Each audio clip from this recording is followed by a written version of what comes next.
Hello everyone from beautiful Switzerland here in Biel, Bienne. It's taking place the 58th International Biel Chess Festival. Everyone is coming here from all over the world to compete in one of the best and most unique competition in the world.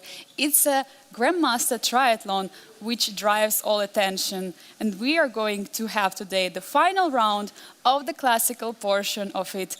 Masters and challengers are going to battle it out till the very end.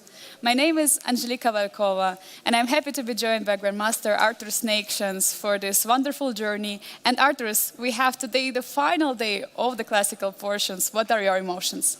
Yeah.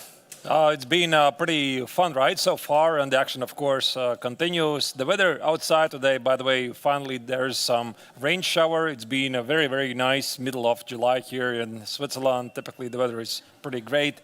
So I expect a lot of action. Yesterday we already saw some unexpected twist time scrambles, etc. Even though, by the way, 5 games out of 6 in both tournaments finishing a draw, 1 game was decisive. I think we are going to see definitely more victories today. More action in today's pairings. Let's take a look who is going to face each other today. Since we have, first let's go to the standings shortly to remind everyone who is the leader in the Masters and in the Challengers, because I see that in the Masters, Aravindh has 15.5 points, 1.5 point in front of Vladimir Fedoseev, and right after them is Saleh Salem, just 1 point behind Slovenian Grandmaster. And Volodar Murzin is 2 points behind of Saleh Salem, and at the end of the leaderboard, we can see Radoslav Wojtaszek with 10.5 and Frederik Svane from Germany with 6 points. Yeah, in the meantime, in Challengers, it's all about Nicolas Theodorou. Amazing run, because currently he stands at 19 points, 3.5 points ahead of Aram Jacobian. Rinat Jumabayev is slightly behind. This is also the final chance for the players to get 4 points for every victory, because that's the format of the triathlon. And tomorrow, the players, they're going to battle out a double round-robin blitz tournament. But first and foremost, let's head on for the 5th round. 5th round, we have very amazing pairings. The players are getting to play against each other. Vladimir Fedoseev with white pieces against Frederik Svane. The players have not arrived yet at the board, but coming very soon. Aravindh Chidambaram against Saleh Salem, one of the most exciting matchups, I think, in this round. Aravindh as a current leader, and Saleh Salem has just scored 2 victories in a row. Meanwhile, the reigning world rapid champion, Volodar Murzin, is going to face Radoslav Wojtaszek. Is going to be also another exciting battle. We see Radoslav is already at the board. And what about challengers, Arturs? So in the Challengers, we have Rinat Jubayev against David Navara. Both of these players would really enjoy to have a victory today. So for Rinat, it's the white color.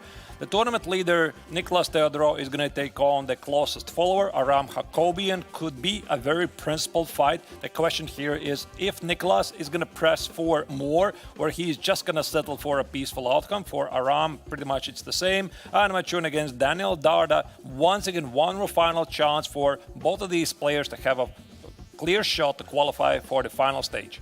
Looking at the players, I feel like most of them, someone like Aravindh and Nicolas, can pretty much relax because they are already in the finals.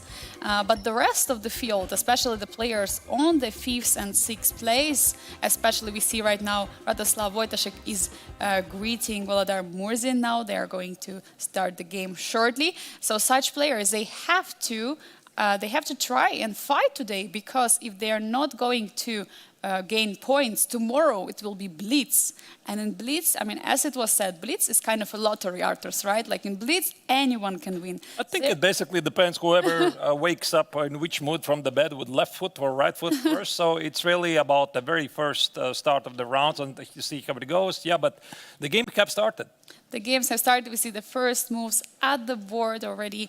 Let's maybe go immediately to the game of Volodar Murzin against Radoslav Wojtaszek, or would you like to start with Aravindh against Saleh Salem? I mean, I think we're going to check all the games anyway at some point. So here we are seeing Volodar against Radoslav. So we could perhaps start with this game. Also, of course, a very interesting matchup is the game of the two leaders of the tournament, Aravindh against Salem Saleh, and of course, Fedoseev against Svane. But one step at a time, and we have a ready on the board. Wow. And looks like Radoslav is taking time. Was he not expecting that? I mean, I would say he should have. What do you think, Artur? Yeah, it might be that the reti is something that you wouldn't expect from such a principal player as Volodar. But of course, I'm pretty sure that Radoslav is having at least several systems to play against it. Here he did play c5 immediately. And there are some very interesting opening trends. We still don't know what's going to be Volodar's choice. Is he going to attempt to go for some c4 idea, and would it be like a delayed reti opening or the neo-Catalan? He can still go for d3, knight e2, e4. So let's just sit here for a minute and see which direction the players they're going to take. And talking about their encounter, Volodar Murzin has never faced Radoslav Wojtaszek in the over-the-board games. So it means we're going to have something exciting here. They have played, obviously, in the rapid tournament against each other, and there was a draw. So anything can happen from this game, considering the tournament situation right now, that Radoslav Wojtaszek is right now on the 5th place. He needs to get in the top 4 to stay for the finals after the Blitz Day. Yeah, G6 is on the board. Okay, so we see moves coming very quickly. Probably it's a good time for us to take an overview on the rest of the games as well, to see what is going on in the rest of the games of the round 5. Let's go. Let's go to the overview of the other games and see. By the way, I'm a bit surprised, Angelika, there's no moves played in the game of Fedoseev against Frederick Svane. This might suggest that Vladimir, once again, is late for the game, because yesterday he arrived at the playing venue. I don't remember, was it 5 minutes late? At least a couple of minutes late he was. So as you can see, no moves made. In the meantime, there's the middle board up the upper part of the screen. Aravindh is playing against Salem Select, the battle of two leaders, and we see a very, very fighting position, and I don't think this is going to be a quiet game. We just talked about Murzin against Radoslav Wojtaszek. That's the top right corner. I suppose we're going to go there in a minute to talk about the nuances. The lower left corner, Rinat Jumabayev against David Navara, it's the Slav. And of course, Slav has been a huge topic of this year's Biel's festival. There's either knight c3 or e3, either g3, many, many interesting choices. And I'm seeing something very interesting in Niklas Theodorov's game against Ram Jacobian. I'm not sure I recognize this variation. It looks very interesting, because there is no pawn on c6. And no ducks for bishops as well. Oh. Okay, we have to check what was happening there in that game. But most likely some exchange happened on d5, and then exchange on d6 happened. Oh, now here we see c6. And meanwhile, while we were discussing all the rest of the games, Vladimir Fedoseev apparently arrived at the board, and we see Trumpowsky. It's in the top left corner. d4, knight f6, and bishop g5 has just been played. I think Trumpowsky is a very nice opening. It should get a bit more popularity. I mean, the London obviously is hugely popular opening, and Trumpowsky very often has pretty similar quality. So I'm pretty sure we're going to get our chance to check it. Then we see Machun against Daniel Darda. Those Peertz positions with knight e7, e5. That's the lower right corner. Real interesting stuff. So I suppose we could just pick one game and see where the pace is going to take us. I would love to go to the leaders. I would love to go to Aravindh Chidambaram against Saleh Salem, just to check out what is happening, because I see there is King's Indian defense, and there is this f3 move. Now it looks like some sort of a Benoni. Oh, that's true. Yeah, so because black is threatening to take on d5, e takes on d5. That's the idea why the pawn is on e6, followed by c takes on d5. And there you go. So we're going to see Benoni-like positions, and but not the best Benoni for white. Yes, right. I think there's some more dangerous setups, yeah, from white. Let's maybe go back from the very beginning and see what was played, why it was played, and what we might expect. So f3, okay, that's a bit unusual. That's how it started. Yeah, pretty unusual idea. I mean, obviously the idea is to play e4, and black has many choices. Black has the d5 idea, the Grunfeld. Black has bishop g7, e4, d6. This would be the Zamish variation. I think mostly it's considered to be pretty much okay for black, but again, these opening trends, they keep changing all the time. Maybe the idea could be that after d5, there would be take on d5, and there is no knight on c3, and that's why you can play e4, and then there is no exchange on c3. Yeah, that's a very good point. I think it's exactly like this. After e4, knight b6, and now the question is the pawn on f3 good, or is it not good? Because the knight gonna go to f3, it's like a completely different direction of the game, so it was not played.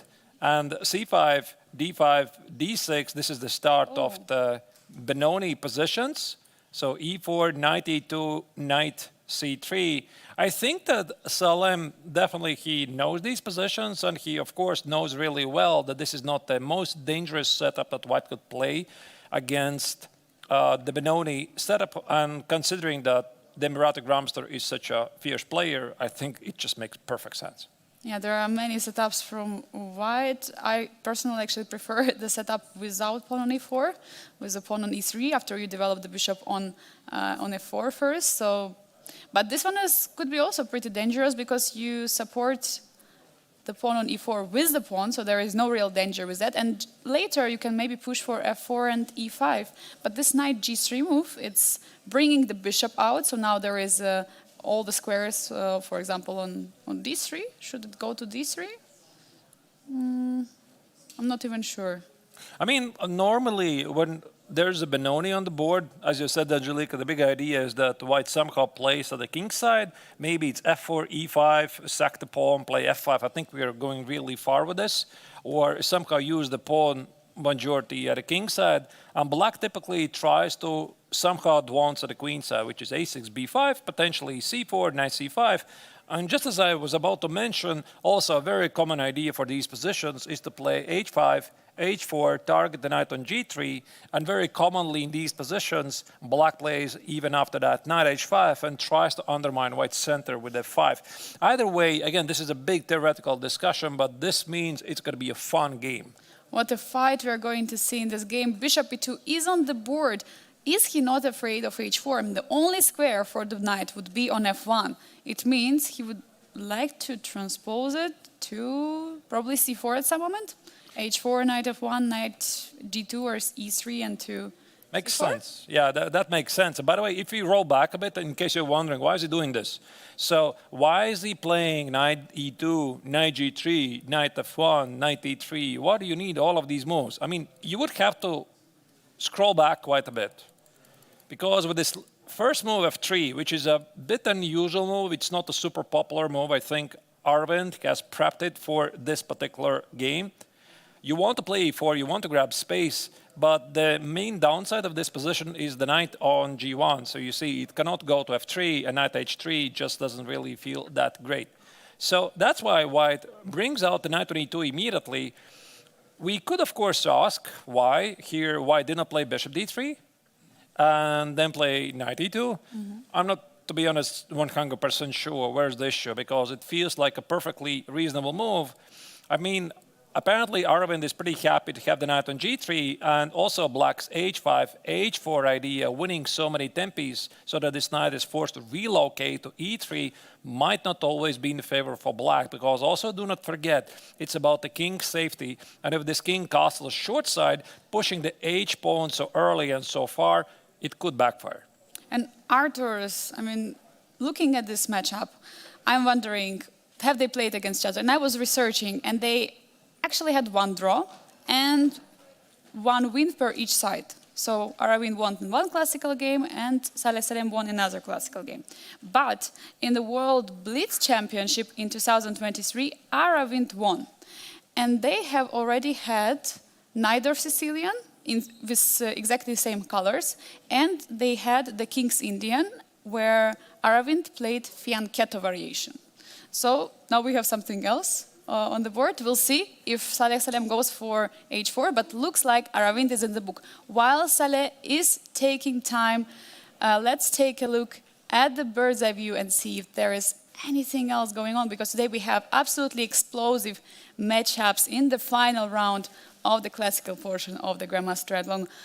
And before we check those games, I would like to give a special shout out to maybe Maybe PUBG 91 in Twitch for gifting us subs. Really appreciate it. You are the best, absolutely. So thank you, everyone. It's Single my coach. supporter. Your coach? Oh, Yes. you know him? It's Grandmaster Dulapap from Oh. Hungary. So, Thanks, buddy. thank you so much. But it's in my chat or in our All right. chat. All right. Thank you. Okay, This is so here we go. This is the overview of the games. What are we seeing here? It's some sort of interesting setup in the Fedoseev's game against Frederick Svane. This was the Trumpowsky with bishop g5. You see he has taken an f6. I'm talking about the top left corner where white normally aims for some long-term pressure because these pawns at the king side are possibly weak. It's still really too early to tell. We just talked about Aravindh against Select Salem, the leader fight, top middle board. We're going to come back to that. And also we have an update in the top right corner. That's the game of Olda Murzin against Radoslav Wojtaszek. C4 was played, so here Volodar already is making decisions in which direction to take the game. A big question, definitely, in all of the games. I mean, we have already checked a couple of games. Shall we take a look at the game of Vladimir Fedoseev against Frederick Svane? What is going on here? It started as a Trumpowsky, and there has been exchange on f6. Arturs, let's go maybe there. Fedoseev against Frederick Svane. All right, let's do that. Trumpowsky is not a super frequent guest at the highest level, and I think it deserves a bit more love, to be honest. So in this current position, we already can see that position is pretty unbalanced because Fedoseev voluntarily gave up his bishop for the knight and doubled the black pawns at the king side. Normally, I believe the best way how you can make sure that it's a good idea to give away the bishop, you get something in return. So white did get something in return, so he did ruin black's pawn structure. D takes on c5 is played, and typically I think white here plays c4 and hopes for a long-term quiet game. Arturs, the pawn structure is ruined on the king side for black in a way, but after the move, d takes on c5, it looks like black can get a very nice center at some moment to play e5, but maybe they have to fear this move c4. Yeah, c4 is going to be a very good question here. I mean, of course, you can play e5. I think it's a very legit move, but once again, I could play c4. I could undermine the center, and there might be positions when, for example, black takes it. I could trade the queens. I could take on c4. Let's say it might lead to something like this. To be honest, I'm absolutely sure this is not a forcing line. It's just an example. So you see, it seems like it's not a big deal, but these pawns are a bit weakened in the long run. And I think this is what Vladimir wants. And looks like this, because he was the one who went for the Trumpowsky. And in this position, I see that Frederick Svane is taking time. He's not sure. Of course, this e5 move is very committal because it's weakening d5. And what would you play other than e5? It's e6? Or? I would consider queen a5 check, absolutely. In the style of Rogozin. In the style of Rogozin, exactly. So queen e1, the queen on a5 hits the king on e1, also the bishop, so you have to play knight c3. The pawn on d5 is hit, so I would say a6 looks reasonable. And for white, this move already looks pretty scary, because if black will be able to play e5 and have two pawns in the center, backed by two bishops, here Fedoseev should be very, very careful. And also the problem with this knight on c3 is that it blocks white's idea to play c4. So from a strategical point of view, it makes perfect sense. It definitely does. So that's what currently Frederick is taking his time and trying to figure out. Should he play queen a5 or he goes rather for development of the light pieces? While he's doing it, let's get an overview of the rest of the games. We have already discussed some of those. We haven't yet checked the games of the challengers. Arturs, where should we go? So we have a very interesting position in Jubabayev's game against David Navarra. That's the lower left corner. An early h3. Very interesting move in this. Now it started as a Slav. Now this is semi-Slav. The bishop on c8 is locked, and Navarra is just playing the normal moves. And this h3 move very often gives some interesting ideas for white. That's the position I would love to check pretty soon. Of course, the leader fight Nicholas Theodorou against Aram Jacobian, lower middle board. This is some sort of a closped structure, feels pretty equalish. Again, we are going to go back to that position at some point. And then we have this Pirts, Pirts of Fedoseev. There's many A4, names. A5. A4, Sorry? With A4, A5. Yeah, with A4, A5 included, that's the lower right corner. And White does enjoy some space advantage, but these positions, once again, they're becoming pretty popular. And some of the best players in the world, they're playing these setups and proving that Black is doing pretty much all right. So it's going to be a big fight. A huge fight. So I suggest we go to the game of the leaders, Nicholas Theodorou against Aram Jacobian, because it's a very important game. In case Nicholas makes another victory, then he would go very much high in the standings. And then we might see even only 3 players coming into the finals, but we'll talk about it later, because tomorrow there is still a blitz as a chance for the players who are currently on the 5th and 6th place to get up in the standings. But for now, it's definitely a very important matchup. I think Aram wants to take over as well, but can he do it with the black pieces? That's probably early to tell. I think both players wouldn't mind to win. And also, we shouldn't really underestimate Nicolas' ambitions in this game, even though he might, perhaps you think he might play solid just to keep the lead in the triathlon. But again, this is a fight for the longer run. And tomorrow there's the Blitz tournament. You don't really know how your shape is going to be in that particular day. Then there's the final stage. And I think it's pretty much safe to say that Theodorou already has qualified for the final stage, unless he's going to, I don't know what he even has to do not to make it. So, and also Aram is his closest contestant who might overtake him. So that's why for him also, this is a fight possibly already for the victory in the Challengers tournament. So that's why here we might see a big fight. A very important fight for both of the players, as Arturs have mentioned, but I don't think that relaxing is something what Nicolas wants to do, because definitely, as you're mentioning, I mean, Blitz, you never know what might happen tomorrow. You never know. Maybe the last ranked player, maybe Daniel Darda is going to win it, because he's also very good in this short time control. So you have to be always ready, and you have to always fight. And also the tournament system, giving 4 points for a victory, it motivates players to fight for more, because you get only 1.5 points for a draw. That is correct. So that's why this game is so important. Let's maybe start from the very beginning of this game and see what was the opening choice. So it was the invitation to Nimzo. I think this already gives you like a pretty good idea of Theodorou's ambition, because Nimzo is considered to be a more fighting choice. So knight f3 is the more pragmatic choice. Knight c3, this very often means that White wants a fight. Yeah, so very often that's how it goes. So d5. But he didn't go for Nimzo? Yeah, he played c takes, bishop f4. The more traditional move is bishop g5, pinning the knight. But bishop f4 seems to be a perfectly playable move as well. And here Aram immediately traded the bishops, followed by knight f3, c6, and knight h4. Yeah, I mean, f5 square could be the weakness in the position, but since h6 has not been played, it's not really that weak, I would say, but probably you would love to have knight maybe somewhere on e7 covering it. Yeah, maybe let's go back a bit. I know I fast-forwarded quite a bit. So one thing, Black typically is trying to solve a problem. For this, I would have to make a very short mini lesson. So the big idea here, White plays bishop g5, c6, and e3. This is the classical line. And very often Black has problems with this let's go bishop. So if you play bishop f5 immediately, you need to watch out for queen f3. The bishop is under attack, the knight is under attack, and the White very often takes on f6, doubles the pawns, and Black is suffering in the long run.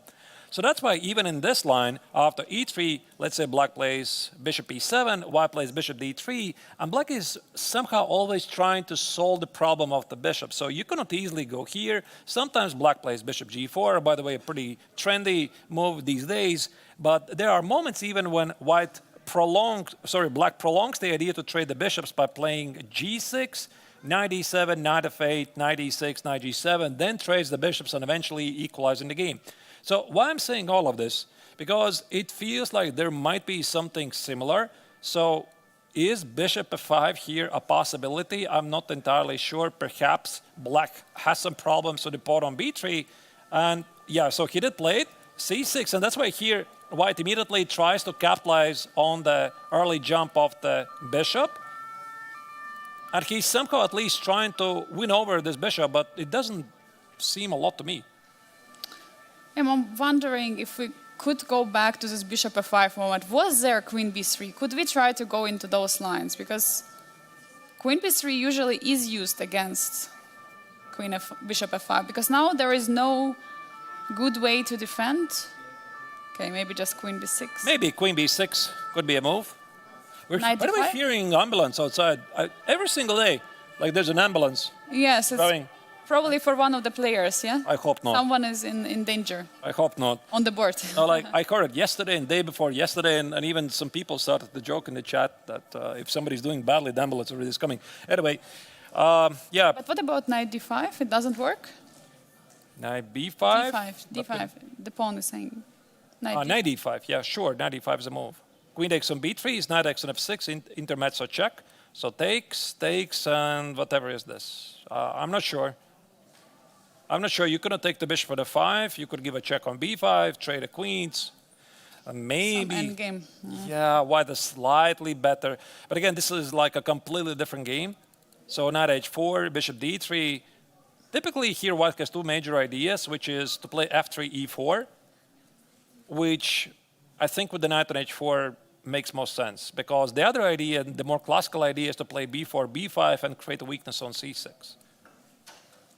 Yeah, but this knight coming to f5, how can you even stop it with black? Because, of course, you always have this g6 move, but I'm not sure if you want to weaken your king side. No, I think the bishop typically goes to g6 here. Like, if you play g6, then, let's say here you play g6, h3, this bishop cannot go here, and Bishop it's feeling e6, awkward. Yeah. We might even see some inspired continuation. This was also the game of Fedoseev against Aravindh, if I'm not terribly mistaken. One of the earlier games here in Biel where Fedoseev with white color went for some inspired f4. Yeah, there was f4, f5, so I don't think the g6 is going to happen, but something like bishop h5, bishop g6. Yeah, might be the move, but that's why knight on h4 is standing there to get ready to capture it, while Aram is taking time to figure out what he does with his bishop. Let's take a look at the bird's eye view and see what else are we missing on the boards. I see in the bottom left corner Rinat Jumabayev against David Navarre. There has been b5 played, and it's asking some questions to the bishop to move away. Also in the bottom right corner, the game of Machun against Daniel Darda. We were discussing already this was a dispute with a4, a5, and bishop e6, bishop e3 has just been played.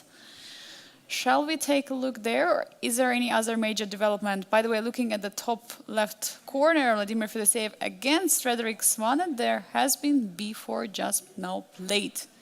So I would maybe put it this way. I see a very big fight in the top boards, at least the top middle board and top left corner, because Fedoseev is like going for a very, very big fight here.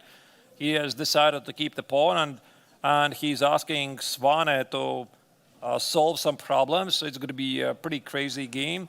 The other games seem to be more or less positional. So yeah, I mean, your call, Angelica. We could just take them one by one. Let's maybe go to the game of Rinat Jumabayev against David Navarre. And then we go back to the games we have already checked, because I think these are the games we have not yet checked. All right. So this is some sort of Miran position on the board. Pretty popular line, but with the move h3 on the board. I'm not sure how it helps, but yeah, these h3 moves, they're somehow getting really popular at the highest level. In most of the lines, they really help. So let's maybe start from the beginning and see what Jumabayev played. This was the Slav, knight c3, and we already saw a couple of times in this tournament d takes on c4. But e6 is an invitation for a huge fight. The new approach So we had that actually also yesterday. Yeah, I mean, here you can play bishop g5, and you know, I still remember, like, this was about 10 years ago. And 10 years ago, I'm not talking about today. And I had some discussions with Alexei Shirov, right? So the Botvinnik variations with d takes on c4, e4, b5, e5, h6, bishop h4, g5, knight g5, etc., right? So it goes really long. And the idea was this. So the opening theory goes until move 40.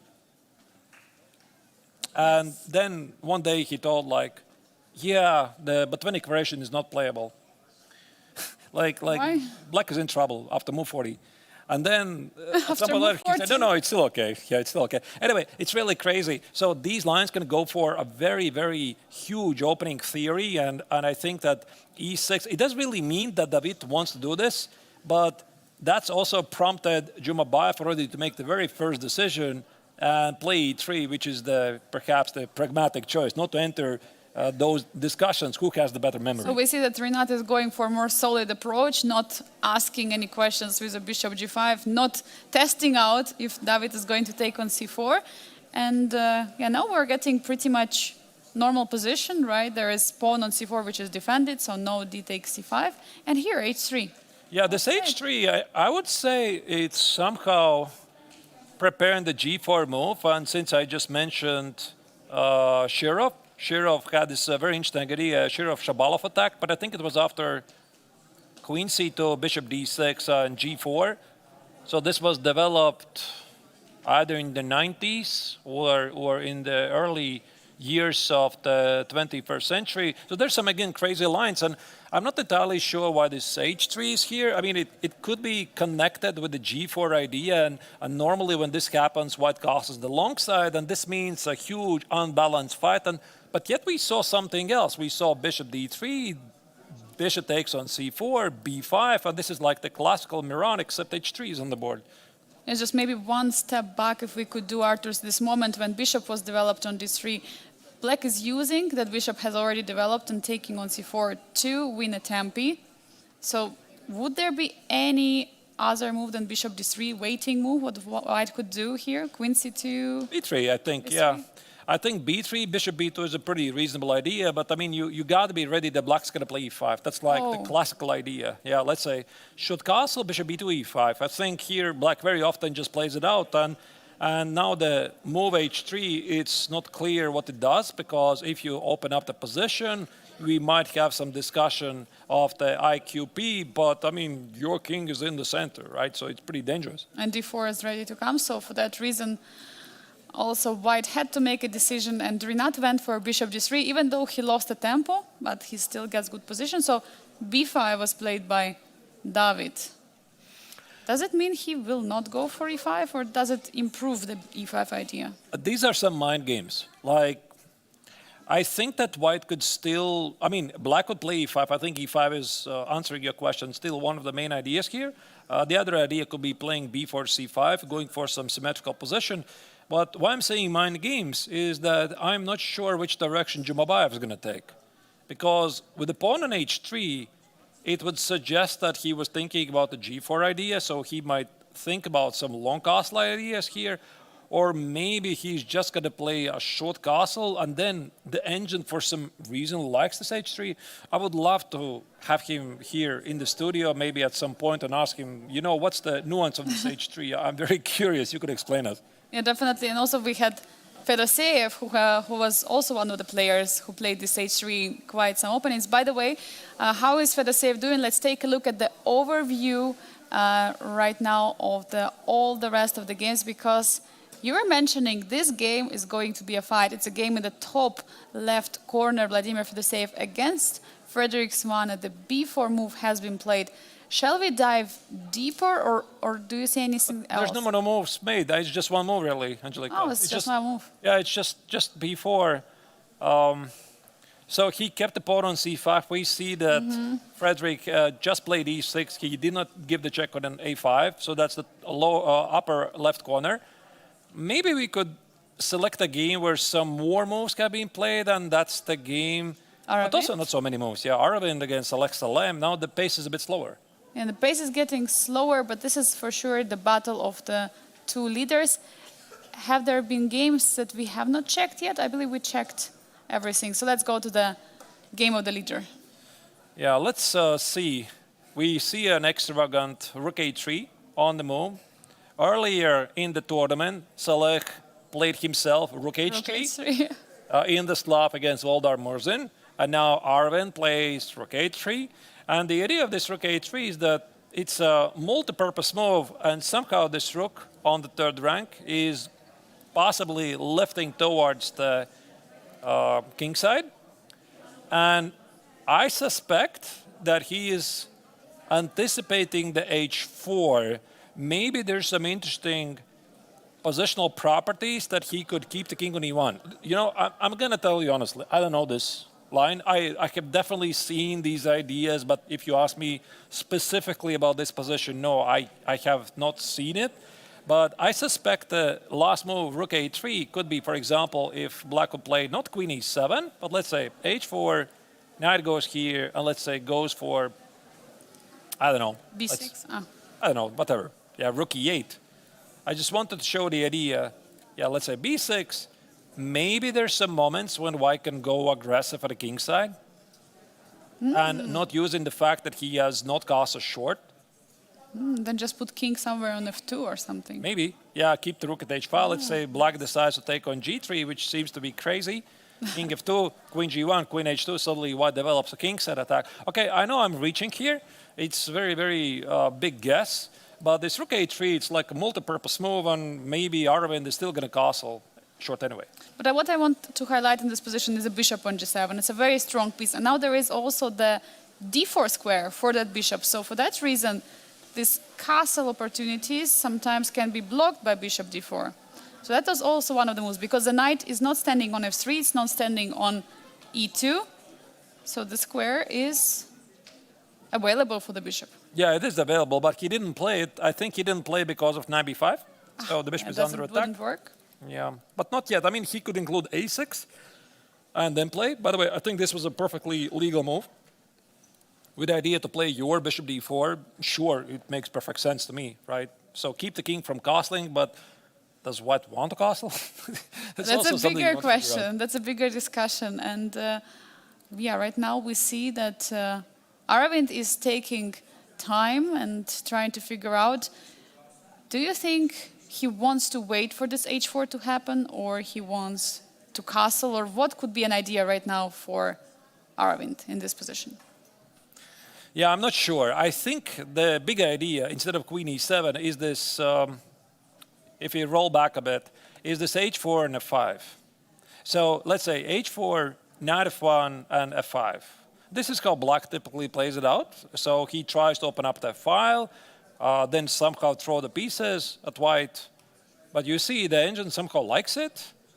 I'm not entirely sure why. I mean, with the king on e1. So we might be seeing some battle of the engines here. And it's entirely possible that Saleh suspected that this is a deeper prep, and maybe he's trying to steer away from the preparation, because that's usually pretty scary. You are playing and your opponent responds very quickly.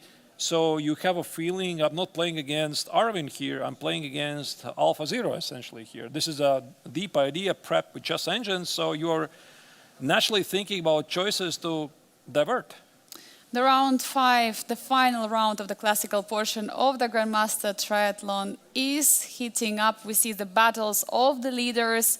Who will we see triumph today? Will it be Aravindh or will it be Saleh?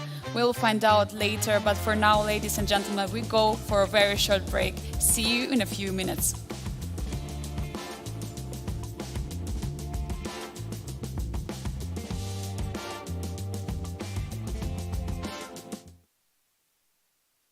Greetings, chess fans. We are the official commentators of Biel Chess Festival. My name is Artur Neikšans. I'm a chess grandmaster. This is Angelika Volkova, my co-host already for 4 years of the festival. And we have for you a very important message. Yeah, we're here in Biel, but the question is, if we're going to come next year, and it could depend on you, dear viewers. The goal is to achieve €10,000 donation from our Tippy campaign. You probably have seen, what is this Tippy button right there on the streams? This is our donation campaign. So if you are enjoying our coverage, if you like us as your hosts, and most importantly, you would like to see us coming back next year, we would really appreciate that you would donate something for the campaign. And we're going to reach the goal. You will have this opportunity of having free entrance to all the tournaments at the Biel Chess Festival and also hotel accommodation. I hope we're going to get some donation, because I'm really looking forward for the next edition, and I would like to be here commentating with you. So do I. Being here for 4 years in a row, we make a really great team, so please make it happen.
Welcome back, dear viewers. We're in Biel, Bienne, in Switzerland for the 58th International Biel Chess Festival. Now it's a Grandmaster Triathlon's final day of the classical portion before we dive into the Blitz tomorrow. We have exciting matchups today. We have battles of the leaders. Arturs, what is the most exciting game so far? Or what do you think we're going to see? Some games with the decisive results? Yeah, there's the absolutely crazy game, Angelika. Fedoseev against Frederick Svane, top left corner, where Fedoseev grabbed the pawn and he has no intentions to give it up. So here you see the action is heating up. There also, of course, a very, very explosive game of two leaders, Aravindh against Alexa Lem, who is going to take control of the standings of the Masters tournament before the Blitz tournament. That's the top middle board. Everything else is a bit quieter. There was a 5-plate, Arturs. There was a 5-plate by Saleh Salem. What a move. Yep. So f5 instead of, it seems instead of h4, so we can see the black pawn. Yeah. The black pawn stands on h5 and white played knight f1 first, and now black did push f5. We are going to definitely check that game. But also there's some more moves played in the other moves, in the other games. For example, the game Machun against Daniel Darda, lower right corner. This is something we haven't yet checked, so maybe we go there. Let's go. Let's take a look at the Machun against Daniel Darda. We see there was the Pierce opening, and then there has been a straight on d4, which happened. And he took with the queen. I'm just wondering, it's not the first piece which comes to your mind to take on d4. I mean, of course, the logic suggests that you want to have a knight on d4, but I think very often also the strength of the queen on the central square is underestimated. And normally, especially with all the kids watching the broadcast, by the way, here we have a lot of kids here with us in Biel Congress Center. Thank you for watching the broadcast. Really makes our day a bit better. The point is that normally you cannot have the queen on d4, or it's not such a recommended choice because black can play something like knight c6 or black can target the queen, but here you see he already has committed to the pawn on c6, and if you play c5, it would just create so many weaknesses of the light square. So that's why queen takes on d4 does make sense, because you see black has a weakness on d6, and this, I think, is Machun's idea, to target it as quickly as possible. But then why did black take on d4? Probably it's time for us to take a look at how did the game evolve earlier to see why did Daniel decide to take That's a good choice. So we are going to step back a bit. e4, d6, and knight f6. The Pirts, or when I grew up, we called it Pirtsofimtsev. Okay, it doesn't really matter. Sometimes we get some Philidor vibes as well. Anyway, e5 is played. So this is a pretty interesting choice, because you would be thinking, why not d takes on e5 and queen takes on d8? Because you see, I'm ruining the king's castle, so it must be great. But unfortunately, it's nothing. The practice has proven that black is doing perfect. Once again, black plays bishop e6, white doubles the pawns. Let's say knight f3, bishop d6, king e7. I think black plays knight c6, and he just has a really, really nice game. So that's why here, white play knight f3, not going there. He's not trading the queens, making the game still complicated. And the next move for Machun, I mean, knight d7 looks like the most logical reply to defend the pawn on e5. Right. So bishop c4. This initiates some ideas to target the pawn on f7.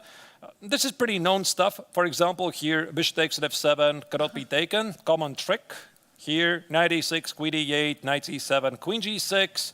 The rook is under attack. You gotta take it. Followed by queen g2, rook f1, e takes on d4, knight e5. Sorry, part of my arrow.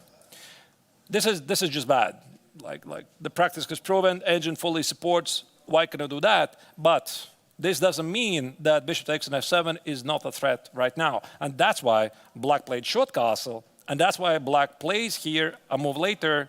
So first a4, a5, including the space fight, this h6. Because if you play rook e8, you do need to watch out for bishop takes on f7. Bishop f7 is definitely in the picture. You have to count on it, and that's why h6 was played. Now rook is ready to go to e8 after bishop e3, and that was exactly what was played. Bishop a2, stepping away from some targets like knight jumping to b6. And now black is taking on d4. And I'm wondering, why did Daniel decide to go for it? That's a very good question. I think something like queen c7 makes perfect sense. And if I am not terribly mistaken how Engine likes these positions, I think Engine likes something like d5. Like, I recall these positions because I have done some analysis before, maybe not this particular position, but very, very similar. And then white wants to play knight e2, knight c4, somehow fight for the b6 square. And that's why also we have to pay attention on this move, bishop a2. So it's like a prep move. And this bishop a2 is more common when black is thinking about a6, b5. But with the pawn on a5, I think it simply means that white frees up the c4 square. So my money would be on the d5, but perhaps we cannot also rule out this traditional idea of d takes, and knight e2. But as you can see, Engine says, no, I mean, black is just perfectly fine. So it's got to be d5. Absolutely, because in this position, the pawn is on c6. It's taking control over the d5 square. So for that reason, he was fearing the d5 move, and he traded. But the take with the queen... I mean, you could argue, by the way, you could argue, why not d5 immediately? Actually, yes. Yeah, why, if this is such a great idea, why not play d5 immediately? There could be some issues with either knight b6, the bishop is under attack, or c takes on d5. And now you see after c takes on d5, knight takes on d5, you have to be ready to give up the pawn on e4. Might be some complications still. I mean, the pawn on h6 could be taken, like knight e4, bishop takes on h6, and who knows what is this position. First time I'm seeing it. I'm seeing also knight takes on f2, intermezzo move. Or it could be knight b6, hit the bishop first, which probably makes a bit more sense, and then play c takes on d5. And now we have some Sicilian Najdorf vibes. It feels like some sort of a Najdorf, even though it started from Pirc. So we can say that bishop a2 move was a preparation for d5, so there were no knight b6 or any other moves. And after take, suddenly queen takes on d4?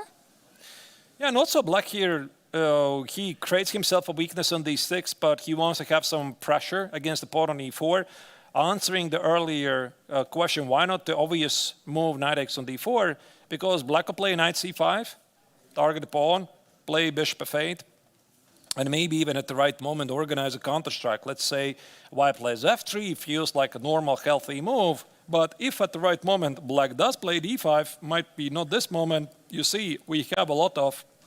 Sorry? I'm not very good with arrows, as you can see. Okay. So you see there's a lot of dark square weaknesses, and in the long run, black could create some problems. Yeah, and that's why the h3 move, which was played earlier, it could be a disadvantage, but of course you don't have to go for this line, you don't have to go for f3 if you have already such position. So knight f8 is on the board. Machun is now taking time because knight e6 is a threat, knight e6 targeting the queen. And or bishop e6, or and bishop then take e6. with the knight. Maybe this bishop at a2 is a bit more annoying. I'm not really sure. Maybe you're right. Maybe knight e6 is also a move. But then this bishop on c8 is a bit weird.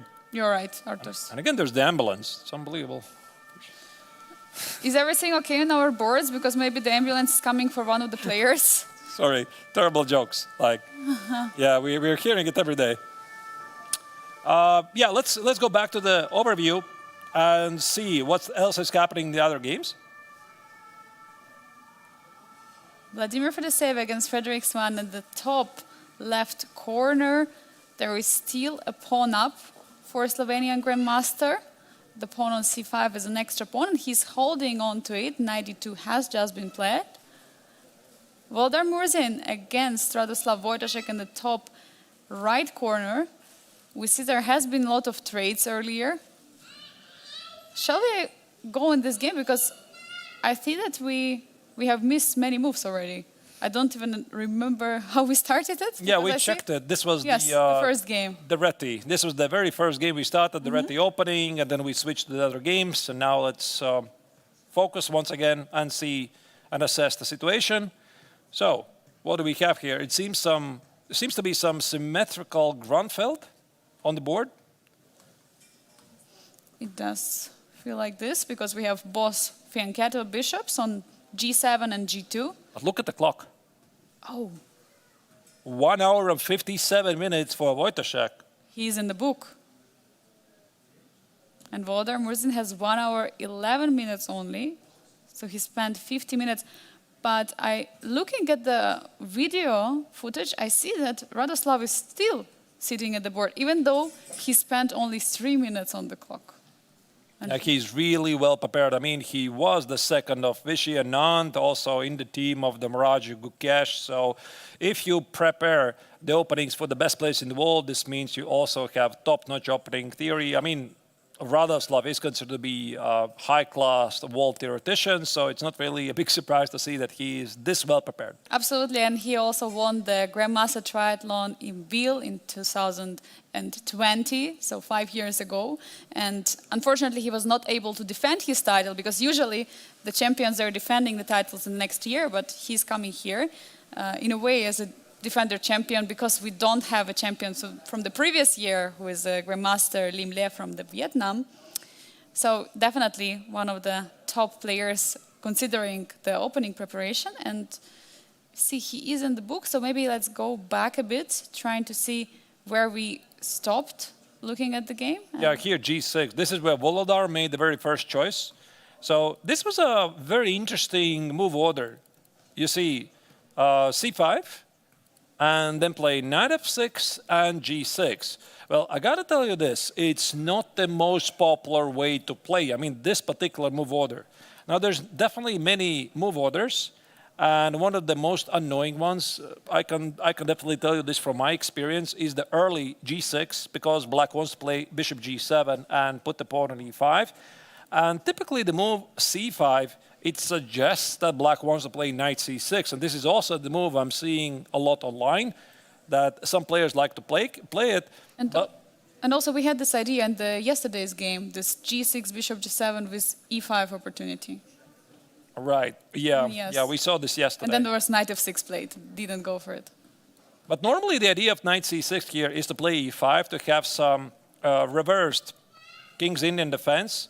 And now it turns out to be reversed Grunfeld, so white plays d4, c takes, and knight takes on d4. And again, here there's some opening trends. This used to be considered not a very accurate line, but I just heard recently, again, there's some developments in this line, and black is proving he's perfectly fine. Okay, doesn't really matter.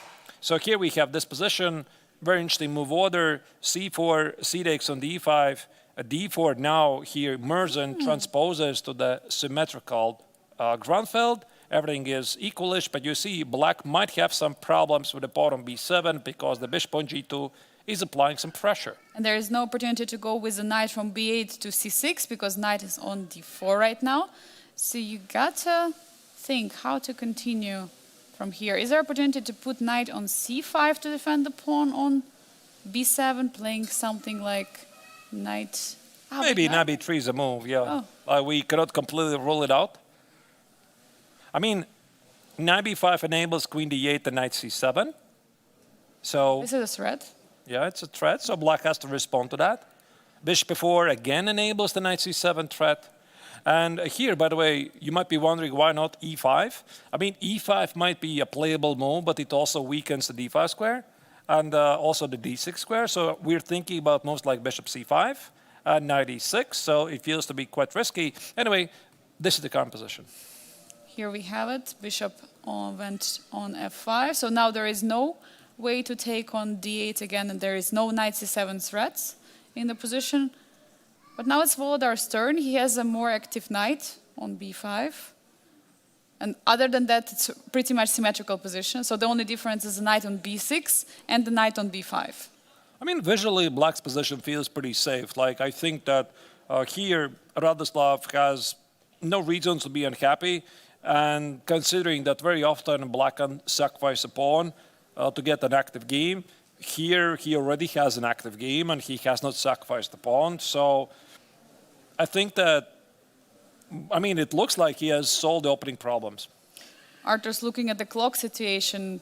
We can say almost 1 hour in front for Radoslav Wojciech, considering the time control in this event where we have 2 hours till the move 40, and then there is going to be extra half an hour at it, and only from move 41 there is going to be this 30 seconds increment. Do you think we might say that Radoslav already is in the lead in this game due to the time situation? Well, I'm not sure. I mean, I would say that his position looks nice in general. And I just try to understand how I would continue here from white.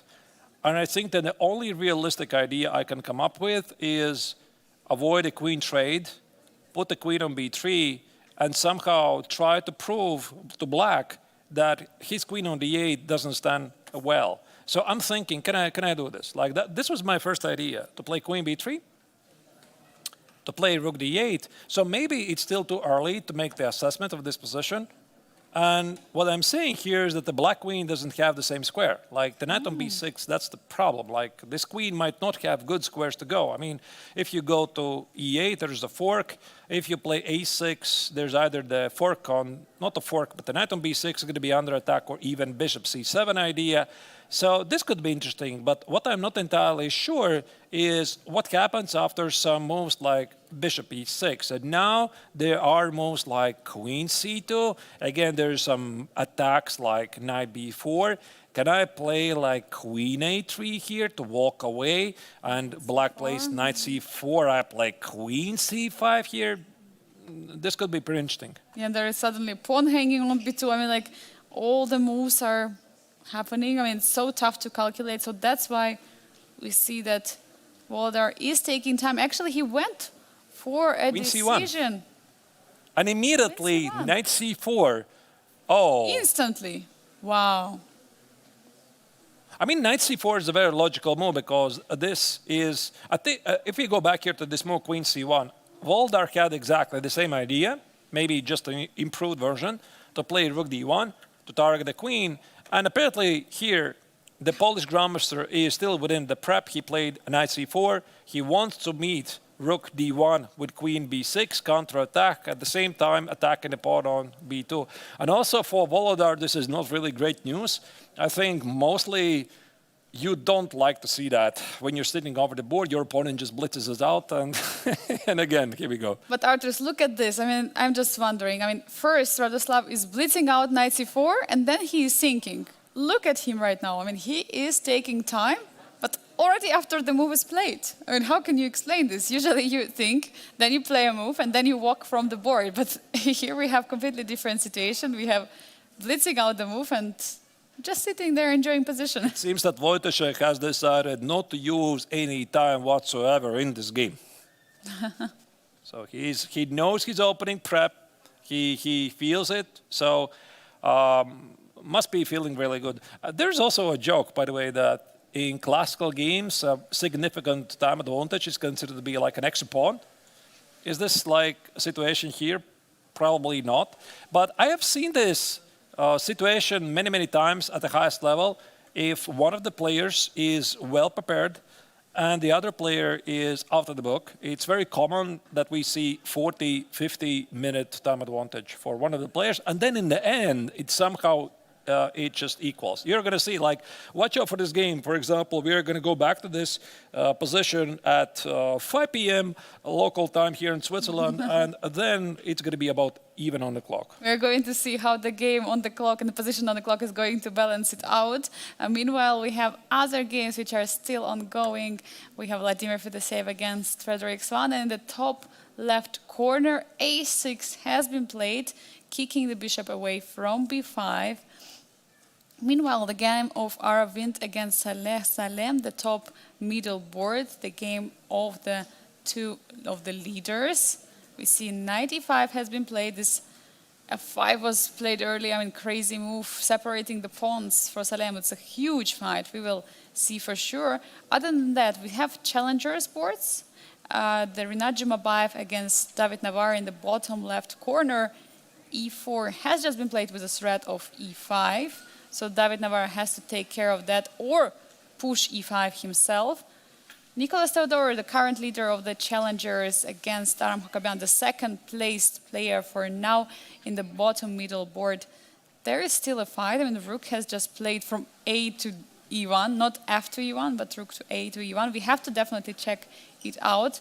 And on the bottom right corner, we see that Machun against Daniel Dard. I mean, there has been not so much of development. We see knight from f6 went to d7, and queen is on c4.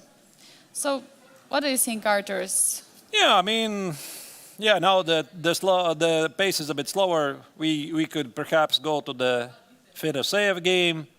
Look at it, how it goes. Looks rather unbalanced. I'm also well aware that the evaluation bar says that black is slightly worse. I mean, a pawn is a pawn after all. So still a fun game. Listen, Angelica, I wanted to ask you, obviously the festival is ongoing and we're having all the fun every day. So maybe you could share a bit, what is your favorite part of the Biel Chess Festival? I think for me, the rest days are definitely a lot of fun. The organizer is making it all the best, and they are finding the best possible activities. Like this year, we had these beautiful escape rooms. Last year, we were going on the island, and so we had always different. We were at this Omega Museum one of the years before with Gukesh, with Noderbeck, and it was very nice to be there. And it's very fascinating that every time they're finding something new. But chess-wise, for me, I think the most exciting day is the Blitz, which we're going to have tomorrow. Because after the Blitz, we're going to see that we will see the finals. And Blitz is super important for all the people who are below in the 5th and 6th place. So for that reason, I would definitely pick the Blitz, because anything can happen there. And for you, Arturs? The food. The food. Absolutely, the food. I mean, this is the main reason why I keep coming back here every year. Like, there's some couple of great restaurants here in Biel. We have the Carlos next to us. That's our absolute favorite restaurant for we can see from here. Even. Yeah, it's like 50 meters outside of the playing venue. And then we have the Verona, Rotonda. So usually we have really great time. And yeah, it's fantastic. And like you already said, those rest days make it special. Also, we have a chance to communicate with the players quite a bit, and this is not the only place we're meeting them. Like all of us, we're staying at the same hotel. We see them at the breakfast. We share some thoughts a bit.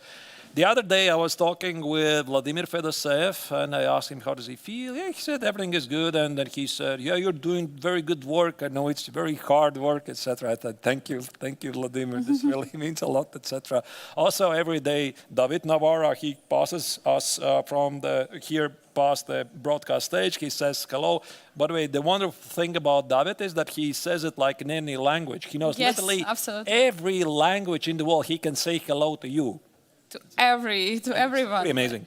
Yes, at least he knows hello I think in most of the languages. He says always, he speaks always Ukrainian to me. He knows Ukrainian fluently because also it's very similar to Czech. So for that reason, he knows Ukrainian, Russian fluent. And Latvian, did he speak Latvian? Yeah, this was once, a really big surprise because I have a, maybe I'm not going to tell that story, but he once greeted me like in pure Latvian. In pure? Yeah. Wow. Yep. Absolutely amazing to have such players. But meanwhile, look at the board, Arturs. What do we see? We see some trade on c6, and still there is an extra pawn for Vladimir. I see that we have a bishop pair for Frederick Swane. There is a pair of knights. As you were mentioning the story about the bishop pair advantage and knight pair advantage. Yeah, White has the 2 knights advantage here, absolutely. White has 2 knights advantage. And the position is, we cannot say that it's close because there could be pushes in the center, but there are still many pawns in the position. So that might complicate the collaborations between the bishops for the black. But other than that, this pawn advantage, do you believe that there is a compensation for black, for Frederick Swane in this position? Well, I'm seeing that black has a pretty terrible light square bishop. Yes. Because you see every single pawn is put on the square of this bishop, and it means pretty bad news for black. Of course, he's going to bring it in the game at some point by playing a5, bishop a6. But looking at the current position and consider what was played in the opening, I think it's very safe to say that the opening is a complete success to Fedoseev. Like, it feels like it. He got exactly what he wanted. He wanted to play some kind of a game. Now he kept the pawn. He has unbalanced position. He also has the time advantage on the clock. So Frederick here is struggling a bit. And speaking about Frederick, so obviously he's a very, very strong, young, bright talent. And I'm pretty sure he's going to make it to the 27th Hungry Elo in coming years. So one of the big stars coming from Germany in the footsteps of Vincent Keimer. But we already saw him a couple of times at this tournament being very nervous at the critical moments. Like there was the yesterday's game that he played against Voldar Murzin. He had the large advantage, he misplayed it, and then before also the absolutely mind-boggling miss against Aravindh, like he was winning twice, and then this absolutely insane time scramble.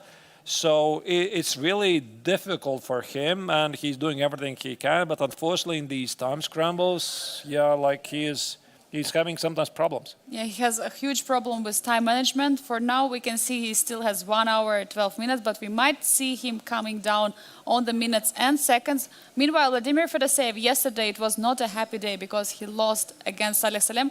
Something happened in the opening, some glitch, some hallucination, and he was down a pawn. I mean, I wanted to ask him, actually. You know, I saw him in the breakfast, and I wanted to ask, but it already was pretty clear what happened, yeah? So Yes. I think he would just answer me like there was some kind of a glitch in the thought process, so I didn't even ask him, yeah? So I perfectly understood. Yeah, so both of the players have had some tough time, but yesterday Frederick managed to save that position because at some moment he was worse against Voldar Murzin in those time trouble situations.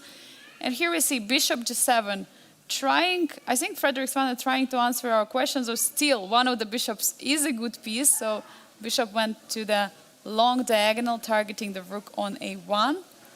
But there could be a few ways how you can stop it. You can play C3, you can move the rook. Yeah, I mean, Maybe- that's a good question. C3, rook B1. I don't think that here Fedoseev is going to sacrifice the exchange. Like, No. there was even such an opportunity. But my money would be on something like rook B1. Like rook B1, and then the question is what happens after A5. A5, most likely A3. Let's say black can close the trade. Black plays bishop A6, activates the bishop. White most likely needs to cast short. Black probably needs to do the same. And something like this. I think we're seeing this position. But for white, it's also very easy to improve the position. I think white would want to play eventually knight e4, f4 possibly, maybe not the 4, I'm not sure, but knight e4, c3, target the pawn, play queen c2, rook a1. And I think it's also a very nice position for Fedoseev, who has a lot of easy moves incoming. Like he can consolidate the position. With every single move, it is Svane who has to like prove what does he have for the pawn. So this might be not so easy for him. It's for sure will be tough for black. But Arturs, I would like to ask you, I also would like to ask our dear chat, who would you think is going, how do you think is this game going to result? Will it be a peaceful outcome, or will it be some player who is going to true-move over this game? Dear viewers, you can write your suggestions in the chat, but I want to hear your opinion, Arturs. I think Fedoseev is going to win. Fedoseev is going to win. Somehow, yeah. Like agree. I feel like I like his position after the opening, and I've noticed that Frederick has been struggling a bit. And he already is down on the clock. Might just go completely otherwise. So it's just my opinion. But I think that Fedoseev is going to win. Let's go get the overview of the rest of the games and try to maybe predict for all the rest games how is going to be the outcome. So for the first game, we have already discussed the top left corner, Vladimir Fedoseev against Frederick Svane. Artur says he believes Vladimir Fedoseev is going to win. I agree with Arturs. Let's see if Frederick will be able to save this game or will be able even Can to we guess score. every single game? Like, Yes, that's- let's make a guess and then compare our results at the end of the round. Absolutely, let's do it. Okay, Yeah. where's your guess?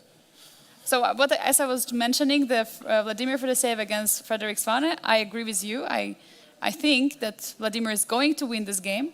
So the next game in the top middle board of Aravindh against Saleh Salem, this is going to be a crazy game. No, that doesn't count. There needs to be a result. I know, but I want to ask you, what's No. You're the first one. Okay, I'm going to tell that Aravindh will win. Okay, the next one. But now it's your turn. No, you tell all the results, then I'm telling you mine. Okay. So in the top right corner, Volodar Murzin against Radoslav Wojtaszek. It's very tough because, the position is okay it's good for Volodar. But Radoslav has a disadvantage on the clock. I would go with a draw in this game. Okay.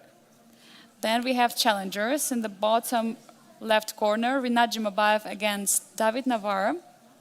I hope somebody writes this down, all of this prediction, because we still need to decide what do we get if one of us makes the better prediction. We have to do it. This is a tough game. I would bet on a draw in this one. I would go for a draw. Yeah. Okay. Rinat Jumabayev against David Navarra, draw. And then Nicolas Theodorou against Aram Hakaban in the bottom middle board. It's interesting position for both of the players. And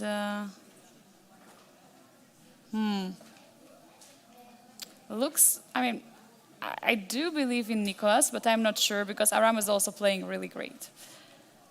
I would say it's also a draw. And Machun against Daniel Darda, I believe it's going to be a decisive game, and I'm going for Daniel in this one. So now it's your turn, Artur. So who is going to win? Daniel Darda. Daniel Darda is going to win. Okay. So from the top left corner, again, we're guessing. We're going to compare the results at the end of the round. I would say Fedoseev is going to win, as I already said. Aravindh against Saleh Salem, I would say Saleh is going to win.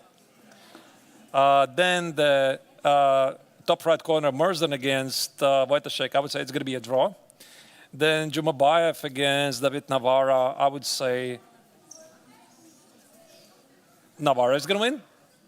Then Theodorou against Aram Hakobian, it's going to be a draw. And Machun against Daniel Darda, it's going to be a draw. So we can compare maybe the results at the end, and we decide who's the winner, but I don't know still. The chat is going to decide. The chat should decide everything. Yeah, the chat will decide, yeah? All right.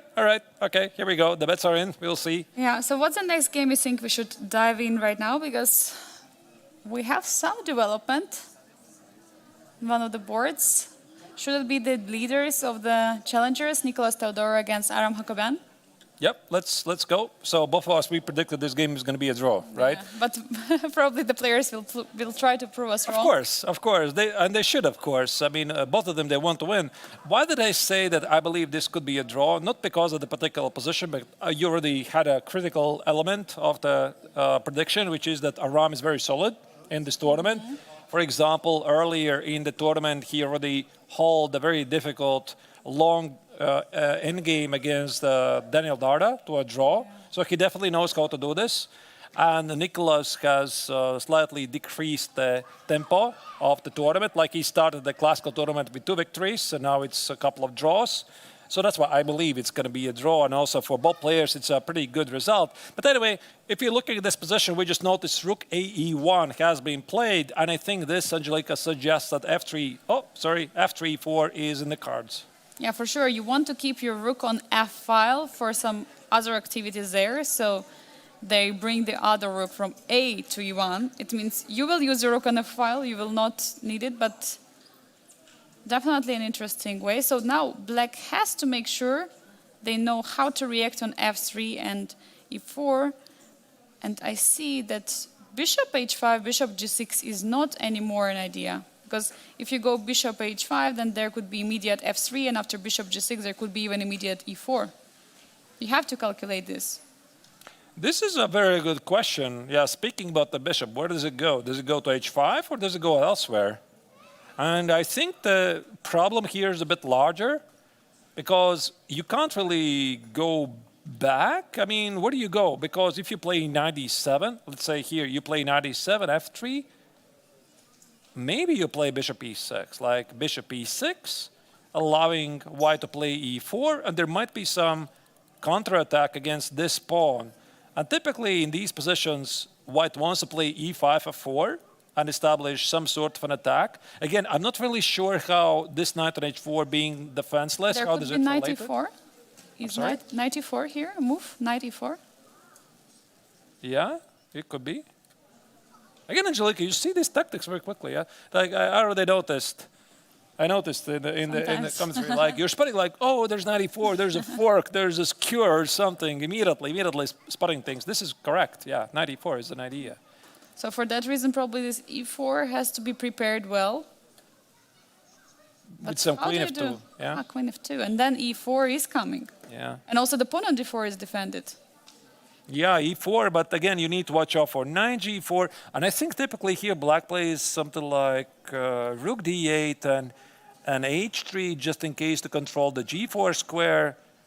And then we might see c5. And c5 is like a common counterattack with a pawn on f3. Like c5, d takes on c5, and I don't know what, queen c5 or knight c5, could be either of the moves. And this knight on h4 is weird. It should be on d4. Yeah, it's very wrong placement for the knight. I'm wondering if the current... Oh, he went for c5. Immediately. Okay, c5 move is made against this f3 e4 idea, but since e4 was not even a move for a moment, it's surprising to see c5 so fast. Maybe he didn't see anything better. Because as far as I know for these positions, the common idea is to wait for f3. Like let's say black does play bishop h5, and you play f3, and I'm playing c5. So this is the typical idea, because you do get an IQP, but there's a weakness on e3. And white might have a knight on d4 eventually. Of course, I know I could have played knight f5 intermezzo and put the knight on d4, but the pawn on e3 is always a target. But here there's something else. I mean, he did play immediately c5. Now I can take it, and the pawn is protected. So this means we might see some classical IQP, like maybe queen c5, h3, the bishop goes either on h5 or on e6, I'm not sure where, knight f3, and then black is slightly struggling. Yeah, because there is no dark squared bishop. I would love to have dark squared bishop in this position to create an attack against the king, but here black doesn't have that bishop any longer, so it's going to be definitely tough. So going for this decision for Aram, I mean, it should have been a very tough choice, because he might not have seen other ideas, because going into the isolated queen's pawn position is not something maybe we want to do. And I think also for this position, the knight belongs on c6. So I'm pretty sure that Jacobian was not super 100% convinced that this is the right moment. But then again, if he will play the classical knight d7, then c5 quite doesn't make any sense, because you need the pawn on c5 supported by the knight on c6. You're applying pressure against the pawn on d4. And also, of course, white does want to play this f3, e4. For example, knight e7, f3, bishop h5, queen f2. And now this c5 feels a bit weird, because the knight on d7, again, it best stands on c6. And we have a major development in one of the games. It's a game of Waldemar Murzin against Radoslav Wojtaszek. Knight c7 has been played. And now big question for black, what to do with the rook, because there might be some rook d1 ideas. Arturs, let's take a look at it. So the last move is knight c7. So now the big question, what is going to happen after rook c8? Because rook c8 feels like the normal move, just removing the rook, attacking the knight. But after that, there might be some rook d1, and looks like the queen is almost trapped. I mean, this looks incredibly scary, of course, for black. You see, the queen on d8 cannot go to e8. And knight e4, it just looks... Did I just use the word scary again? Yeah, it looks scary. So there's either e3 or knight b5. But to be honest, I'm looking at this position, Angelica. I'm thinking knight c7, what about e5? Like, it's a very common trick in these positions. The knight is on c7. I'm disconnecting the bishop with the knight. So if you play knight takes on a8, I'm going to take on f4. And the knight on a8 is trapped. Then you're having two pieces for a rook. Right, but obviously there's again, this is a very concrete position because the knight on c4 might be under attack in some lines. So we could be talking about like some intermezzo move knight e5. The knight on c4 is now under attack. The knight on d5 supports the escape of the knight to c7. This is a very big choice for Murzin. I would say a very brave choice. So what was the last move? The last move was here after queen c1, knight c4. He did play knight c7 while knowing that the opponent is deep in the prep. And look at Radoslav, at his body language, he's holding his head fully. Just a move ago, he blitzed out the move. He blitzed out the knight c4, and now after knight c7, he is taking his time, he's holding his head, and Murzin is not even at the board. You know, I think right now Murzin has conflicted feelings. So the first feeling is, hooray, Wojciech is out of the prep. He doesn't know this move. The second feeling is, oh no, the engine doesn't support knight c7. So if your opponent who is really deep in the prep, he doesn't know this move, this probably means the engine quite doesn't like it. And also that's information to Wojciech because it's possible he knows this move, but he's trying to recall because very often the players are preparing the opening systems analysis and some training camps at home. They have like computer databases with all the variations. And who knows when was the last time when Wojciech looked at this line? Like it could be 3 years ago, like in some training camp. And I can definitely guarantee you this. I've heard this discussion so many times from GMs. They're just sitting there and then trying to recall. So ChessBase PGN file, training camp from 2022. There's this file. What was in the chapter number 15? And they're just sitting there and trying to recall. You cannot recall. So having a really great memory is very, very important. And ultimately, if he doesn't remember, he's going to have to figure it out himself. Arturas, have you had such situations for yourself? Do you have a good memory? No, I have a terrible memory. Like I don't even remember my own courses sometimes. Yeah, so like I've written some courses and then like 2 years later, I'm playing some line. I'm like, what did I even recommend there? Yeah, like I have to revisit. You have to check all the time. But knight c7 is a huge move by Volodar Murzin, getting the position really spicy. Now, big question for Radoslav. Is it going to be rook c8 or is it going to be e5? I mean, rook c8 doesn't look natural to me. Yes. Like it looks crazy. I mean, walking into rook d1, I would say definitely e5 is the top choice. Now what? I mean, the knight is under attack. I mean, you could of course play bishop g5, which is a pretty crazy sequence. Like, I don't believe that black can be worse here. So the idea is to play knight e5, hit a pawn on c4. But visually, black's position is completely healthy. Like, I can play queen a5 and just be happy. Queen c4 and, okay, you have the knight to d5, but I have like a pretty healthy position. So I wouldn't be alarmed if I was black. Totally not. And also somehow the piece is getting activated in this line. And what else if not bishop g5, Artur? So if e5 is on the board, is it knight a8, which... You start with knight a8, absolutely. It's always the rules, capture, check, stretch. You start with the forcing moves. And if somebody says, I'm starting with the move bishop g5 or not knight a8, that's really weird because you always have to check the captures. You check the capture. So knight takes on a8, takes on a4. Okay, what is this?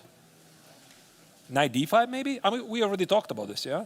Yeah, we shortly talked knight d5 and it threatens knight from a8 coming to c7. Knight on c4 is under attack. There could be ideas of bishop b2 and take on a1. Yeah, I mean, but the knight is under attack. You can take with a knight on b2. What's going to be the material balance? I'm a bit afraid, to be honest. Take. Rook a1, queen a8. There is knight. No, looks f6. very scary. There is knight f6. Yeah, knight f6, like knight f6, king, queen c3. I'm seeing here ghosts.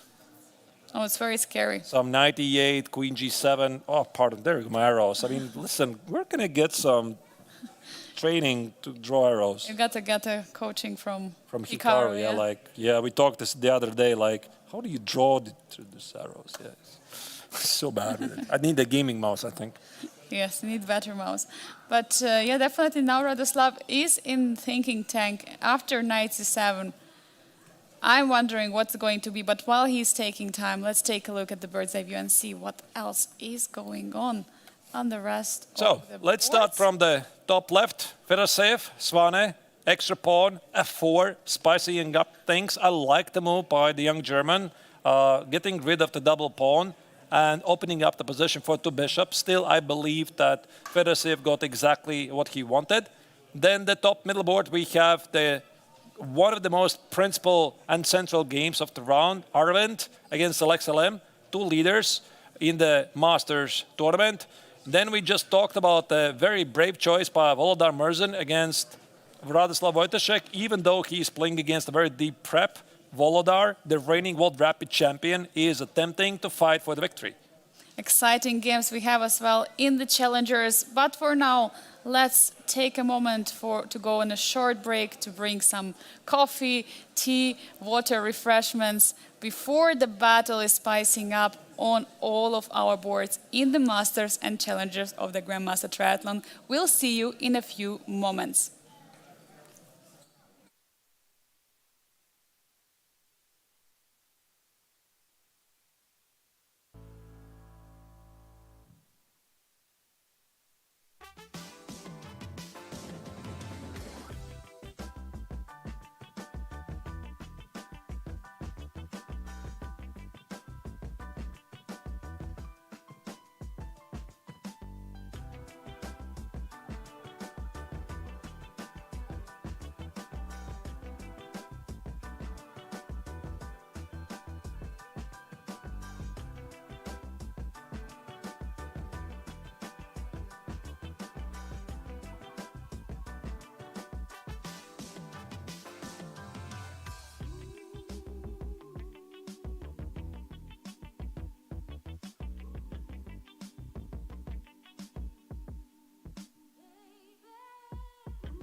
Welcome back to Biel, Bienne in the beautiful Switzerland. We are at the 58th International Biel Chess Festival, and in the heart of this festival is Grandmaster Triathlon, which we are following. We have the final day of the classical portion here in the house. My name is Angelika Valkova. I'm joined by Grandmaster Artur Snakeshans.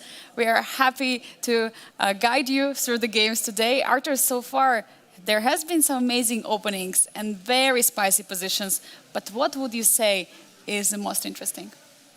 Well, it's a really tough pick, Angelika, because we are following the game of leaders. The leaders are fighting against each other, and this is not going to be a quiet game. So I'm talking about the game of Aravindh against Salem Select, the two currently some of the best players in the Masters tournament. Also, the two leaders of the challengers, Niklas Theodorov against Aram Hakobian, is slowly heating up. So we have a mix of everything, quiet positional chess and explosive games. Let's maybe dive in instantly to the game of those two leaders, because we see that something has happened on the king side. The pawns are being separated. I want to take a look and see what has happened so far in the game. Artur, we see pawns on f5 and h5. This is also the game where our prediction is contradicting to each other, right? So we made a little guess and trying to predict how the games are going to finish. You said Aravindh is going to win. I said it's going to be Salem Select, and the position can still go either way. Either way, it looks quite sharp. Yeah, it is definitely very sharp. But how did we get here? Maybe we can move, slide a few moves back and take a look. How is it going? How did it continue? Because we didn't see this f5 push. Yeah, this was this King's Indian defense, Grandfeld turned to Benoni, turned to craziness. Yeah, this is like something very exciting when you get two creative players over the board. That's what you get. Here, white play knight f1, not waiting for h4, and for select, this was an invitation.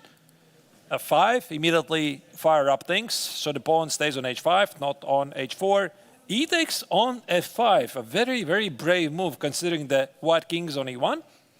G takes on f5, and knight e3.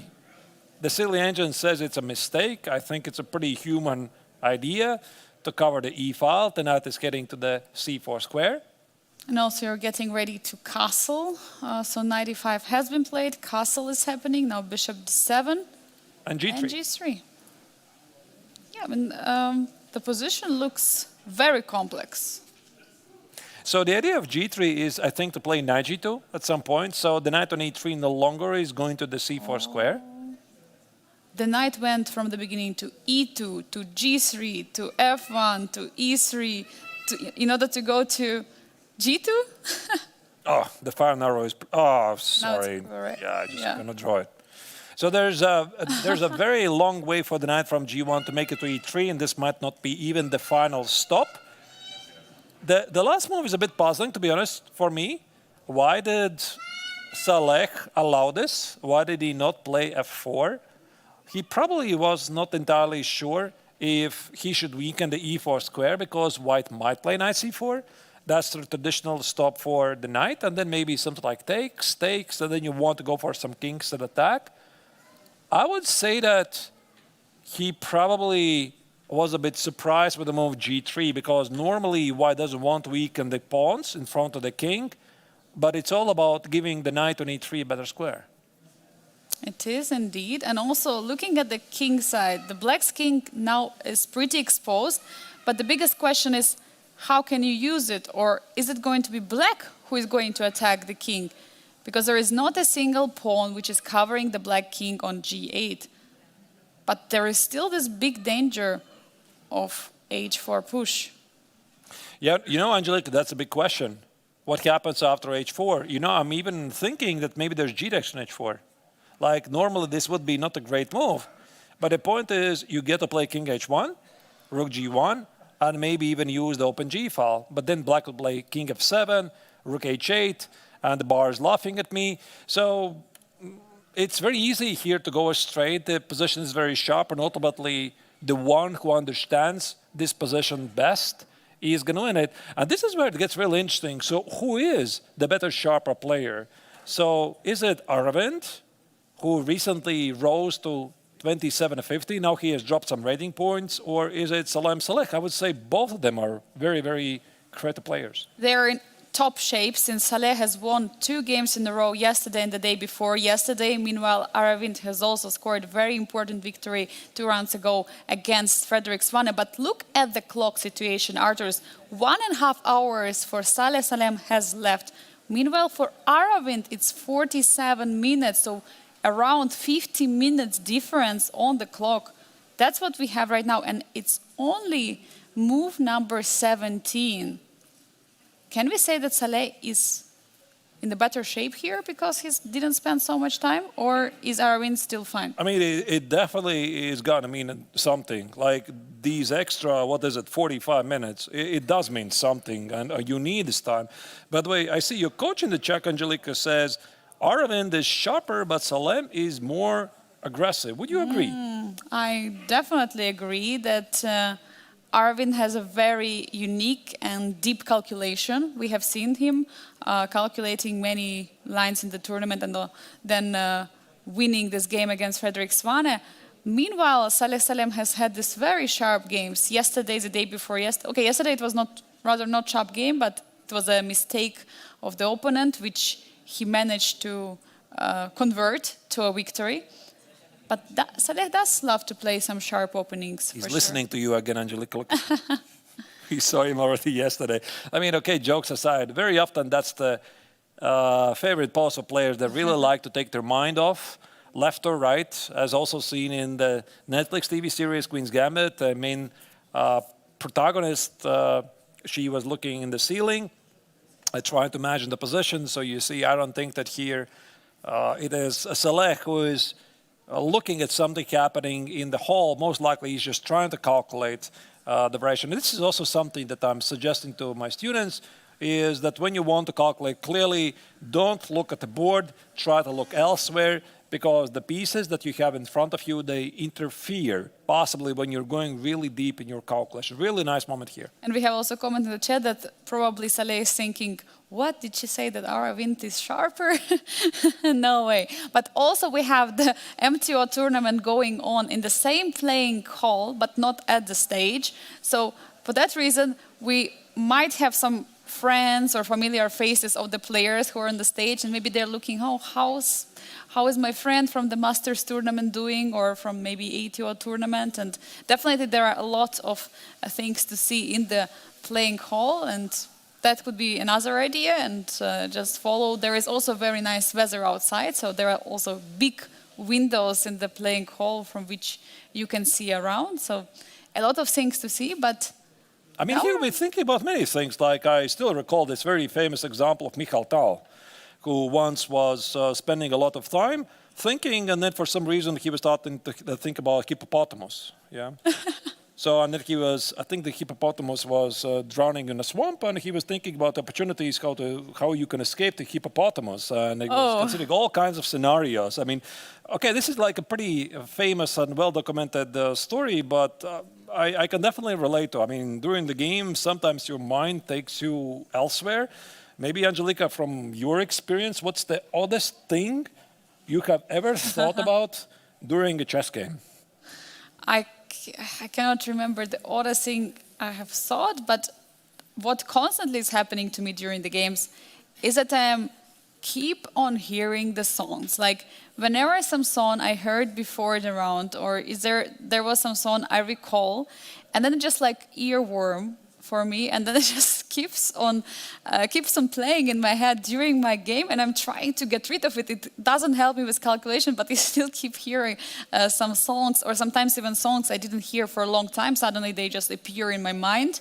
Some songs from the childhood, from some cartoons, you know, and I just have them in my mind, and I don't know what to do, and I'm just singing along. But I also don't. I need time to calculate, and it's doesn't help. And the song doesn't go away. Yeah, it doesn't go away. I mean, this used to be a problem for me, but as I'm already reading in the chat, for me it's probably food. Yeah, I could think about the food during the game, like what you're going to do in the dinner, etc. But yeah, even world-class players, they sometimes tend to think about something else. It's not always 100% concentration, especially when you have like 1 hour and 30 minutes on the clock, and yeah, the mind takes you on a crazy journey. Yeah, definitely it is. And there is also some comment about the scores. I mean, here we have a very nice team, and one of the social media managers here, we have Arne, who is from the chess base, and he was doing these very nice interviews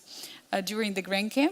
And there was an interview where he was asking each player to name his abilities in chess. It was opening, endgame, it was tactics, it was tenacity, it was the fighting spirit, something like this, in from 1 to 10.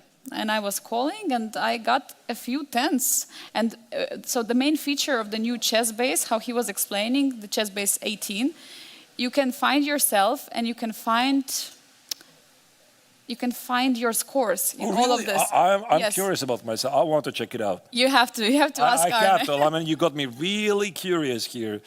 Yeah, so What's my weak that was very fun. Yeah, So that it's in chess base 18, you're saying? yes, it's chess base 18. So what you can do is you can have an interview with Arne where he will ask you your expectations, and then I'm going to ask him today. he's going to compare with chess base 18. What is does it? Oh, this is fun. This is fun, absolutely. Yeah. I mean, I'm very curious. By the way, speaking about you, you're saying that you got a 10. I would say tactical vision is 10. I'm not so sure it was 10. I remember it was 10. It was some fighting spirit or tenacity. So the way how you're trying to, it was very high. And also I got very good score in the opening. I mean, like that was surprising for me. And aggressive. Yeah, it was aggressiveness. Aggressiveness. I got very high score, like 10. So Yeah, your coach already is posting all the oh my God. positional play 0. Oh, Angelica, oh my goodness. Oh, that's bad. Really? Positional play 0?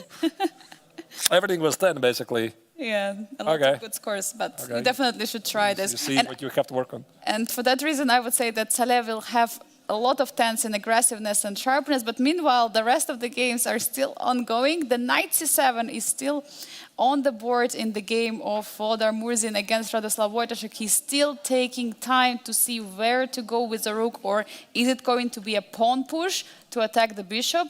Big question. Other than that, we see in the game of the position of Vladimir Fedoseev against Frederick Svane in the top left corner. We see that the king went to the safety, and still white is up a pawn. Look at the sharp game of Jumabayev against Navarra. Lower left corner. Yeah, it's getting really sharp. So it was very positional game. So you said it's going to be a draw. I think I predicted that Navarra is going to win. The relation bar really likes David's position. We'll see. We'll see, definitely. And what G4, about... by the way, look at this. Theodorov. Ooh, Nicolas Theodore against Aram Hakoben in the bottom middle board. We see that he started to push pawns in front of the king on the king side, creating some attacking opportunities. I mean, this is going to be also not a draw, which we predicted with you.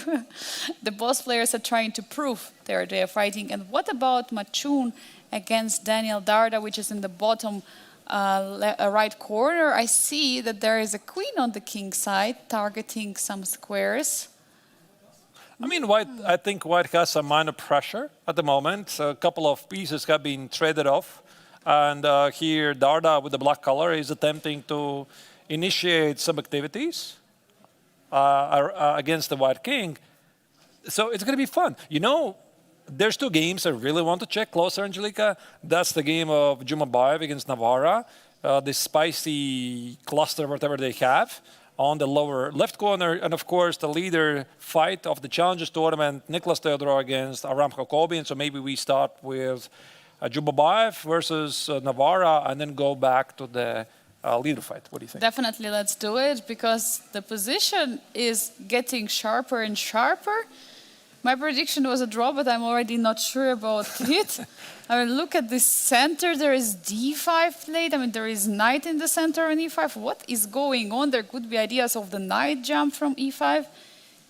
Big questions now to David Navarra. I see that the evaluation bar slightly prefers black's position. I don't Do think you, Arturs? Yeah, I don't think it really matters at this point because the one thing I have learned in my career is that in sharp positions, the position can swing very wildly. So this is still very, very unclear game. Everything could happen.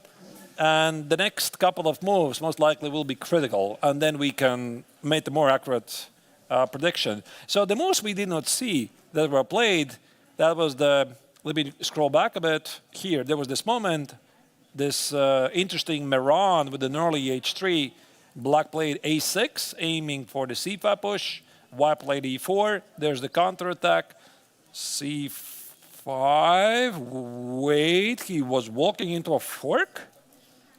Ooh, what's happening after e5? Is there pawn takes on d4 targeting the knight on c3? Probably. And now if you take one of the pieces, But wait. you can take on c3 probably? I mean, I'm guessing it's on f6. You know, I didn't really know. Is it f6? I mean, I just thought I could take the pawn on g7 and ruin your castle. And then I saw there might be some... whatever is this? Bishop h7, rook g7. Like, I saw these lines. Takes, queen d6, bishop f3. And What there's is going on? some carousel. Wow. So it didn't happen, but it seems that Navarra was pretty happy with white forking the pieces, and here white played d5. By the way, marks is a mistake, but this is a pretty common pawn sacrifice. So the idea here is that if white loses the pawn on d5, the king is a bit exposed, so these positions might be a bit dangerous for black. You see he has like two bishops under attack here, so I'm talking about either rook e1 check or even maybe some quieter move, and black lacks the coordination. Yeah, and there could be already many ideas of using the spin, bringing the bishop out. But he didn't go for it, so David didn't take, and he plays knight e5, centralizing the piece, not allowing any e5 action, and bishop f4, targeting the knight on e5. Huge pressure right now in the center. Who is going to release it first, Arturs? Do you think now is the time for black to take on f3 or to take on d5? Or maybe black just have to castle, but the knight is hanging on e5. You have to do something. There's a million moves. You know, again, without any backstory, like the players here, they have been sitting and thinking about this position for already good 1 hour, if not more. I'll just show you what choice Navarra faces here. So the choice number one, he takes an f3, he takes an f4, and either castles or takes on d5. So this is choice number one you have to calculate. But you lose dynamics. And that's what I don't like, is that white is feeling pretty okay. I don't think that black can win the pawn on d5 because of the exposed king. So I wouldn't really want to go here. The choice number two is you go for some other choices, like maybe knight takes on d3, a bishop takes on d6, and here we go. Like, I can take on b2, probably. If I take on b2, queen e2, takes on d6. Does white take on b2? Does white play e5? Probably white plays e5, and you have to calculate these lines very carefully. So it's very difficult to guess. I mean, you have to calculate these lines. Choice number three, I could protect the knight on e5 by playing knight e7. So if you take on e5, I put the other knight on e5. But now I notice the bishop on d6 is left defenseless. So once again, take on e6, f takes on e6. Can white exploit this? Can white play bishop takes on b5 to target the bishop on d6? Black can include the trade, capture the piece, and what or not is even this position. So I just show you like introduction to the amount of orations that David has to calculate. And normally, they already played a couple of moves. Normally the players are pretty good at calculating things and guessing a bit. And look at the move c4. Wow. The knight took the bishop on d3, the bishop took the bishop on d6, and black doesn't take on d6, but goes for the c4, creating a very strong knight on d3. Arturs, have you expected this? No, I did not expect that. So this is getting really explosive. And I would say that Jumabayev definitely wants to keep the bishop on d6. So if he walks away, like if he plays bishop g3, black is at least not worse. So if I'm playing with white, I'm thinking, I got to keep the bishop here. So my first thought, without any deep analysis, can I play e5? So that's what I want to do. I want to play e5, mostly to keep the bishop on d6 alive. Let's say you take on d5, knight takes on d5, bishop takes on d5. Can I organize some king-set attack with queen g4? Like, this is a very common maneuver. For that, I probably would need to remove the knight. Is this good enough? The bar is like sinking lower, lower, lower, and saying, no, no, sir, this is not good enough. Like, it's terrible. But that would be like my thought process. The other idea is maybe I can sacrifice the bishop on d6 to... but I cannot play e5. The knight on d3 protects it. Oh, that doesn't work. So now... Bishop a3 is... it does work. I was thinking b4, but there's queen a4 check. Oh, it doesn't work. So the king in the center is still a weakness for black, so not allowing these ideas, but there could be some moves like you cannot really do queen d7. Yeah, there's going to be queen a4 check, and the knight is lost. And black going to play knight c6 or queen d7, and it looks really terrible. But you know, I got to say you this. I'm sure that Jumabayev sees bishop a3, Angelika. And he sees that b4 is going to be bishop b4 and queen a4. But it's such a responsible decision if you get it wrong. Like, if you miscalculate the slightest detail, you might be losing a piece. The next move. And it's a very tough position, super sharp to calculate. But I got to ask, is there idea of play e5 for white? So defend the bishop on d6. That's what sacrifice. I just discussed. Yeah. Yes, yes. So sacrifice the pawn? Yeah. I mean... Yeah, it is a possibility, but I'm not sure where this would lead. And then Engine doesn't like it. But this move is basically the same idea to keep the king on e8. I'm totally positive that Jumabayev is thinking like crazy here. He's thinking about this choice. He really wants to do this. But maybe black can play some move like, how do I improve the b4 threat? So I would formulate, b4 does not work because of queen a4. So I need to neutralize queen a4. How do I neutralize queen a4?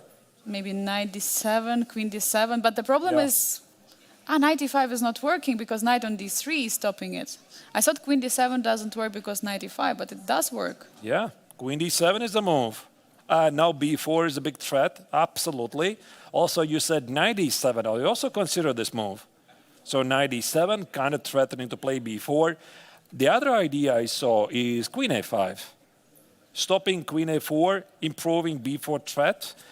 Thinking about a long castle. So I think this is also very scary moment for Jumabayev because he probably sees also queen a5 and he sees the black would castle the long side. So that's a super, super critical moment here for Jumabayev. I'm not entirely sure he saw the sequence. Again, we go back here. This moment, did he see the black can play knight takes on d3, bishop takes on d6 and c4? It's so easy to miss this. Yeah, he's sitting right now and trying to figure it all out. I mean, c4, super sharp move by David Navarra, entering all the kind of complications right now. We see Rinat is trying to figure it all out. By the way, Rinat was one of the players who has played so many long games at the Biel Chess Festival in the recent couple of rounds. He was defending like a lion against Daniel Darda in that game, which he managed to turn around and win himself, which Daniel Darda was winning.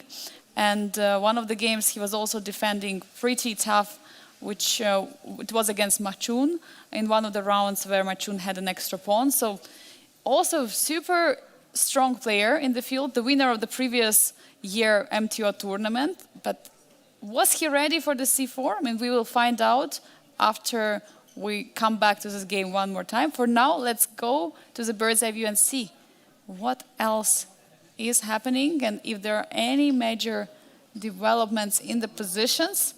We see Wojciech is still thinking after knight c7. Look at that. In the top right corner, Wojciech still didn't play a move. And this we could we could say that maybe now he will spend this 40 minutes, which he had extra 40 minutes on the clock, and now he might think about it. But look at this in the top left corner. There has been a break in the center by Vladimir Fedoseev trying to get rid of the double pawns. So it's also something very interesting we have to address. And other than that, is there anything? Is there any development, Artus? Yeah, the game of the leaders in the Challengers tournament. Nicholas Theodorov against Aram Jacobian, the lower middle board. This weird, what was it? A Kaspad that turned out to be to IQP, which is not IQP, and now there's some G4. This is some vibes from the Nimzo. So it does look like a Nimzo to me. Actually, it was a Nimzo from the very beginning, so it's a very, very big fighting game. In Machun against Darda, there's not much happening, so I would suggest we go to the Fedoseev against Frederick Svane, and there have been already a couple of changes in the pawn structure. Yeah, I see that there is the open, semi-open F-file, and now C4 has been played, trying to break the center of black, but I'm just wondering why white wants to open it all up, because while opening up, it will improve the black's bishop pair. The logic is perfect, of course, yeah, so that's the logic. So the bishops best operate in open positions, the knight operate best in closed positions. What we saw earlier, this position feels like an improvement for Frederick, because what we saw after the opening, I'm going to show you the one. Like, that's the moment I think we left it. It was around here, maybe even before, like a move before. And this was the position where white had the extra pawn, he kept it, and he had like a 40-minute lead on the clock. Yeah, and also this had a pretty great influence on me, and I said that I think that Fedoseev is going to win it. It looks really great. He got everything he wanted after the opening. But what happened later? So Fedoseev played knight e4, which might be an inaccuracy. You see, Engine actually disagrees, but I really like this move f4, because you could have taken f4, there's going to be bishop takes on d4, black gets rid of one double pawn, and is opening up the position. Yeah, there will be no double pawn, and also e5 would be ready to open the bishop from c8. Yeah. Bishop d7. First defending the pawn. e5 is incoming. c3, e5. There's your e5. Take, take, take. So, okay, now the question you had is why c4?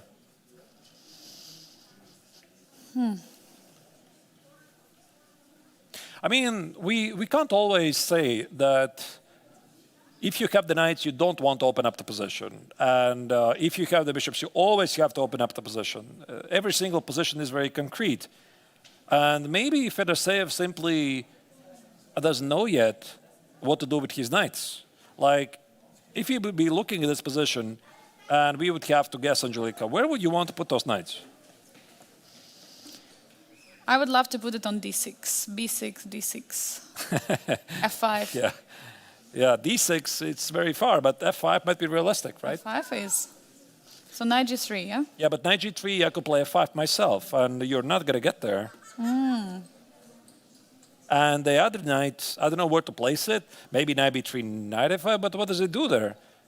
I'm not sure I understand. So that's why I think it's also understandable why Fedoseev played c4.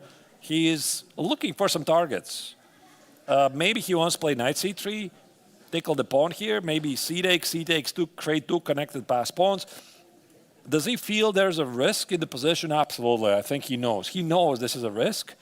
And if I was him, if I was in this position, considered what was before, I would feel my position has taken the wrong turn slightly, because black has achieved a bit more. So I would go back here at this position and perhaps add an inaccuracy move tag to the move knight e4. Like, I'm not sure about this. If this was a good inclusion for Fedoseev, because it did weaken the king, but maybe he didn't see anything better. Maybe he had to play like rook b1. This is what we discussed. a5, a3, a takes, And if black plays e5 here, should castle, the king feels a bit safer. And maybe I can play f4, threaten to take with e5 and control the d4 square. And in this position, those knights somehow feel more comfortable. But right now, what we're seeing, not so much. Yeah, absolutely not. So c4 has to be tried to try to open. Of course, white would hope for black to take on c4, but that's not going to happen, because if black is taken on c4, black is giving up all the light squares on e4 and c4, and suddenly knight can jump to d6. But what else then to do for Frederick? And of course, he can just play some, maybe some, I don't know, some improving move. a5? Oh. It looks perfectly logical a5, to me. yes, looks a5, logical. a3, just to have some pressure against the rook. And somehow target those weaknesses. You know, Angelika, what I would normally do in this position, I would, again, try to formulate things. Like, what are the weaknesses in white's position? What are my worst pieces in the position where I can improve them? And find a way. Like, for example, I'm looking, which piece is not working for me? That's the queen. What are the weaknesses in white's position? That's the pawn on b4, that's the pawn on e3. So the logic says I could maybe do the two things at the same time. I could improve my queen and I could attack a weakness. So even queen g5 looks perfectly reasonable move, targeting the pawn, and maybe this pawn is not so easy to defend. Yeah, But queen again- g5 or queen h4, yeah. Yeah, but again, it gets really concrete, because I could take on d5, and now you did say this idea that that could be heading to d6. I found it to be quite unbelievable. Maybe there's even some knight e4 ideas. Oh, Knight e4, d takes on e4, queen takes on d7, and you have to calculate all of this for black. you definitely have to. But, Yeah, because whatever is this. because you're allowing knight if you're not taking on e4. And your bishop on g7 suddenly is becoming bad piece. Bishop is just being blocked by the pawn on e5. It feels like freestyle chess to me. By the way, bishop g4 is on the board. Ooh, bishop g4 was played. So the idea is first, of course, pinning the knight, but... Might be heading here. Like, first, of course, pinning the knight, but if you play h3, I might put it here on g6. And also it's defending the king side. It's also very important. There is no pawn on g6, so bishop would be perfectly located on the g6 square. And it comes with a threat. Oh, The threat is d takes on c4. wow, huge threat, because the queen will be overloaded and there is going to be a win of the pawn. Let's illustrate it. Yeah. The knight. The knight is poor lost. is hanging. That's a great move. I really like it. So it means it forces white to make some decisions in the position. Either to take on d5, which looks very logical. If you played c4, you got to take on d5. But now the big question is, do you take on d5 with the queen or with the pawn? Because originally you want to have the pawn there. You want to have strong center, but Arturs, do you think taking with the queen is also an opportunity? I would say this is one of those positions where you really have to listen to your gut instinct. Like, you cannot calculate these lines until the very end. So my gut instinct would say just take with a pawn. Just grab the center, see what happens. The bar slightly doesn't like it, but I don't think there's like a big decision. I don't know, like, somehow I feel I would take with a pawn, but it is up to the Fedoseev. Does he even take on d5? Maybe he walks away from the pin somehow. Maybe he includes h3. There's many choices. Many choices. Maybe there is rook c1 defending the pawn on c4, improving the rook, also removing it from the long diagonal. Definitely a big moment to think for Vladimir. Meanwhile, let's get an overview of the rest of the games. If there is any special going on, we see in the top left corner, top right corner, finally, Radoslav Wojtaszek made a decision. He removed the rook, but he thought about this move for about 50 minutes. Ooh. 50 minutes, and we had a discussion about this game earlier. Like, when Murzin was down on the clock about 50 minutes, I told you, at local time, 5 p.m., Murzin is going to catch up. It's 4 p.m. and he already did it, by the way. Yeah, so I mean, this huge time advantage in the opening phase somehow gets even in the long run. So here the big question is, can Murzin play rook d1 and punish the queen on d8? If Wojciech played it, he's sure he can do it. So rook d1 targeting the queen. There is no way of removing the queen, so there's either bishop d7 or knight d4. So knight d4, knight d5. This makes sense. So I'm walking away from the knight, I'm hitting the knight on d4, you could have taken, the queen is under attack. So the logic E5. suggests e5, of course. Defending the knight, attacking the bishop on f4, but there could be a crazy move, bishop takes b7. Oh. You think?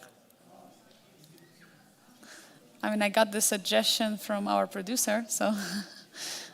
Bishop b7, like, this is what our producer suggests.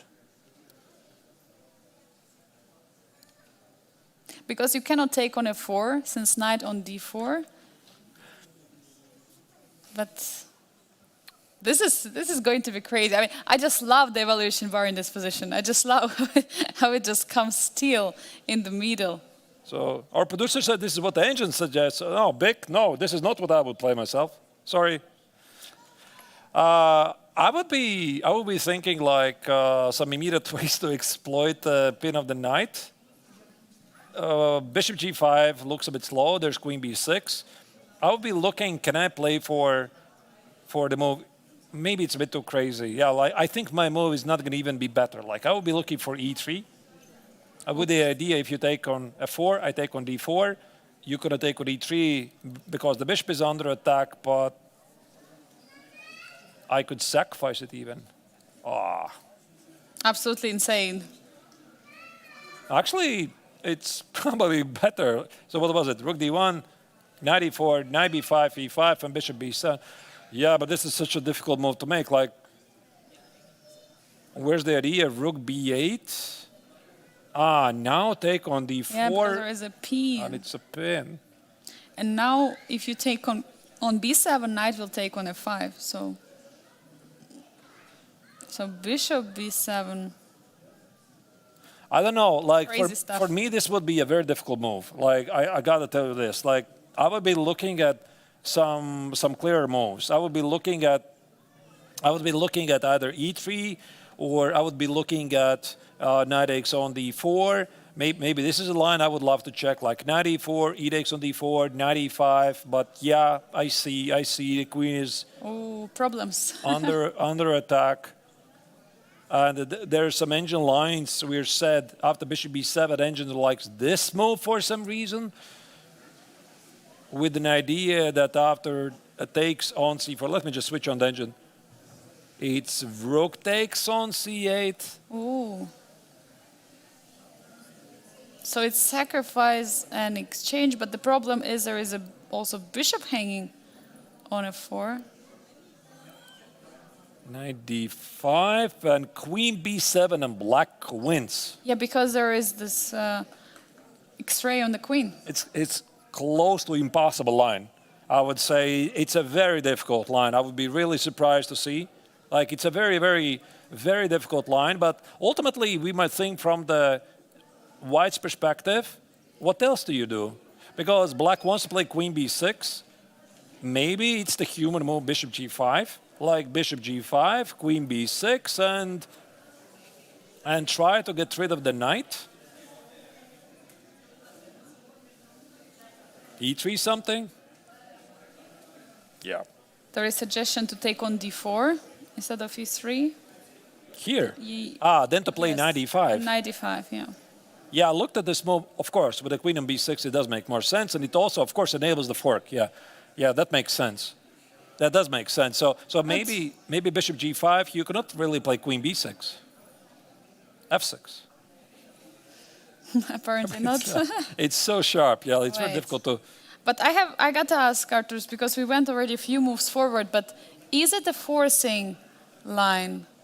Is it the forcing move knight d4 after rook d1? So is there bishop d7 here? Is there knight d6? Is there any other move? Yeah, but bishop d7 is something you don't want to do. Like, this looks so passive. Like, black is pinned, and I could at least play knight e5 and have a like pretty solid advantage. So I think that Radoslav already is ready to play knight e4, and he's calculated e3. The obvious candidate move is knight b5, e5. So this could be really a masterclass in terms of the calculation here. What did you say? What was your prediction in this game? I already forgot. What did I say, actually? I was also Draw. trying to... I think I said a draw. I think I said a Did I draw. say Might be draw? still be a draw. Like, the next check- 5 moves are going to I decide. was not sure. I want to say Radoslav or draw, but because I was not sure because of the time situation. So I think I said draw, yeah. Yeah, but now it's getting really, really exciting. I think on the games we predicted, where we predicted the draw, we might see some explosive actions. So Arthur, let's take a look at the overview in the games, because we have some decisions on the board of Aravindh Chidambaram against Saleh Salem. It's a top middle board. The king side attack has just begun. Yeah, very sharp. Don't trust the engine evaluation. That's the bar we're seeing. It says that white is better in these sharp positions. The swings can be really wild, and very often the better player, I mean, the one that the engine prefers, has to like walk a tightrope to find it. And of course, the time is going to be a factor. And speaking about the time, Saleh has more time. Indeed, and on the bottom right corner, look at this development. Rinat Jimabayev against David Navarra. He did go for removal the bishop to the edge of the board, and we see that queen went to the edge of the board as well with the same idea. We were discussing the line, but there is a pawn push in the center. What is going on, Arthur? That's the game we definitely will want to check closer, because there has been a major development. Also, the other games we're going to check in a moment, but there you go. E5 marks a double question mark. And I do not like it. I do not like it because we already looked at a very similar line before. I think we looked at this line instead of bishop a3. We were discussing this. E5, knight e5, knight e5, bishop d5, and knight e4. So this was the original idea, the very first idea I noticed, because I want to play queen g4 and I want to keep the king in the center, etc. And most likely black would castle long anyway. And now with bishop a3, queen a5, with the b4 threat, how is this better? Because black's going to take it, and I suppose you want to take it, and it feels like bishop a3 would be standing better on d6, no? For this position. Definitely is, because b4 is a huge move. b4, enormous threat from black right now. Black would like to trap the bishop, and if you have to spend one more move to move the bishop, and it's definitely a downside if we compare it to that position. So this e5 is a bit unclear. Ah, knight e4. That's what he wants. But then there is b4. And he wants to check on d6 and take on c4. Ah, now we understand. So his idea, yeah, he freed the d6 square. Ooh, absolutely sharp. Crazy. Look at this. Look at this. The bar changes. Knight e6 check. King goes wherever it goes. And you already said, Angelica, 10 out of 10 I give you, really. I mean, tactics, 10 out of 10 immediately. Like knight x on c4. Positional play, 0. Sorry, yeah. But the positional play we're going to talk about a bit, but this looks great. But why it's a mistake? Okay, knight takes, knight e4. Because black doesn't have to play b4.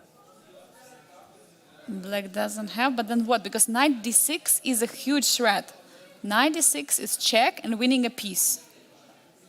Is So there a the long logic castle? suggests I'm running away. Yeah, I wanted to say long castle, yeah. You give me a check. I mean, you got to give me a check, yeah?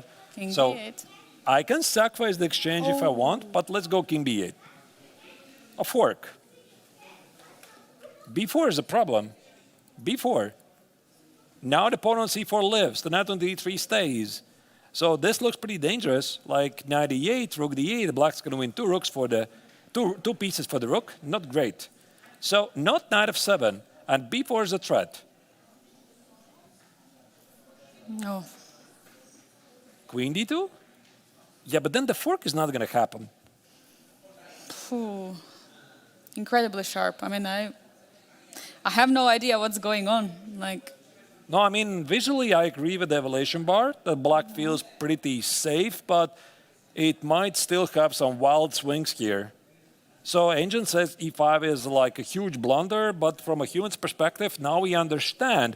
And also, Navarra has not yet made a move. And why? What might be the choice instead of knight x on d5? There is a potential alternative, and that's the move b4. b4 takes on f6, and possibly g takes on f6 with some really wild ideas. oh my god! And then at some moment, knight on f3 is going to fall. Phew. This is getting, I mean, as sharp as a knife. I mean, like crazy. But I think definitely David is going to take on d5 because that position looks just totally out of control. And b4 is something he wants to check. Also notice he has 1 hour and 7 minutes on the clock, plenty of time to think about your life's choices. So if I was him, I would spend here some time. And only half an hour for Rinat Jimabayev, twice less time than David Navarra. So definitely tough position for white, but also black has to find the best decisions here. Arturs, shall we take a look at some other game, because we also have another developments on the boards. We see the game of the two leaders, Nicolas Theodorou against Aram Hakobyan on the bottom middle board. We see that there is still tension in the center. There is attack on the king side ongoing, but it's not so clear yet what to do. Meanwhile, in the bottom right corner, Machun against Daniel Darda, I see there is a queen targeting the king side. There could be some attack. But what about the game of the two leaders, Aravindh Chidambaram against Saleh Salem, the big attack happening on the king side? Let's maybe dive into that game. Yeah, good call. We are seeing that h4 was played by black and g takes on h4 is the response. This is something we discussed earlier, like in a completely different setup, because now it seems that both of the players already have committed to pretty big choices. Like I see the white pawn is on b5. Apparently there was a trade. And now the white king on h1. Is it safe? I don't know. I mean, the bishop on d4 is pretty annoying piece. So there could be some backfront problems. So maybe we just step back a bit and see the last moves, right? Definitely, let's do it. And also, I think the biggest question in the position is that which king is weaker? Because it looks like attack is against white's king, but black king doesn't have much of a protection. There is no pawn, but there are light pieces, the bishop on g7, knight on h7. And this is the position we left. Yeah, rook e8. Rook e8 was played. Knight g2. Knight g6. So it's all about h4 threat. Bishop b5. And he took it.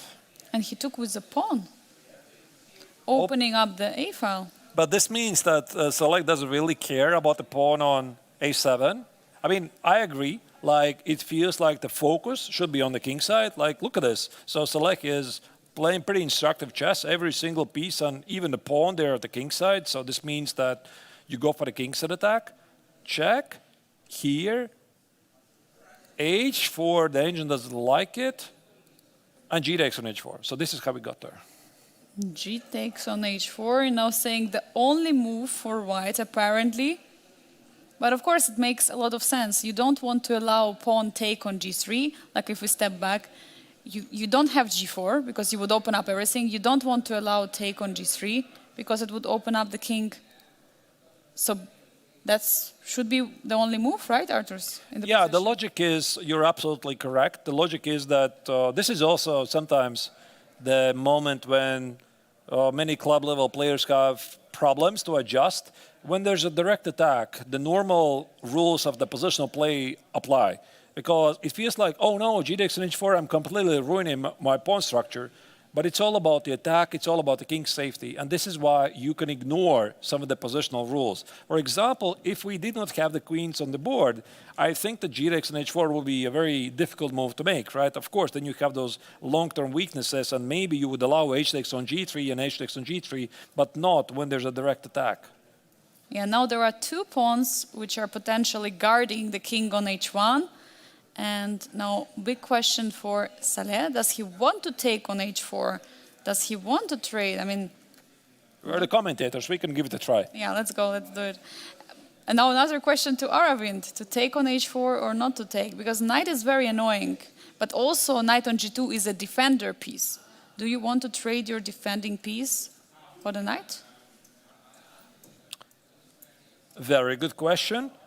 And I just noticed this hole on e6. So first thing I would check, do I need to take it? Or maybe I can go for e6. Oh. And if I put the knight on e6, somehow Black's position is like split into halves. Like the knight on e6 really disturbs the coordination. Like the bishop on d4 is hit. For example, let me just make some random on b6, knight e6. Yeah. So the knight is hitting the rook, but the most importantly, the bishop. It takes away the g5 square for the knight on h7. It controls the g7 square, maybe for some rook lift at the g file. So I think it's a very dangerous thing to allow. So knight h4, knight f4, and how do you control this square? Knight g5, the only way probably. Could be. And also you bring the other piece to attack the king side. But now maybe knight c can go knight c to e2, maybe bringing the piece towards defense and also targeting the bishop on d4. That's logical. So, yeah, I don't think you want to allow this bishop to be traded. Probably bishop e5 or not so clear. Yeah, like I don't know, like I'll be a bit afraid to walk into some fork. But there's rook g1 as well. Yeah, this is also something you have to account for. And then Black will play king h7, and we have something like this, a complete chaos. It's very difficult to evaluate. Very tough to do it, and also very tough to understand which king is weaker. Is it the white's king? Is it the black's king? Now that the bishop is on d4, I'm not sure anymore that that white's king is weaker. Maybe here Saleh realized that after knight x on h4, white has the move knight f4. Could it be that it just somehow skipped his attention? Because takes, this feels pretty great. Like, I mean, the king is probably going to go to f7. It feels pretty safe in these positions. You could put the rook on h8, that could go to g5. So I could definitely see some dynamics here. So it's a bit surprising to see he played h4, g takes on h4, and now he has paused at this moment. So that's why I'm thinking that maybe he either missed or misevaluated this, or he has second thoughts. Like probably either of those things. Yeah, probably indeed, because Saleh is taking time. Meanwhile, Aravindh has 39 minutes, and we have move number 22. It means that Saleh has to make 18 more moves. No, it's actually 19 more moves, and for Aravindh is 18 moves. So not so trivial. And there we go, knight x on h4, he figured it out. I'm pretty sure that knight f4 is going to happen. It feels logical, unless, of course, Aravindh has a different idea to kill the knight first and then bring this knight to f4. Yeah, but you for sure have to play with a knight from g2, because if you play immediately knight e2, then it would not work. So you have either to kill the knight on h4. And he go instantly. Instantly, yeah, he expected this. I think both players already should be pretty happy with the position. And knight g5, I think knight g5 is going to happen here. This is a big fight, huge fight. Arturs, did you predict for Saleh? Yeah. And I predicted for Aravindh. It definitely looks like the game. I don't know about 3 results, but definitely 2 results. Yeah, either win or lose, but I don't know, maybe draw is also possible somewhere, but it feels too sharp to finish in a draw. I mean, yeah, but it can happen. Like, it can happen. I've seen some crazy games, really sharp games, and some of they end with a draw. So, yeah, we'll see. We'll definitely see. Meanwhile, let's take an overview on the rest of the games. You have major development in the board of Rinat Jumabayev against David Navarre in the bottom left corner. There was a trade on d5, and there is the bishop coming into the middle of the board. Wait, he did not put the knight?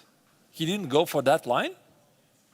Oh, Very strange. It is really strange, so maybe he changed his mind because it doesn't make sense. So maybe, maybe very shortly, go back to this game because I want to proceed a bit further. I want to proceed with a game of Theodorov against Jacobian. That's the leader fight of the challengers. But this is really surprising. Look at this. So a couple of moves ago, look at this. He played bishop a3. He played e5. And now he played bishop d6. he plays back. It suggests he changed the mind. Like, if you want to go for this position, this means you could have played I'm sorry, not here. Back one, yeah. Yeah, you could have played e5, knight e5, knight e5, this position. Yeah, and then proceed with something like, is it b3, is it knight e4, and play this position. So it doesn't really feel that he has gained anything with these two tempes. So once And again, here is white's move, by the way. yeah, And the position with which we have, it's black's turn and queen is on a5. exactly. I think he simply changed his mind. He changed his mind here, and he wanted to play knight e4 from afar. And while Navarro was thinking, obviously he was calculating the lines as well. He realized that this is going nowhere, and b4 is a big problem. And maybe there was something he wanted to do in this position, and the longer he was sitting in this position, he realized he doesn't work. Like I've been in this situation way too many times. Like unfortunately, it's not great. But it happens. Like it happens even at the GM level. Like even in sharp positions, it's better to be like, okay, I accept that I made a mistake. Let me retreat. And You have to make a decision. And sometimes you just have to admit your plan didn't work. so let's now go back to the other game. I really wanted to check the game of Nicholas Theodorov against Aram Jacobian because that's the leader fight in the Challengers tournament. It was this weird Nimzo-like position with c5, knight c6 on the board. Angelika, who do you favor here? It's very tough for me to say because if I would be white, I wouldn't push those pawns so much because it looks a bit, it looks a bit strange because black can take on d4 anytime. There is a pressure on the d4 pawn. But I do play these positions, I think, more with the white color. It's tough to say for me because pawn structure is very strange. What did you predict? The draw with you. The draw. You also said draw. That's why I wanted you to make the prediction first, so that you don't repeat mine. I would never repeat. You would yours. never repeat Of course that. not. Okay, yeah. I have my own. That's why I did it. That's the master plan. You could have repeated mine. I mean, Artur's. I did repeat some of your predictions. You see? I did. Yeah, I did. You're right. So queen d6 has just been played. Now big question, what white wants on the king side? How to proceed? I like black's position, to be honest. Like, I feel that black is safe, unless there's some immediate tricks with take on c5, queen c5, and some wild knight jump, and maybe this somehow is okay. But at least I have queen e7, and black is not getting checkmated.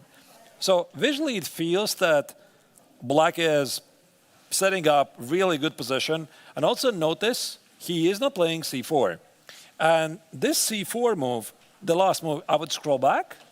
You see, he could have played c4, like c4, bishop b1, and let's say b5.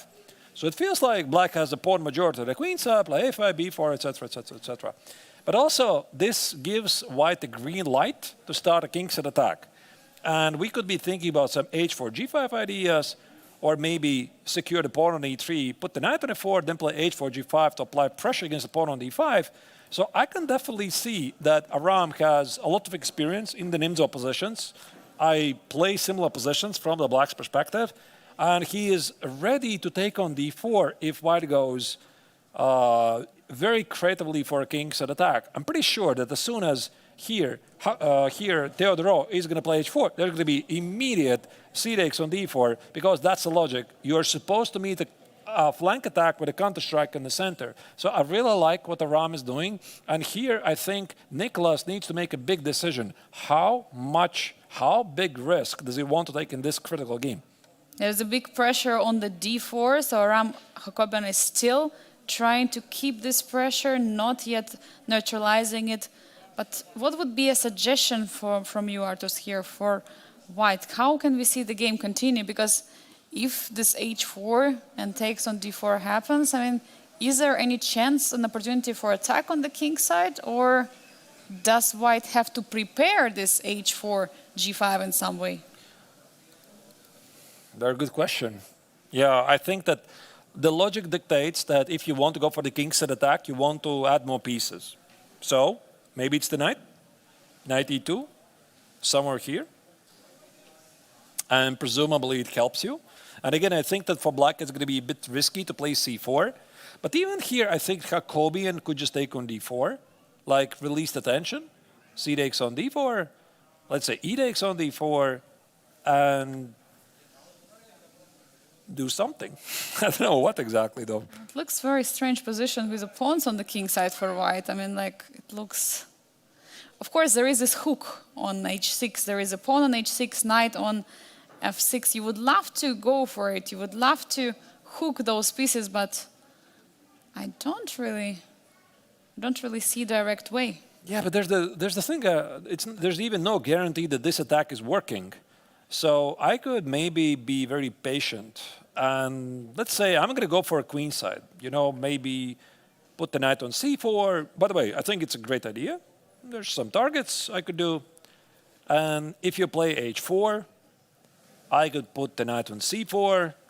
I think accepting this pawn is pretty risky because the king is exposed. The pawn on b2 is under attack. And let's say even if you play g5, like, is this really so great? Because I might either take it or even play knight h5. So that's why also for Theodorov, he needs to, like, that's why I said he needs to decide how much risk is he willing to take here, because this attack, it could backfire. And I think right now he's somewhere at the crossroads right now, because Jacobian has set up a very good position here. He has no obvious weaknesses. And he's like saying, come and get me, right? Come play h4, g5. I'm going to be ready for that. So big moment here.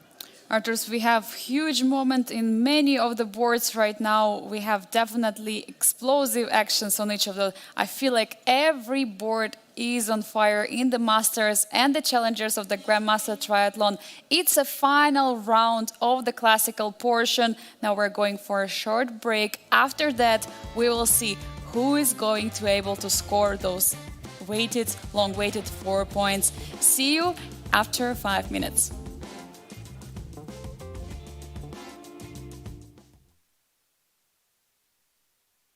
Greetings, chess fans. We are the official commentators of Biel Chess Festival. My name is Artur Nations. I'm a chess grandmaster. This is Angelika Volkova, my co-host already for 4 years of the festival. And we have for you a very important message. Yeah, we're here in Biel, but the question is if we're going to come next year, and it could depend on you, dear viewers. The goal is to achieve €10,000 donation from our Tippy campaign. You probably have seen, what is this Tippy button right there on the streams? This is our donation campaign. So if you are enjoying our coverage, if you like us as your host, and most importantly, you would like to see us coming back next year, we would really appreciate that you would donate something for the campaign. And we're going to reach the goal. You will have this opportunity of having free entrance to all the tournaments at the Biel Chess Festival and also hotel accommodation. Arturs, I hope we're going to get some donation, because I'm really looking forward for the next edition and I would like to be here commentating with you. So do I. Being here for 4 years in a row, we make a really great team, so please make it happen.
The temperature is rising outside, but in the playing hall, on the boards, the games are heating up. We have explosive action on every of the boards.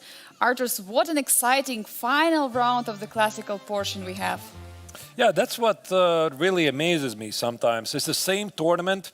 Yesterday we had a quieter day. Like 5 games out of 6 finished with a draw. Also, the character of those games was somehow a bit more positional. Today we have a really hard time to pick between the games to follow because we're seeing plenty of action. Just to summarize what we're seeing right now, starting with the Masters section, the left corner, Fedoseev against Rasmus Svane. Incredibly unbalanced game. Fedoseev has an extra pawn, but Black has 2 bishops. Then we have the possibly the central game of the round, fight of the leaders, top middle board, Aravindh against Salem Salek, yeah, this crazy position we have in the Benoni-like position. Then we see a very interesting fighting position in Voldar Murzin's game against Radoslav Wojtaszek, top right corner where there's a lot of pieces in the center of the board and we are trying to make it sense. Yeah, and also, of course, the Jumabayev's game, of course, against David Navara, obstacle of bishops. The Black King is in the center. That's the lower left corner. So those are the most exciting games. Definitely, and we have also in the bottom middle board Nicolas Theodore against Aram Hokabian, the fight of the 2 leaders in the challengers. Not much has changed, but we see the trade in the center has been happened. But the game which I would like to follow is a game of Machun against Daniel Darda, because we see that there has been some major developments and many trades. Arturs, what do we see here? It seems that Daniel is getting a really nice position. And this was the Pirts opening earlier. We're following where it felt that White has some minor pressure. But as you said, there are some developments here. And it seems that both of the players have accomplished something. White would like to, I suppose, go for some kingside attack because he has a pawn majority there and the Black King is a bit exposed. But at the same time, Black already is ready to play d5 to take the center, open up the bishop and f8. At the same time, he has really nice rooks at the e file. So I think I'm going to agree with the engine here that Black has successfully managed to equalize the game, but probably not more than that. Definitely not, because the bishop on f8, I mean, looking at this piece, it's not so active. And now with knight coming to d4, getting the central square, now there is a question, what do you do with a rook on e6? Because there are not so many squares. You cannot enter on the e file. Do you want to put it back? I mean, it would be pretty ugly if you go back with rook 6 to e7, because then the bishop would be blocked.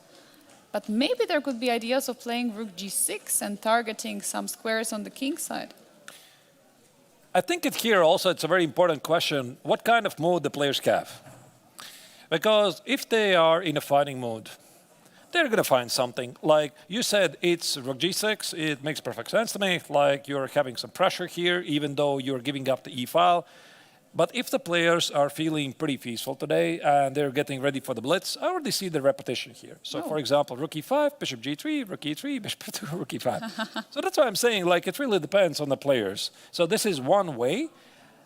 We might get there, but I'm not sure that this is such a great result for either of the players, because once again, this is the final classical game of the classical tournament before the players get to the final stage, which is the Blitz tournament. In the Blitz tournament, they're going to battle out tomorrow 10 games of Blitz to qualify for this final 4 stage. Maybe, Angelika, you could tell me a bit about this final stage. What does it take for the players to qualify for it? Absolutely. So we already had Chess 960. We had Rapid. Chess 960 was not part of the triathlon. It was as a tiebreaker.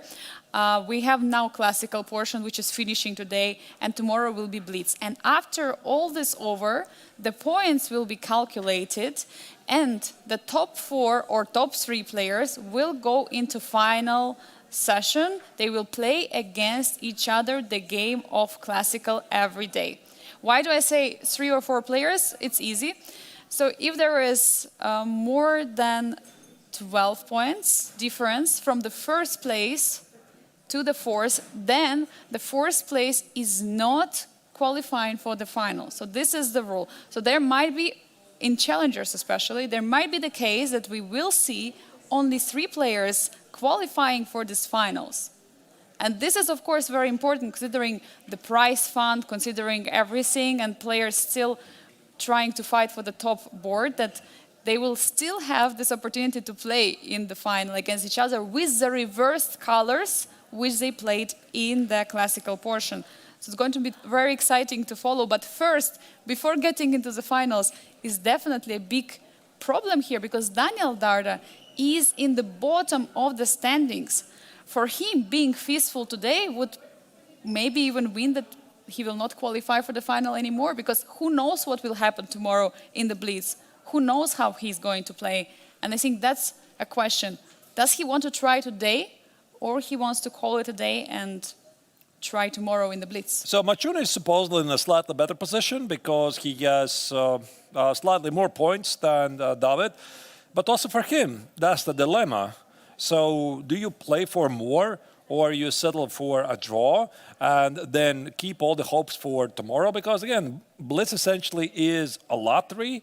So that's why the both players here wouldn't really mind to continue. So I would say that the players are going to fight on, right? I have a knack to notice all kinds of repetitions in any position, but I think that here it's going to start with Darda.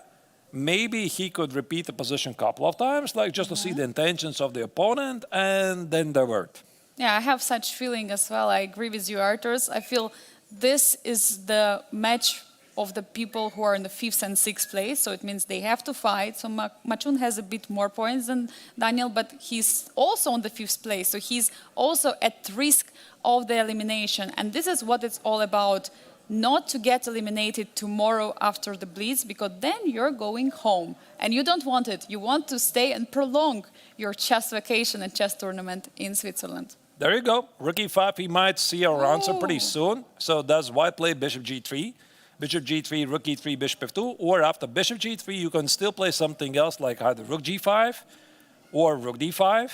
Wow, big moment. I would not expect this rook e5 move, but maybe it was one of the best options for black. And it's a move, yeah. It's a nice central move, and black, of course, wants to play d5 and bring out the bishop as quickly as possible. So that might be a question now for Machun. Does he want to allow black that, going this d5 and bishop b4, or he rather goes for this repetition? I mean, this is also huge pressure. It means he has to do well tomorrow in the Blitz. No, but I mean, first and foremost, I think the question here is where's his plan, right? So if he doesn't see anything, then yeah, then we can talk about repetition. But first, let's say I want to be ambitious, and I want to play for something. So I need targets. So where are they? The only target I can think of is maybe the weakened king a bit, because there's only 2 pawns covering it. And the other weakness I'm seeing is the d6 no longer. I think it counts as weakness, maybe the pawn on a5. So I'm thinking, how do I get to the pawn on a5? I mean, maybe I play bishop g3? By the way, bishop g3, rook e3, and knight b3. This looks pretty reasonable to me. Ooh, using the fact that the d file is semi-open, there are double rooks. So this is now a big question here for black. How to keep both pawns alive? And after knight a5, I'm seeing bishop b4. Here we go. Here we go again. Yeah, knight takes on b7, and whatever happens here. Whatever happens in Biel stays in Biel. So, yeah, bishop takes on d2, knight d6. There's a fork. This could be really exciting, like takes, attack. oh, there could. Why is this not working? What is happening? No, wait, what? But I mean, white is up 2 pawns for the moment. No, wait, no, black is up a piece. Oh, my goodness. Oh. Okay, yeah, Yeah. so it's just one of the things you have to calculate. So once again, bishop g3, rook e3, knight b3. You hit those weaknesses. If you're a GM, you see that black's going to play d5. You see that there's going to be bishop b4. You have to calculate knight e5. You have to see bishop b4. And you're somewhere here. I mean, if you're mature, you're somewhere here and trying to understand, can I do this? If I cannot do this, what else I can do this? Maybe I just play c3. Black plays d5, but black is like perfectly fine here. Yeah, there is currently move 26. So it means for both of the players, they still have to make 14 more moves, and they have around half an hour on the clock. So we'll definitely see. We'll follow more of this game later. We'll see if Machun decided to go for the bishop g3 or he found some other plan. But let's take a look at the overview, because there has been a major development in the game of Volodar Murzin against Radoslav Wojtaszek. I see that there has been, or rook was taking on a1. What is going on? I mean, this was the line which eventually we were talking about. This was the line which was played. So let's break it down. Maybe. Yeah, let's go in. Let's see what is going on here, because materially wise, Murzin is down the rook. For a moment. For a moment. And I think he has to take the knight on a1 unless there's a discovered attack on the queen on d8.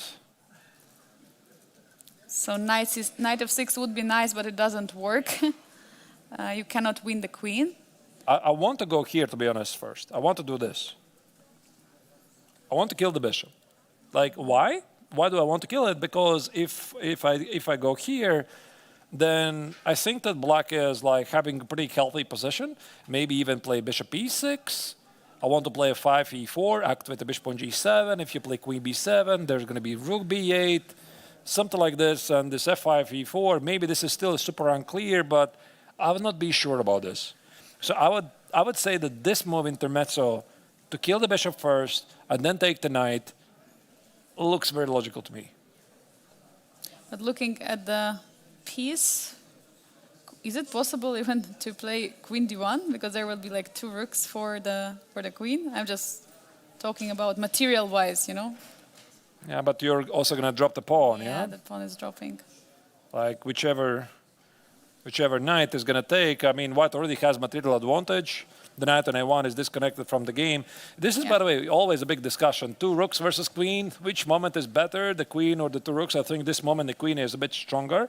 It's too active. Too active, white, indeed. So I would say knight e3, and let's say... Let's not go crazy. Let's not... Yeah, but I could even do this, by the way. Can I? But possibly. Their knight on a1 is anyway trapped by... But what after, queen b7, because... Is there bishop... Was there bishop h3 or something like this to put pressure on the... There's always a 5, yeah? How is this? There is knight b5, by the way, knight b5. Bishop cannot take. Knight b5, rook b7 is not possible.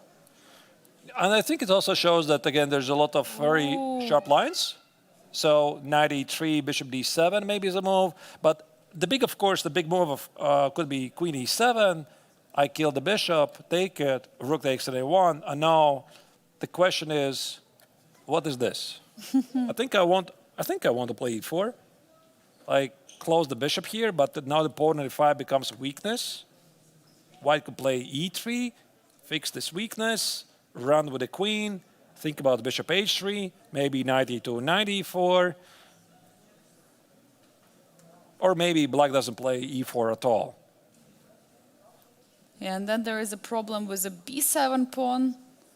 So it's an exchange for a pawn. Maybe there's queen b4. No. Queen b7? Yeah, queen b7, you're right. Queen b7, bishop b7, rook b8, bishop d5 check. I missed this check. Bishop d5 check. That's the problem. And then there are two pawns and it's too much. But yeah, you have to be really careful here for both sides. King h8. Walk away from the check. Now it's working. Now queen b7 wouldn't work. Now it's a different story. I like it. I like this move. Three result game. Yeah, it's very difficult to validate. Like I see the engine says it's equal, but equal doesn't mean it's a draw. Definitely it is not. And also look at the clock situation, 21 minutes for Murzin in this position, and it's only move 19, by the way. For Radoslav Wojtaszek, it's 41 minutes, so it's twice more time than for Murzin. So 22 moves have to be played. And we can say that Volodar has around 1 minute per each move now. It's not much at all. What is even this position? Yeah, I have a difficulty to understand it. Like, Bishop b3 or something, but okay, then there is rook d2 maybe. It's very hard, yeah? yeah, like I see that's a weakness. I mean, with the pawn on g6, I would immediately give black a big advantage. But with the pawn on f6 and this pawn is a weakness, I'm not sure. What is this? Maybe this, rook d1, and black can take it and play f5 and e4, and even what is this position? So there's many things for White to consider. I think that he's looking at this knight e3, so you can see that's the pose of Volodar. But by the way, this is move 19 with 20 minutes to go with no increment.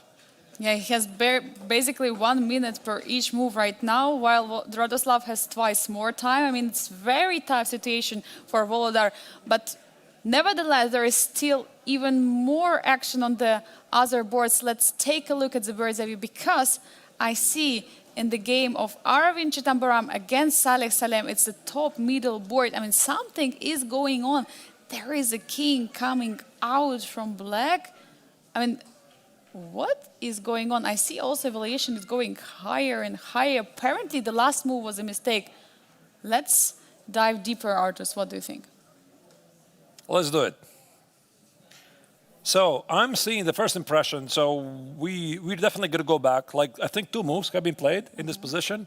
I'm seeing the bishop on d4 is under attack, and I am quite puzzled to see that. I mean, why did knight x on d4 is a possibility? Why did black leave it hanging? Now that's what I don't understand it. So I'm already seeing an knight d4, c6 d4, queen x on d4, and if I won't get checkmated, the logic suggests that white should be better.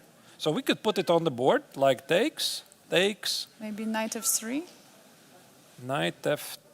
Maybe knight h, so that there is no knight e6. I have the rook at a3. Yeah, and then there is queen e1. And I have queen g1. And then there is no rook e1. And there's rook e1 and rook f1, and there's no. rook g8 and king f2. Wait, what is happening? I just show you very quickly. Like, okay, maybe not rook g8, but white is in charge. Maybe not winning, but white is in charge. I mean, 2 minor pieces, pass pawn. The pawn on b5 is a bit weak. Maybe it would give black some hope to survive, but I don't think it's going to work. But I have a different idea. Maybe this entire sequence. How about some crazier moves? Can I do this? Ooh. So of course, if you take, then there is going to be a queen g1, and then? Then I wanted either to take on g1 and take at f3, but even this position just feels worse. Engine says it's equal. Like, I thought this is worse. Maybe not knight g to f3, maybe knight h to f3. I just see there's a weakness on a7. Rook a7, rook b7 gives black gives white a very easy game here. But these knights could be tricky. And we were talking about this weakness so many moves ago, Arturs. Remember, we were talking that there might be this problem, but Saleh wouldn't care about it because he was attacking on the king side.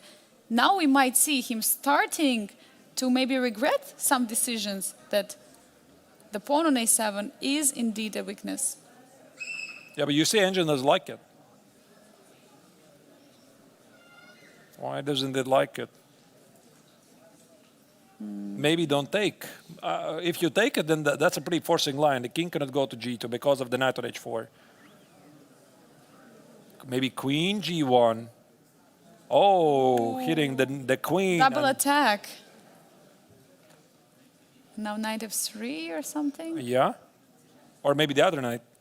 Maybe this knight. Okay. Somehow it's different. Wait, just take an f3. Same line. The same line, yeah, we'll have. All right, so...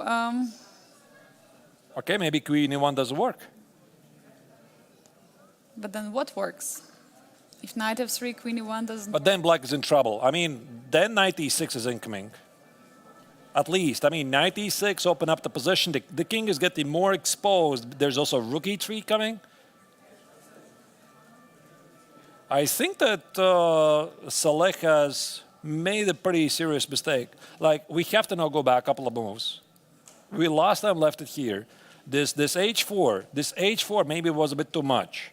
h4, knight h4, knight f4, knight g5, covering the e6 weakness. Knight d2 and king f7. Why did he leave the bishop on d4? I cannot say, Artus. I mean, like, I don't understand. I would definitely remove the bishop. Yeah, but what is his idea? I try to understand. So takes. Is there something else than taking back the knight? Is there any other move? It's either queen e1 or knight f3. I mean, what else could be there? Like. But is taking on d4 forced from black? Is there any other move just to you mean try here? to understand? Yeah. I mean, Yeah, it doesn't look so, yeah? Yeah, you have to. No move. You have to. I mean, there's no mate threats. Everything is covered. So you gotta take. I'm gonna play queen x on d4. But maybe he saw something here. Some knight f3, rook f3 takes and takes. We had this position. And now maybe queen h4. No, but there is knight e6. Very unusual. Queen h4 you said, yeah? We were discussing this line with queen e1. Yeah, but queen h4, knight e6, I think. But watch out for the check on e1. But maybe knight d6. Now you take on d4 and give a check on e1. Yeah, now it's not working. But then this position. No, but the engine doesn't like it. Okay, I'm gonna ask the help. So, queen e1. But this line we were discussing. Oh, look at this. But there is queen f1 now. Yes. Queen f1. Yes, the line continues. Queen f1.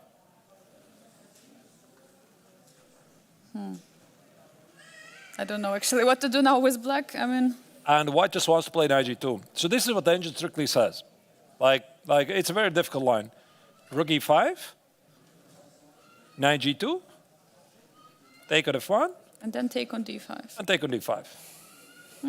So black gets this pawn on d5 and claims that black is surviving. I mean, white is still pushing. Yeah, so it appears that if this was the idea of the Emirati Grandmaster, so we had to switch it on. Like, it was a pretty difficult sequence. Like, knight e4, c takes on d4. If white plays queen d4, so Saleh's idea is to play knight f3. If there's going to be a trade, like takes, he wants to play this queen e1, queen g1, rook g8. This has got to be. Otherwise, I just can't explain it, why he left the bishop on d4. But here it gets really interesting.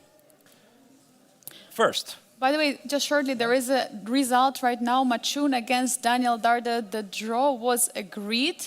So probably it was this rook e5, bishop g3. Oh, I feel I called it. Yeah. Definitely. We will take a look maybe later what happened there. But for now, let's focus on the game between two leaders. Right. So here, why I said this looks really interesting. Couple of things. First, after queen x and d4, knight f3. Who said that white has to take an f3? So white could have some other moves. Like white could have some queen retreat move. And maybe these knights are not really as well positioned. The second, who says that white has to take on d4? So maybe in this position, white can include something else, like how about knight e6 here? I mean, we're looking at this move knight e6 in a different line with an idea that knight e6, d takes on e6, queen takes on e6, maybe now you take on d4.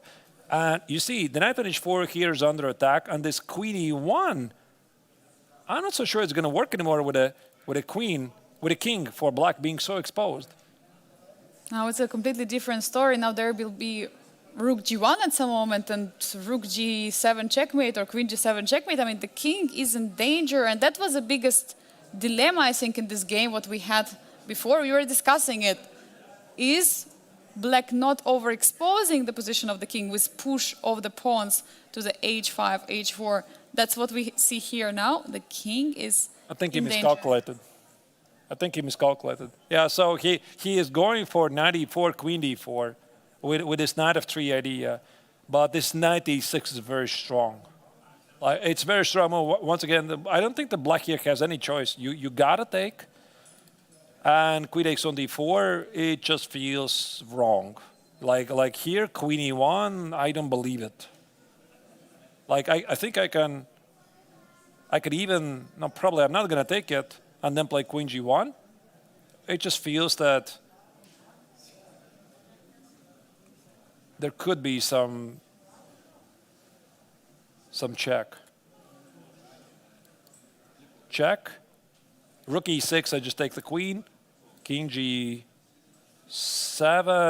and maybe some rook g1 imagination. Yeah, so now you cannot sacrifice the queen, and king h7, and I think you're busted.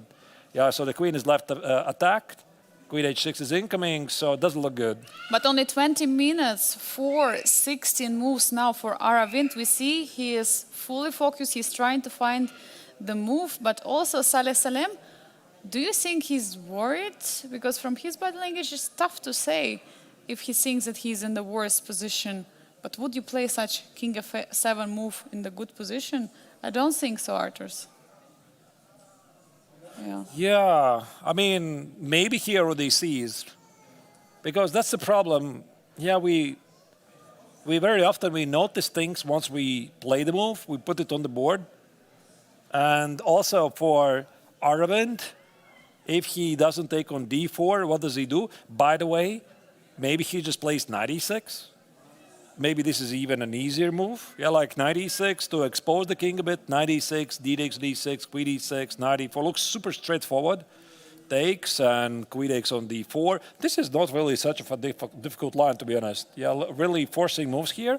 Arturs, as we speak, there is major development in one of the boards. Let's pull up the bird's eye view to see it closer, because in the bottom left corner, I see that Rinat Jimabayev against David Navarro. What is going on there? I see that the evaluation bar goes all the way up, but what has happened, Arturs? We have seen king f7 on the other board. Saleh Salem has just played king f7. It was a mistake. We see now David Navarro plays king f7, which is a mistake again.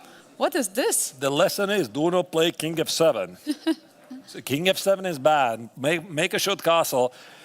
We see that here Navarro has made basically 4 mistakes in a row. This is unheard of. Like if we go back to this position here, he's doing fantastic, right? So he has the next pawn. The king is kind of weak, but I think that you could play a long castle here and the king feels sort of okay. I suppose, this is going to try to rip apart the queen side with b3. Check out what happened. He played rook d8. It would be better with king on c8, yeah? Not just rook d8. Yeah, I think with a king on c8, I think this move looks okay. No, Engine doesn't. Engine doesn't agree actually with me. Ooh. Okay. I thought long castle is a move. Okay, rook d8 was a move. Knight e1, try to kill the knight, and then play queen g4. Black played knight f4, which is okay move. Queen g4. Black played knight g6, which is a mistake. And black played another move f6. Another move king f7. 4 mistakes in a row, and this is... Can I sacrifice on d5? Sacrifice on e6. Let's try it. Let's go for it. e6? Is it the move? Yeah. Oh, look at this rook at h8. It's not really doing anything. Oh, do you go king e8, king g8? I mean, none of the choices look good. King g8, you need to watch out for e7. The rook is under attack, and queen e6 is a mate. Oh my God. So you got to go here. No choice. And now white enjoys bishop b4? Or bishop b4. Maybe bishop b4, actually. With a tempo. But it's still super sharp. I mean, I really like white's position here. Like maybe knight e4. The position basically plays itself. Like you sacrifice the exchange, you play e6, you play knight e4, you play knight f5. Maybe Navarra just missed it. And I'm pretty sure now he sees. Oh my God, crazy. Crazy move, like king f7. We just had king f7 on the other board. Now king f7 is here as well. Arturs, how can you explain this? But 22 moves only made for Jumabayev. Oh, 18 minutes, 18 more moves have to be 18 made. moves and 60 minutes on the clock, but you got to play. He missed it. He didn't find rook d5. He played knight e3, huge miss. He didn't go for this. Ooh. That's a major miss.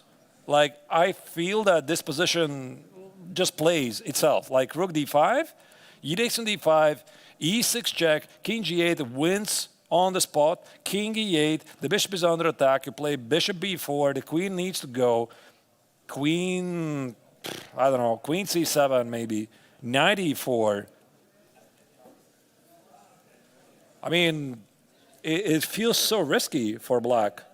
Like with such a monster pawn with e7 and knight e6 incoming and black's exchange doesn't even feel and the pawn doesn't even feel. I think here you just feel the position. Yeah, like maybe Renat was not even looking this direction. Or maybe he was considering his clock situation, which is not ideal because he has 16 minutes on the clock. Meanwhile, David Navarra played a move and it was h5. Another miss apparently. But now the queen is under attack. You don't have anymore this opportunity with rook takes on d5. Maybe now David is relieved, you know? There is no longer this rook d5, so he plays this h5. Now queen has to go back. By the way, there are two only squares and queen d4 was played. Yeah, but I think that if he was relieved that he would see it, normally you take the pause, no? Like, I think that... Maybe they both didn't see.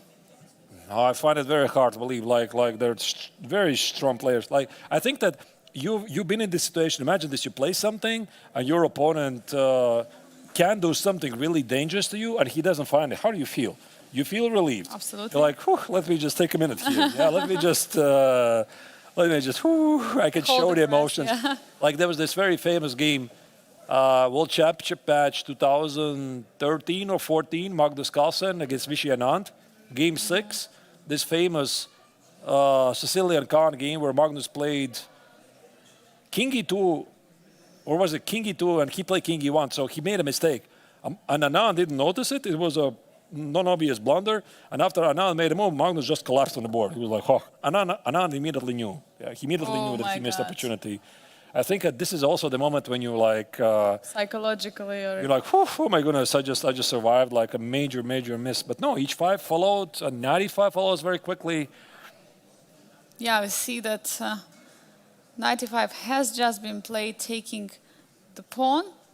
So now black has extra 2 pawns in the position. Bishop on d6 is under attack, so do you take on e5? But then they will not be able to have the strong bishop on d6 any longer. Yeah, but it's already not so strong, yeah? Yes. No, without pawn, it's not strong. It already lost the support. So I think take. I don't think this is going to be a move. There's intermezzo check on a7, and you can't do anything about it. You got to take. Take. And play? Yeah, but what? I mean, knight x with d5 is a problem. The king is exposed. What do you play? Bishop retreat? Somewhere? There should be already something, apparently. Oh, knight c4. Oh. You can't take it. The queen is under attack. Wait, so bishop cannot move from d5? No. Then it means that knight d5... So it's somehow gonna fizzle out, I have a feeling. Like you could play some rook move. Crazy. Something like this. Queen h5, king g8, take on d5, something like this. Like, I know it's not very accurate, but also the last moves were not very accurate anyway. Absolutely. Yes, so players are missing a couple of things. The game is very sharp. But you know, I'm very curious. Whatever was David's best choice, Apparently, it was not a long castle. The position was very, very complex. And even though Jumabayev did miss two tempis, bishop a3, bishop d6, apparently it was still not enough for Navarra to figure it out. It was that difficult. And we have updates from the other board. It's in the top middle board, Aravindh against Saleh Salem. There was this plan played, and now queen is in the center for white, so there is a king in a huge, huge trouble. But look at this, Arturs, in the top left corner. Something is changing, something is cooking by Frederick Svane. I mean, like, I see the pawns are in the center and knight had to be forced to go backwards. What is going on in that position? Yeah, but Angelika, I'm sorry. I see something far more crazier. And that's the last move of Volodar Murzin against Wojtaszek. You know, it's really difficult to pick the action, but the last move that he just played, I think it deserves a full screen. We just have to show it to you, dear viewers, because you're seeing the bishop on c6 for white and wondering, did he just take something on c6? The short answer is no, he did not take anything. He just played bishop c6. Now the big problem is you cannot take it with a bishop, you cannot take it with a pawn. Wow, what a move. For a second I thought he took a piece on c6, but no, or a pawn. But no, it was not happening. So maybe let's illustrate the viewers. What's the idea of the move? Definitely there is a rook on d1, there is a pin, but you cannot even take it with a pawn. Yeah, but this, to be honest, asks the question why black cannot simply take on c6. I mean, is this good? Like I take on d8, rook takes on d8, and visually, I really like black's position because two rooks for the queen and the pawn, but I'm about to play f5, e4, and yet the bar disagrees, and apparently this is one of those concrete positions where the standard rules don't apply. Yeah, we were discussing similar position, but this one feels much better. Apparently, there could be something on the queen side. Something like b4, b5, and I think that black is simply going to be slow. So there's no check on d1, unfortunately. So f5, b5, bishop something, and just, maybe you could even anchor the knight on d5 at the right moment. Probably this is not the right moment. So queen takes on b7, e4, and knight e5. Maybe it's not so great. According to computer evaluation, as we can see on the left, it doesn't look great. But what else to do? Take with a pawn, rook d7 is a double attack. And it's going to be some repetition now. I cannot believe we will see the draw in this game. I have seen straight on things. Like, you take on d8, I take on b7. And if you take on c6, this is no longer a double attack. And black would play here something, or queen, I don't know, like f5, e4, are these pawns gonna hold or not? I could easily actually imagine this to end up with the repetition. So, but Arturs, look at the 10 minutes on the clock. 10 minutes on the clock, and it's move 23 right now. So big time scramble right here. 17 moves to make in a very sharp position. So perhaps this is also not even a fancy move. It's just to bail out. Like it Probably could be. it is. It could be. I mean, it could be. Maybe he's ambitious here, but b takes, rook d7, rook a8. Maybe Volodar is already okay with a draw. Otherwise, he's going to be playing this very sharp position with very little time on the clock. But Radoslav for sure wants to keep this pressure because he knows he has right now 28 minutes, around 3 times more than Volodar. So probably he's still trying out to figure out what to play in this moment.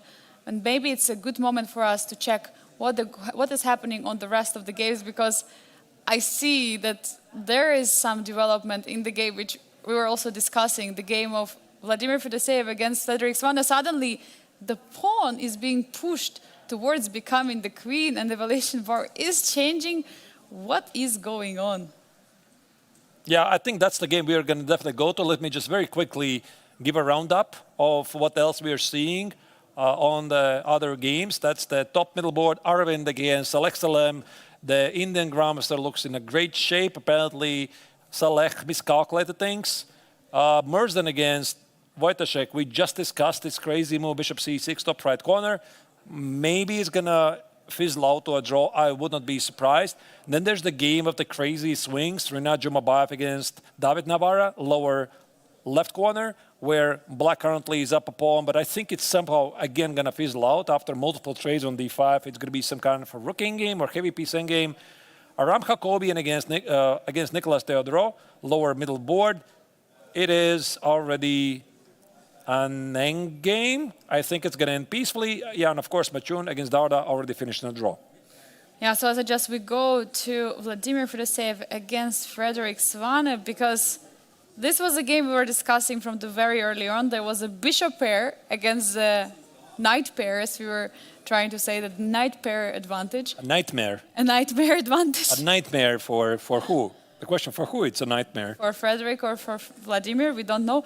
Originally, White was having up a pawn and position was pretty close. Now I see that the pawn is on e4 for black. I mean, suddenly the bishops are looking at the king side. So something must have changed, but this last move, c7, black cannot take on c7, right? Because there is going to be some knight jump. There's a very big, I think the far more bigger question here, Angelika, is not about the pawn on c7. It's about how does white stop queen g3. Sorry. Oh. Yeah, so you see, I'm seeing this bishop on e5, and I'm seeing that these bishops are looking at a king. So that's why, of course, I mean, the pawn on c7 is very important, and white has those connected pass pawns, but it has to be taken together with this maneuver. So is it bishop d6 and queen e5, or is it the faster queen h4, queen g3? And if black does this, then queen h2 becomes a really big problem. So I think that Fedoseev is also trying to distract black from attacking. Yes, of course, because right now queen h4 wouldn't work. You would take on b8 with the queen. Yeah, I think it's a bit too much, no? Yes, and then you can take the bishop on e5, so it's... Yeah. You can always play rook f4, of course. If things are really crazy, you just play rook f4, give up the exchange. Is the plan Z or B or C? Yeah, so let's play rook c8. But I'm just first question, why not to take? Yeah, why not take? That's a very legit question. Yes, of course, of course. Is there queen d4? Queen d4. That's a very nice move. And now if you play queen g7, there will be no attack. So you gotta try f6 or rook g7. Let's say I play rook g7, knight e5 probably, hitting the bishop. Bishop cannot go back to e5. Where does the bishop go, by the way? g3? How is this position equal? I don't understand it. Yeah, I also don't get it. Wait, but can I target the pawn here? Is there queen g5? Queen g5 checkmates red, attacking the knight. Oh. What was your score in the tactics? Again. I remember I think it was 10, yeah? Aggressiveness, it was 10. We have to reevaluate. I already feel it's higher. 11, yeah, out of 10. Yeah, like this is a great move. But now knight f4 cannot be played, yeah? There's a room for crazy ideas. Like there could be some quieter move, but just to confuse you even further, I'm going to include even for fun queen g7. Queen g7, knight c7, and yeah, okay, sorry. I was just having too much fun here, but I'm just saying that possibilities here are all but limitless. So it could be, yeah, this could be one of those principal lines, and we're seeing it. Bishop takes with c7, queen d4, and we might see rook g7. Oh, we might see this on the board. Yep. Absolutely incredible. Frederick has 10 minutes on the clock right now, and it is move number 28. So it means 13 more moves have to be played. He plays queen g7. He doesn't go for rook g7. He's ready to trade the queens, but after trade of the queens, he's getting into the endgame. There is no longer will be an attack. And after probably king g7, or you want to take with the rook? I'm not sure. Yeah, but then I think we can agree that white is the one who is pushing. I do agree. I definitely agree, because also there is always this jump with a knight from c3. You can always take on d5 or e4. I think that Fedoseev should be pretty happy with this. Like, he should be very happy because now he keeps the same pawn. And, I mean, probably black is still kind of fine because he has the bishops. but maybe Svane did not see queen g5. And look at this body language of the players. I mean, Frederick is very, like a bit shaking right now. He's coming into the... Oh. I'm sorry, sorry, Yes. Angelica, to interrupt you. There's some developments in the game of Volodar Murzin against Radoslav Mojtashek. They are repeating those moves. We're discussing this, so you're saying, no, it's not, maybe not going to happen. I don't know. I think there's a chance. It might happen, this crazy game where he played this beautiful move, bishop c7. There's a repetition right now. It might finish in a draw. We might see the draw very soon, but for now, maybe let's see what was played. King g7 is on the board. Now, Vladimir has to take time to think. Is it going to be knight d5 or knight e4? I see that Knight e4 is also a move. Okay, probably let's go back to the overview and go to the game of Murzin against Wojtaszek to make sure. Let's go to see the other games. We might see the result very soon. Maybe if Wojtaszek wants, because it seems that Murzin doesn't mind to repeat the position. So here you go, here's the position we have on the board, and the players have been repeating the position a couple of times. Queen b7, rook b8, queen a7. The question is, can black reject it? No, there you go. They're agreeing to a draw, so there's a threefold repetition. They shake hands. We see the first result in the Masters tournament. It's not something what we expected because the game was definitely very sharp, Artur. It was absolutely unbelievable.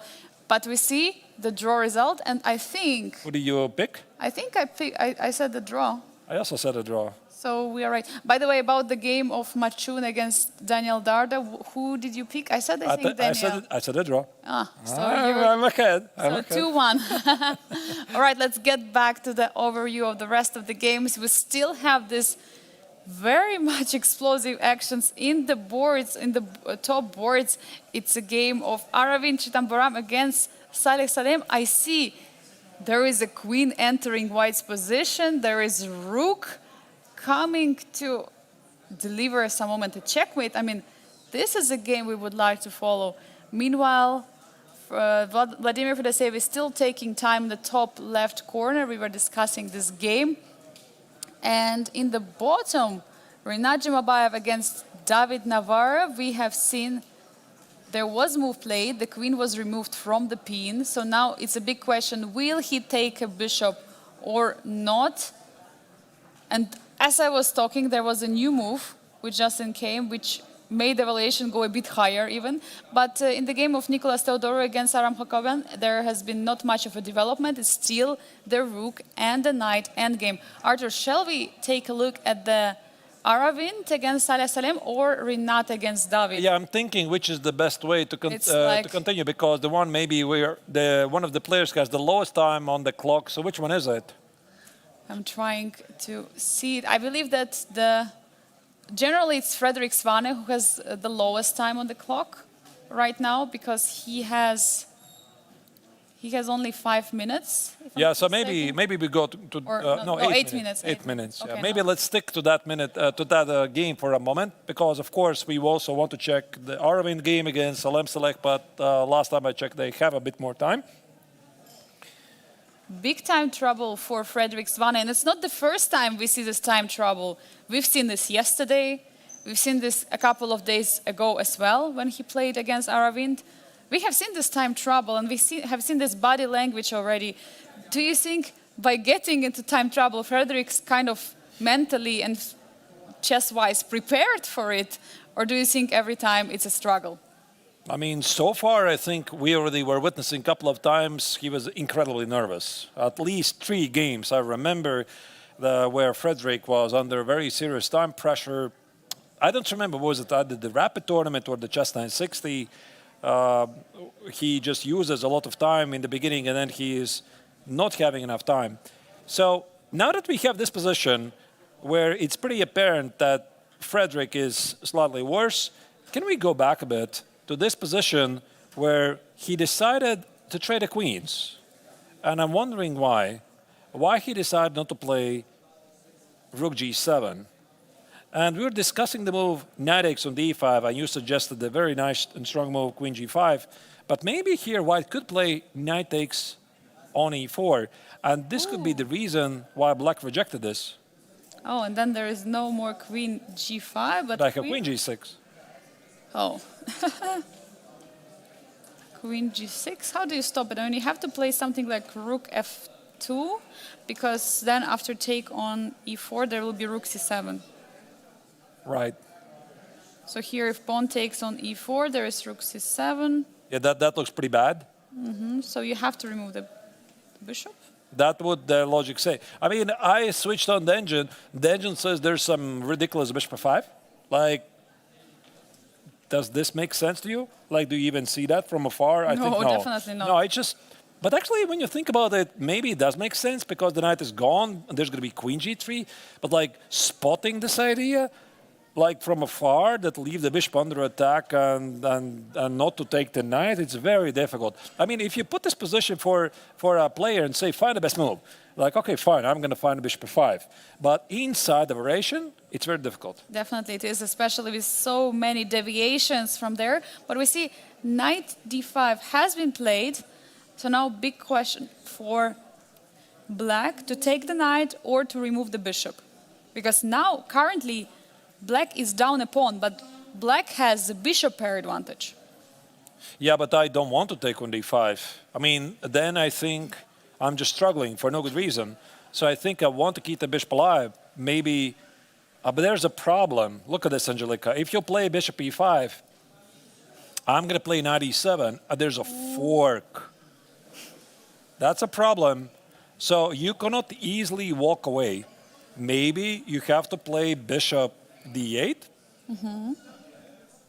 But such a passive move, white could just improve the pieces. What? Did I just blunder? The knight? Oh, The knight? oh. I thought there's a rook standing on d1. Oh, no. All right. Okay, maybe bishop d8 and then knight f4. Up a pawn. White is up a pawn. Just reminder. Up a pawn and knight e2, knight e4 is incoming. Maybe you're right. Maybe he has to take on d5 and just accept that he's worse and try to trade off the pawns here, the queen side. But Fedoseev is looking in a really great shape, but also the clock situation doesn't help. Bishop d6 is played. Bishop d6 is on the board. Are there any ideas with a rook coming to c6, or does he have to remove the knight? I mean, this is very sharp position. Now 5 minutes on the clock for Frederick, well, 20 minutes for Vladimir. It feels like Vladimir is in the better shape here.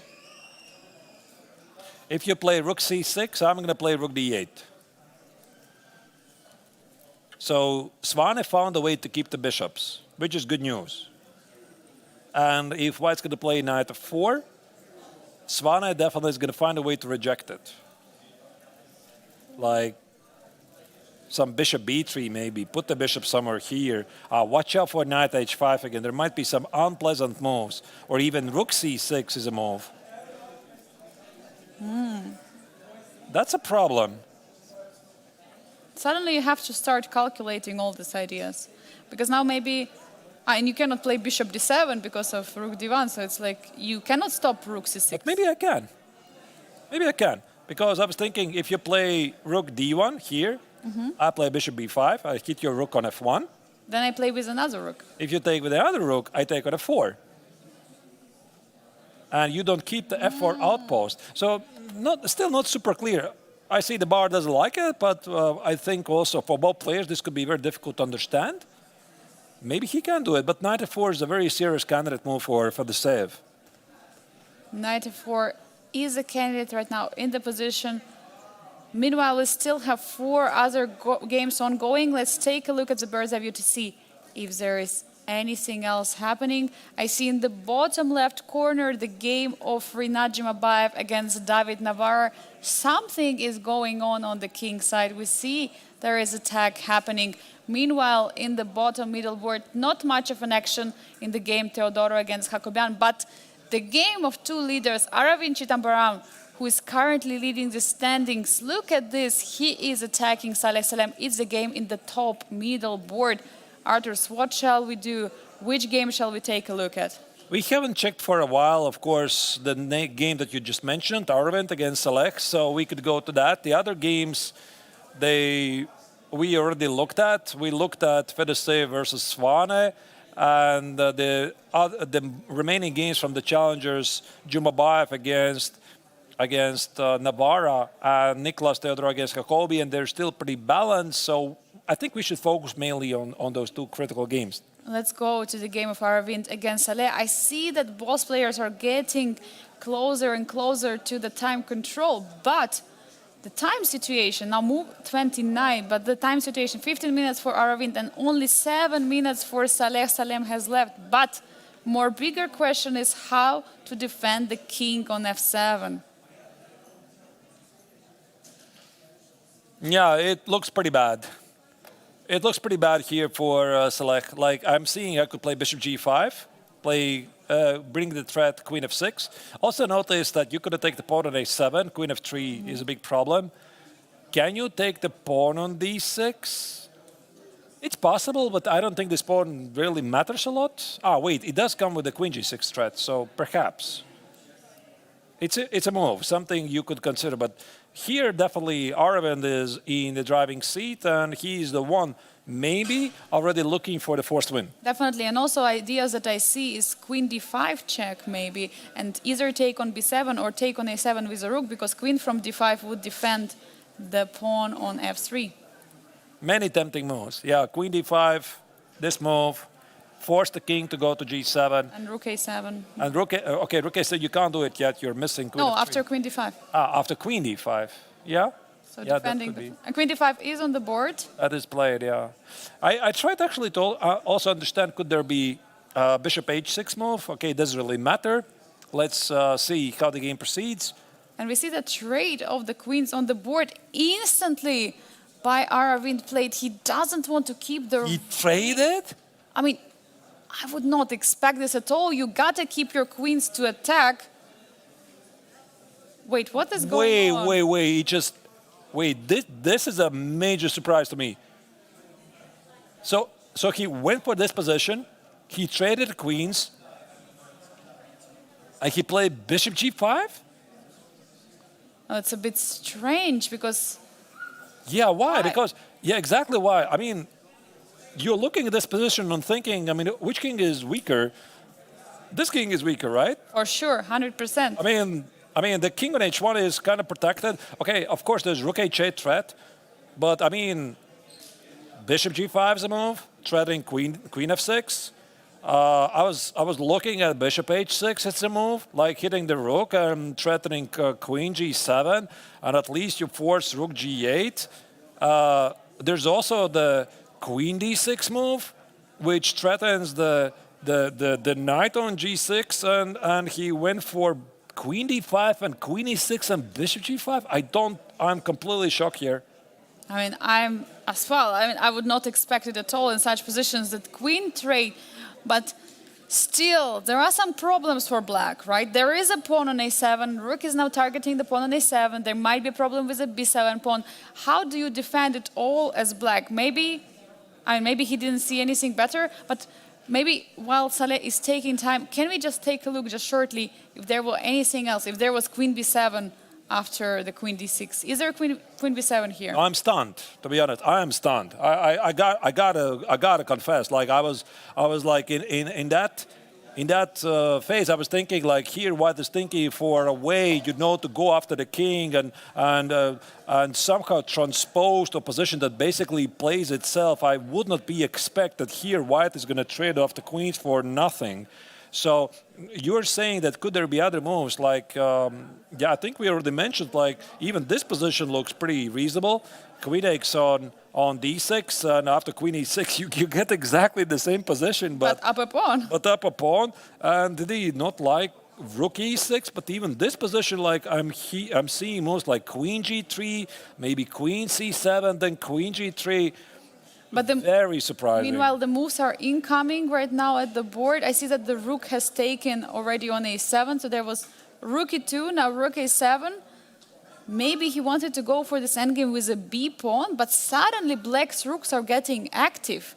Black's rooks are getting attacked, and now b2 pawn is hanging the next move. And it's going to finish in a draw. Watch me. Watch me. It's going to be something like this. Rook h8, rook b7, king e6, That's a threat. Rook G2, Rook E1, Rook E1, Rook E2. Yo, let's find a draw. And after H4, It might be even a checkmate. You have to be careful. and you take it. I am not sure. I'm seeing a check on E7, of course. I'm seeing the check, but I'm hoping it somehow works.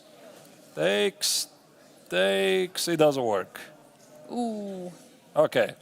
I saw the check with E7. I was just hoping that knight H4 somehow works. But even in this position, like I could play King D5. No, King D5. No, something else. Maybe double the rooks on the second rank. It's very tough to say. This must be tiredness. Like Rook B8, by the way, is played. I think it's tiredness for the players. There's no other explanation because these are world-class players, very strong players, and they've been having a very long distance. Once again, they played the chess 960 the first day. Then there's the rapid tournament.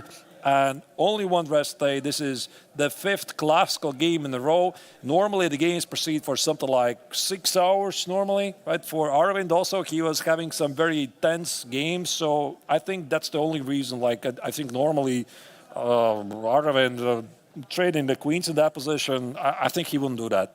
Yeah, I would love to ask Aravindh after the game what was that he have seen. Meanwhile, on the rest of the boards, we see that in the game of Vladimir Fedoseev against Frederick Svane, Frederick has only 2 minutes on the clock, and the position evolved a bit. There is now a passer on the edge of the board, on the A file. So shall we take a look there? Because I don't see major developments on the other boards. Yeah, but maybe we can check it very quickly because I'm seeing that this game is really unpredictable.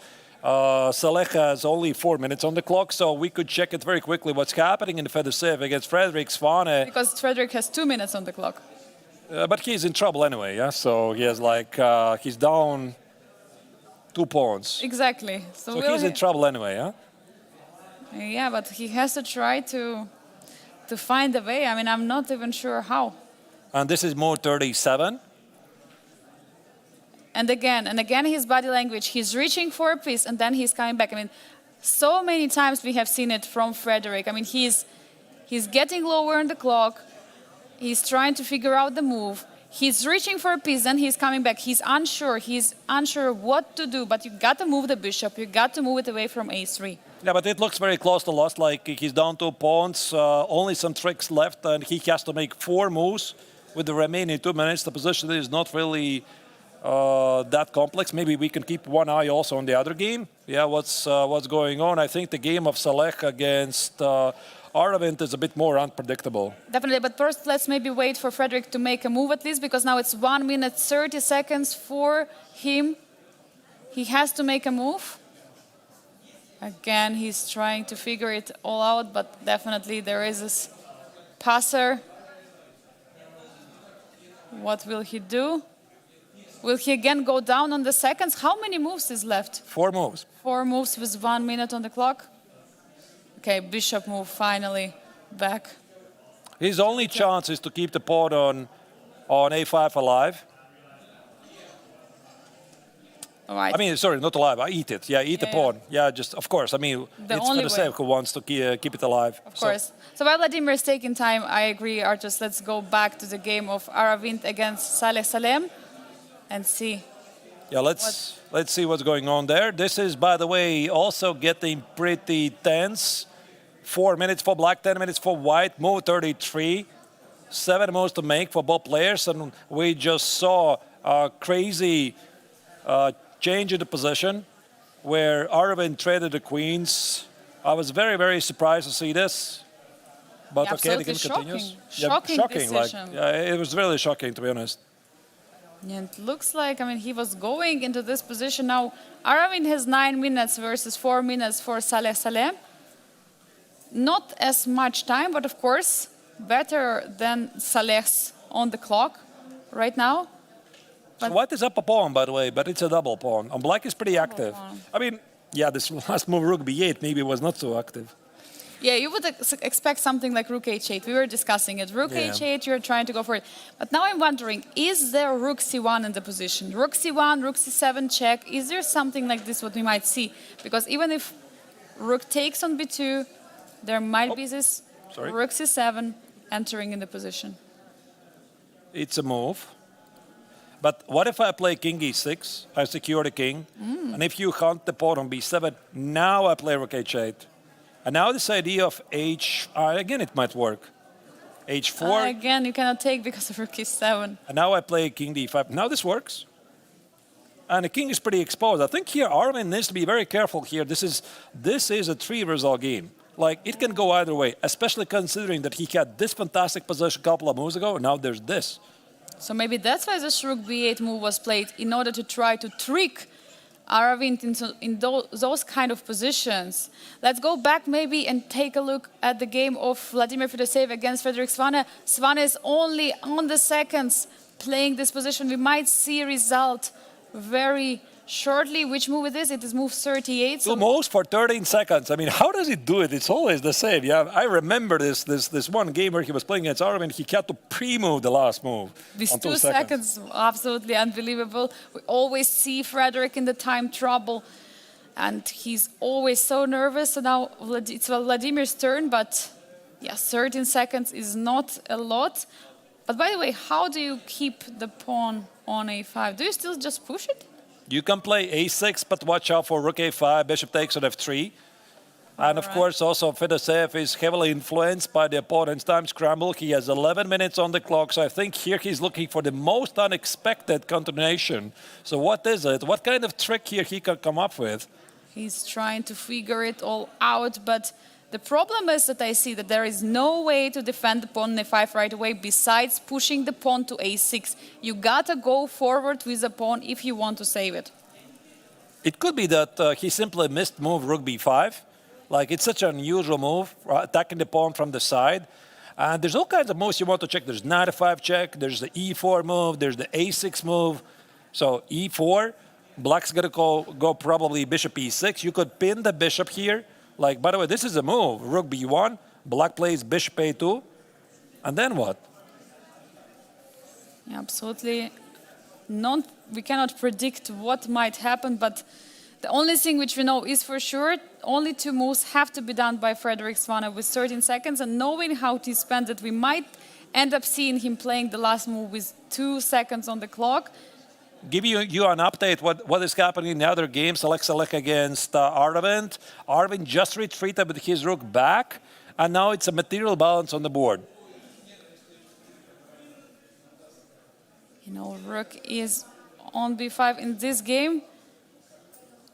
Do you push a6? Do you enter those complicated positions? Do you risk it all? If you don't have a pawn, it might be just a draw with these 2 strong bishops. If you don't keep the pawn alive, it will be over. I think that Fedoseev feels that the position could be very close to winning. Yeah, I mean, like I already said, I know I'm repeating myself. 2 extra pawns, there are 2 extra pawns. So he doesn't want to give up the a pawn. In case he's not going to find anything, he is going to allow black to take on f3 and then play 3 pawns versus 2, knight versus bishop. Of course, he's going to do that. But he is looking for the clearer way here. He's trying to find a better approach in this position. We must suspect he was playing moves too quickly earlier, that he allowed this rook b5 opportunity. He was influenced by the clock of Frederic. He was trying to play faster. Now he realized that this move is possible. And he has to figure it all out, which is not so easy. Yeah, these bishops are really strong. Like, I'm trying to figure out what white should do here. Like, I'm seeing these checks, but then what? Probably a6 is going to follow. So a6, rook a5, and then what? Then what? What do you do?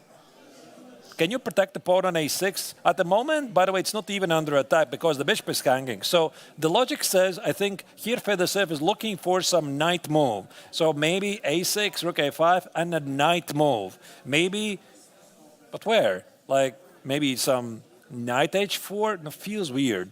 It feels extremely weird. I think what right now Vladimir is doing, he's trying to find a way to play 2 move sequence. So what he wants to do now, he wants to go with first move and then instantly reply after Frederic's move, putting him under enormous pressure for move 40. So I think that's what he's trying to do. Here's the engine line. Yeah, let's show you the engine line.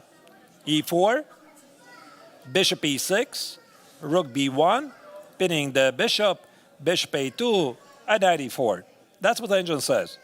So if you take on b1, I take on b5, I keep my 2 extra pawns. But the game, of course, continues. I could make some rook move. And now I walk away somewhere. And the fork remains. And the uncertainty remains as well. And there is also rook f2 at some moment, but okay. You cannot, it's not so easy to see. Yeah, it's not. It's not. 7 minutes for Vladimir Fedoseev in this position. He's spending time. He's trying to figure it all out. What's the time situation in the other game? We have 3 minutes for Aravindh and 3 minutes for Saleh Salem in the game. If we can maybe briefly just take a look at the bird's eye view. So there is a game in the top middle board, Aravindh against Saleh Salem. It's so tough to choose. Yeah, this is tough. Any moment Vladimir plays, we will need to keep an eye on Frederick. All right, maybe let's go to the other game. Yeah, like this is really tough to choose. So both of the games are incredibly intense, and maybe this game is a bit more uncertain because Svane is clearly in trouble and he's trying to survive. This is still a 3-result game, and this is move 35. Both players have to make 5 moves with only 3 minutes on the clock. Yes, now 2 minutes, 50 seconds for Aravindh. He did not take. Now he plays bishop f4, targeting the knight. Knight f3 has been played. So what is going on? Are we going to see a big problem on h2? But of course, bishop is still defending.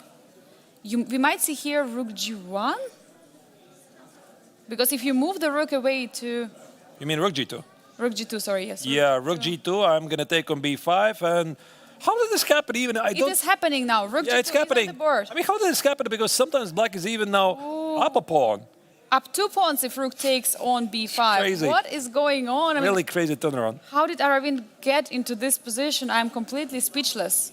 I cannot describe this. I cannot commentate on this. I mean, this is rook b5. Now suddenly Saleh has 2 pawns up in the position. Of course, d6 pawn is hanging, but you don't want to get to this. That's definitely only tiredness and nothing else. Meanwhile, we have an update from the game of Vladimir Fedoseev against Frederick Svane. There has been moves played. Maybe just briefly to show that there was the move number 39 played.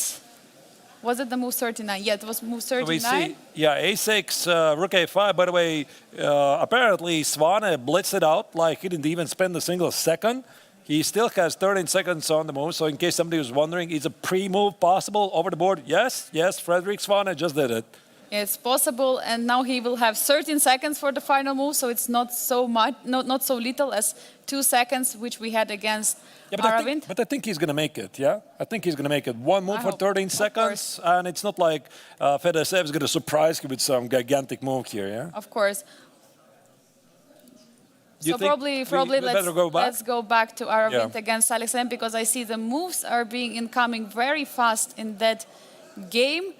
We see now King G2, apparently a big miss, which has just been played by Aravindh. And Aravindh is getting in the real-time scrum. King G2 is a big mistake. There's Rook G8 check, a major move. What is going on? Oh my God, this is a current... Move 39. Moves. So now 1 more move has to be made. 2 more moves for 2 players. Just an update, Frederick made it into next time control. Just a short update. I mean, here, Aravindh, to be honest, is completely unrecognizable. I don't understand, because he played this really great game until move, whatever was it, move. I'm just going to give you exact number. Move number 30. He was playing the perfect chess. Selects, counterattack, completely collapsed. Then he traded the queens. He did not pick up the pawn. He was up a pawn temporarily, and now he's down 2 pawns, just like that. It's a very, very strange turn of events. Rook G8 is on the board. 1 minute for Indian player to find the move. What to do in this position? Bishop G3 is knight takes on H2. Could it be that he missed this move? Ooh, and you go back? Then he might be he has to come back. Oh my God, has he just realized it? King h1 is on the board. And now you just play d5. By the way, white has made to the next time control. This is move 44. White, black has 2 minutes on the clock. Now just play d5. So white going to take on d5 because the king on h1 is in the mating net. And I think here Saleh is simply well on his way to win the game. Just unbelievable. Like, it's complete U-turn, what we saw about 10 moves ago. A completely turn around. If here d5 is played, rook takes, then there is rook g1 checkmate. Will we see d5 move? I mean, it's easy move to play because there is only 2 minutes on the clock, but it's easy move to pick up, isn't it, Arturs? Yeah. Yeah, it's a very easy move. Like, it's the pawn is under attack. And that's why, I mean, I can't recognize him. I mean, here in this position, it's understandable you want to bring the king in the game. You're hitting the knight, and then you want to take on d6, but... And I guess bishop takes on d6. He didn't like it because of rook d8 is a pin. And rook takes on d6. He did not like it because his king is exposed. So the logic is include this move. But maybe it was really difficult to No, this is absolutely find the correct unbelievable. move. Yeah. The turnaround is absolutely incredible. I feel for Aravindh so much. Like, look at him. He's like, he understood right now that he made a huge mistake in this time trouble. And it was not even such a big time trouble for him. 1 minute. 1 minute for Saleh Salem to find. He's going to find d5. Like, it's not really that of a difficult move. Like, unless he's looking for some checkmate or something. But d5, then the pawn goes forward. One more move to make to the next time control. Saleh is reaching for a piece. Now it's 40 seconds for him. And he's reaching... For the rook. Rook d3. For the knight. For the knight. E5. Knight e5 is on the board. Apparently a mistake. So now... But rook takes d6 is still not a move. Because rook b1 would be a checkmate. So I don't know why exactly knight e5 is a mistake in this position. Because to me... It works out also pretty well, Arturs, don't you think? Like, rook takes on d6, there is rook b1. So yeah. it's still not hanging. Yeah, it's pretty... Look at Aravindh. Look at him right now. I mean, what a heartbreak. He just realized it. And while the players reached the next time control, and there are some heartbreaks in the positions, and we see now Aravindh is in complete shock. We're going for a short break to gather our energy, gather our strengths for what is coming next in the next control. And we have to leave Aravindh also to figure out how he's going to defend here. We'll be right back in a few moments.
Hello, everybody from Biel, Bienne, in beautiful Switzerland.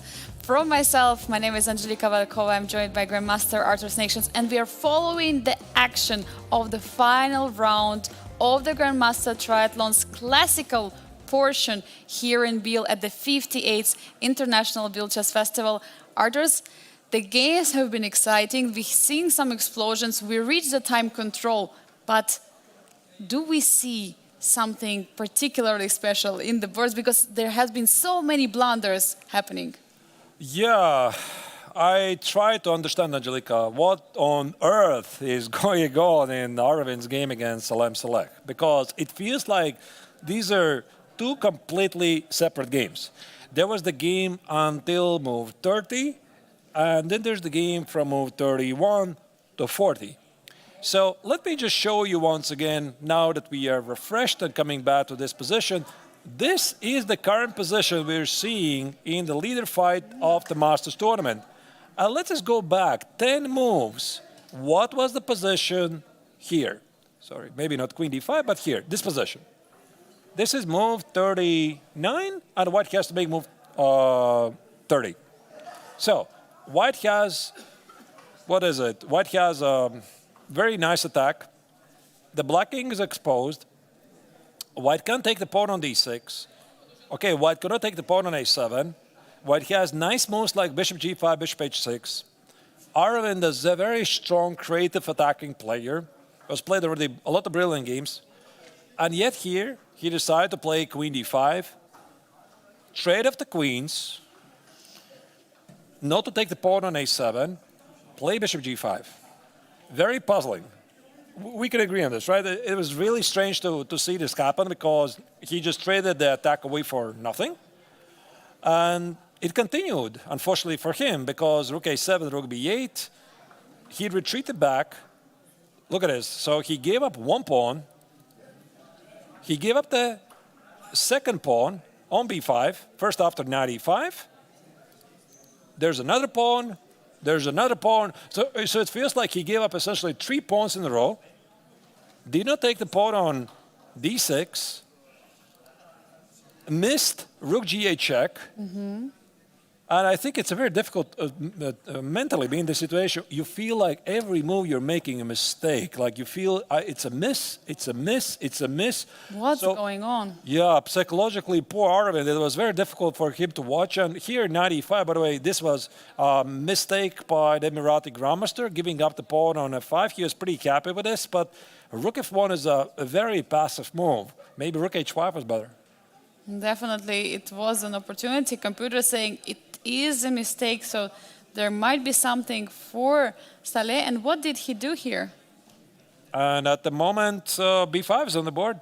I think Aravindh played rook f1, Angelika to play rook b1, but this has got to be a losing position. Like if you play rook b1, I'm going to trade it, and there's going to be rook b8. And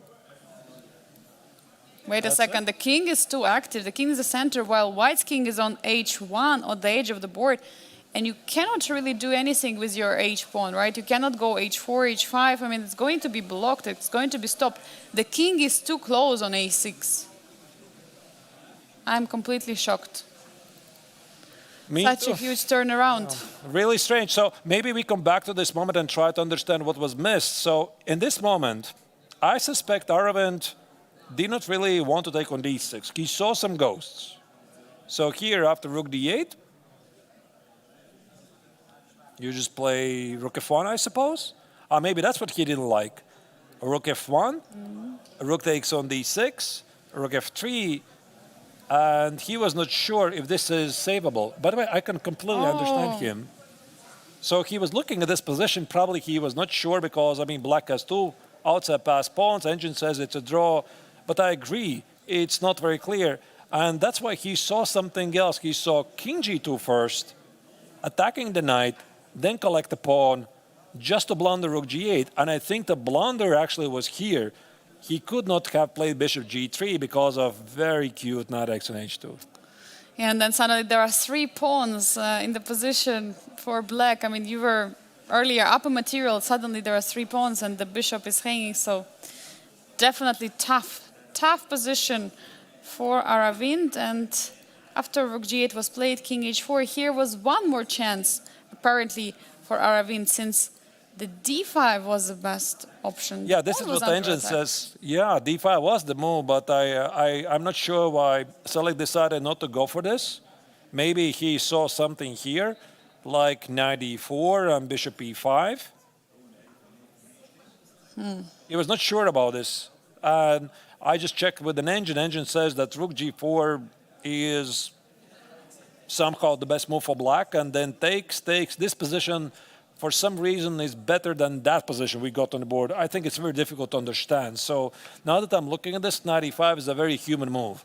So knight e5, takes, rook f5, king e6, and basically it's the same position. So why this position with the pawn on e5 would be worse than the pawn on d5? I don't know. Maybe because the pawn is closer to the pawn on b file. Well, for sure, it's not so clear. But here, rook f2 f1 apparently was a mistake, and rook b1 now is played, going for that endgame. And now Saleh has to decide. And of course, isn't it just a forcing move? I mean, if you want to continue the game, rook b1 is the only move. I mean, it feels very close to winning. The rook b1 is on the board. We are seeing the rook trade right now. Rook has taken on b1. Maybe. We might see rook b8 immediately now. Yeah, I think it's basically the only move. And I was thinking maybe this is what Aravindh wants. Like here, some king g4, king c5, and here. But, I mean, I could even probably play b4 here if I want, but rook e8 and b4, it's just dead lost. Yeah, it looks like, unfortunately, the king is too active. The pawn is going to march forward. You cannot stop it as white. But Saleh is taking time in the position. He's still thinking to bring the rook, but it looks like it's the only move. I mean, rook b, I don't see any other move defending the pawn on b file. Yeah. And we have a result in one of the games. It was a Nicolas Teodoro against Aram Hokaban. They just finished in a draw. I mean, it was not a very surprising outcome. We were discussing it. And now Nicolas Teodoro is continuing his lead in the challengers, while Aram Hokaban is just a few points behind him. Not so much of a surprise in the outcome. I think we both said it's going to be a draw. Yeah, at the moment, I think in the contest of prediction, I'm slightly ahead of you. Yes, you predicted 3 out of 3. And I feel the critical game is the Aravindh against Alexalem. I'm so sorry. Yeah, I feel like I guessed it correctly, but for the wrong reasons. Definitely it is. So let's take a look at overview. We still have 3 more games ongoing. 2 games in the Masters and 1 in the Challengers. The game we have not checked for a long time is a game of Rinat Jumabayev against David Navara. We were more focusing on the more explosive actions because there was not really much happening. And now we see there was some repetition on the board, and there is imbalance in the position because Black has 2 passers on the queen side, while White has 3 pawns on the king side. Meanwhile, Vladimir Fedoseev against Frederick Svan in the top left corner. Looks like the pawn is not marching forward, but currently the rook is under attack. Arturs, it's your call where to go. Yeah, I think we definitely want to go really in depth of the game of Fedoseev, but first maybe let's check quickly what is happening in the game of Rinat Jumabayev against David Navara, because we have not checked this game in a while. And what was your prediction for this game? Draw. Draw. I think I predicted that David was going to win, so this is your chance. It's my chance to get the Equal point. the score. You know why I predicted in a draw? Because I've seen the performance of Rinat in this tournament, and remember him fighting those tough positions. I remember this endgame against Machun. It was absolutely incredible. He defended really well. And the most heartbreaking moment so far, I think the biggest turnaround maybe before the game of Aravindh against Fedoseev was the turnaround of Rinat Jumabayev against Daniel Darda. Daniel was winning the whole game. I mean, he was winning that endgame. And then he just made mistake by mistake. And he got into trouble, and out of winning position, he was suddenly losing. And it was completely shocking turn. So Rinat can really defend well. I mean, he was defending like a lion. Yeah, he's being showing some really great and fighting chess here in Biel. Completely agree. However, looking at this position, can he find a win? I think he already has a draw in the pocket, which is Queen H5 and Queen D5, and I don't think that there's anything that David can do. But right now, Rinat is looking for the final chance, which is Rook E4 or Rook E5, Rook H5. So which one of them is it? Lift the rook and try to give the checkmate. It's worth a shot, definitely. Definitely it is, because how they reach time control, they repeat it. So this Queen H5, Queen D5 was played, and that's how they reached the time control. And now he's spending time. I want to give it a try. I want to give the checkmate. But here I see there's Queen F6 at least, stopping this, attacking the pawn, and this gives black plenty of time to rearrange pieces. So maybe Rook E5? Maybe Rook E5. But now I'm going to give you a check and play Queen F4. Oh, now you're giving the perpetual. Yeah, you could have played King G1. Or maybe you can. Maybe it's still a draw. But King H1, Queen F4, King H2, Queen F4, it's going to be a draw. So for Renat here, there you go, Queen H5 is played. Yeah, they had this repetition. Did they just offer a draw? They agreed on the draw? Yep. Okay, we had a repetition, so both players are happy. No drama, but this was game actually full of drama. If you remember this out of the opening, I mean, David had such a huge chance, and suddenly Rinat could sacrifice the rook. I mean, this was a really nice game. I mean, it was not a peaceful one. But I'm sure somebody saw this idea of rook takes on d5. Yeah, maybe let's just pull it very quickly on the board. Where was this missed opportunity for Jumabayev? Let me just roll back a bit. So right here, there was this moment when Navarro was trying to escape with a king. Jumabayev missed a golden opportunity. I mean, this rook takes on d5, e6. Maybe I have solved too many puzzles, Angelica, but it just feels very natural. The position just basically plays out. And maybe there was something that Jumabayev did not like, but it feels like I would definitely sit here trying to convince myself not to go here. But he didn't go here. Yeah, it was very tempting to go for this line. I do agree with you, Arturs. But yeah, we have already the fourth result in this round. It's a fourth draw. But I would like to remind to our viewers, the draw doesn't mean the game was boring. I mean, we had such an eventful game of Jumabayev against Navarro. We had another eventful game of Murzin against Wojtaszek. I mean, it was a crazy opening. Also, Nicolas Teodoro against Aram Hakobian. There was also some chances for both of the players. And Machun against Daniel Darda. There was definitely also a try for both players. But we still have two more games in the Masters ongoing. It's Vladimir Fedoseev against Frederick Svane and Aravindh against Saleh Salem. Both games can have a decisive result. Arturs, which one are we heading into? So I think we have to check now what happened in the game of Fedoseev against Frederick Svane, because Fedoseev still has the two-pawn advantage, but by the looks of it, it seems that the pawn on a6 is not going to survive. So I'm curious, how did they get there? There you see Fedoseev arrives back at the board, and there's a very famous mistake on move 40. This is what we did not see on the screen because we had this very tough choice to follow either this game or Salem Select versus Aravindh, also totally crazy time scramble. And apparently here Fedoseev had a chance to secure an advantage, which I'm just going to give you the top choice of the engine, which is e4, bishop e6, rook b1, bishop a2, and knight e4. That's the line. So here the point is bishop takes on b1 is going to be knight takes on b5, and bishop takes on d4 is going to be rook takes on b5. And it still continues. Rook b4. Oh, that's actually a very difficult line. Knight c6. And somehow white wins. Pretty crazy. But he missed it. Yeah, he missed it. He played a6 first. And now Angel here says the best move is a7. with an idea if I take it, G takes and try to play this position. But it didn't happen. And instead, E4 was played, bishop E6.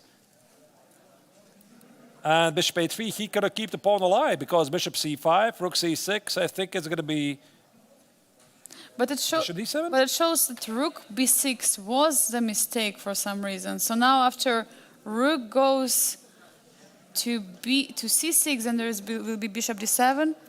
So, Artus, can we go back one move? Why rook B6 was a mistake? Was there rook C6? Isn't it the same? That's a very good question. So rook C6, bishop D7. And it looks like the same position. Rook. Yeah, but now I can go Rook C7, rook A7. here, and I go here. Maybe but rook A7. Or not? No? Ah, wait, there is knight D4 or knight G5?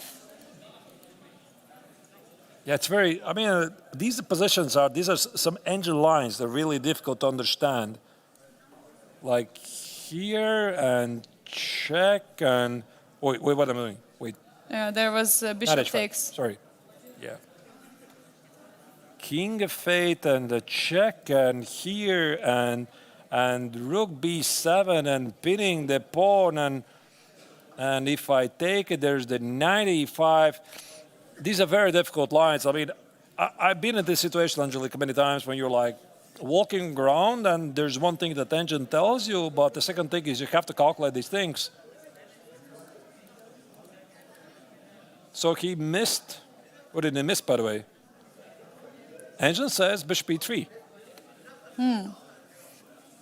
So not bishop. Yeah, of course, if bishop D7, there will be rook C7. Maybe the main point is not to let white's rook to be on the 7th rank. Because right now, the point is that if black would play rook D7, or bishop D7, there would be always rook C7. But now, since there is no rook D7, there is no bishop D7, now rook cannot move from 6th rank. Rook simply is stuck there, and maybe that's the main point. You just have to keep rook on the 6th rank. And there's also the problem of rook A1 check, king H2, bishop F4, pinning the knight. This is a very strong move. Yeah, I mean, that's why, you know, the viewers, I see also in the chat, here come the long sequences. It's very difficult for even the best players in the world to pick this up. So Fedoseev made this mistake on move 40. This E4 looked very human to me to enable 95 ideas. And I would not really rule out Fedoseev's chances here. The bar says it's somehow equal. All I'm seeing is still 2 extra pawns. It is still the material advantage. But I believe the problem will be the activity of the rook and the problem of the pawn on A6, that you cannot really move your rook away. You cannot play rook C7. There is always going to be the take on C6, on A6. Yeah, but even this position looks very promising to me from afar.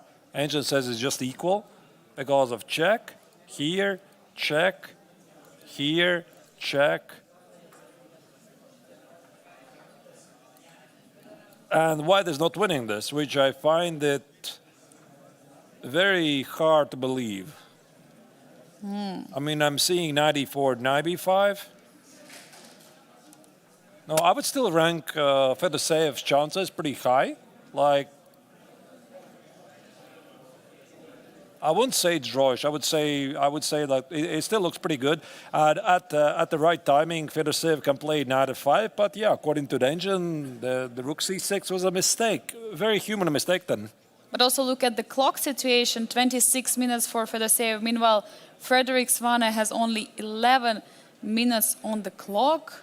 And this is tough. I mean, we are going to see another time trouble here for sure with Frederick, knowing how Frederick was playing. Yesterday, I recall the game against Murzin. I mean, he was playing on the time. He was basically playing on the increment that game. He had just 30 seconds, and he always had to play it out. It was super tough to see, super tough to follow, but here. I mean, will he be able to equalize? Maybe we can try to find some ideas for the German Grandmaster. I mean, what could be an idea to keep? Well, I think one idea is to eliminate the pawn on a6, right? So it needs to go.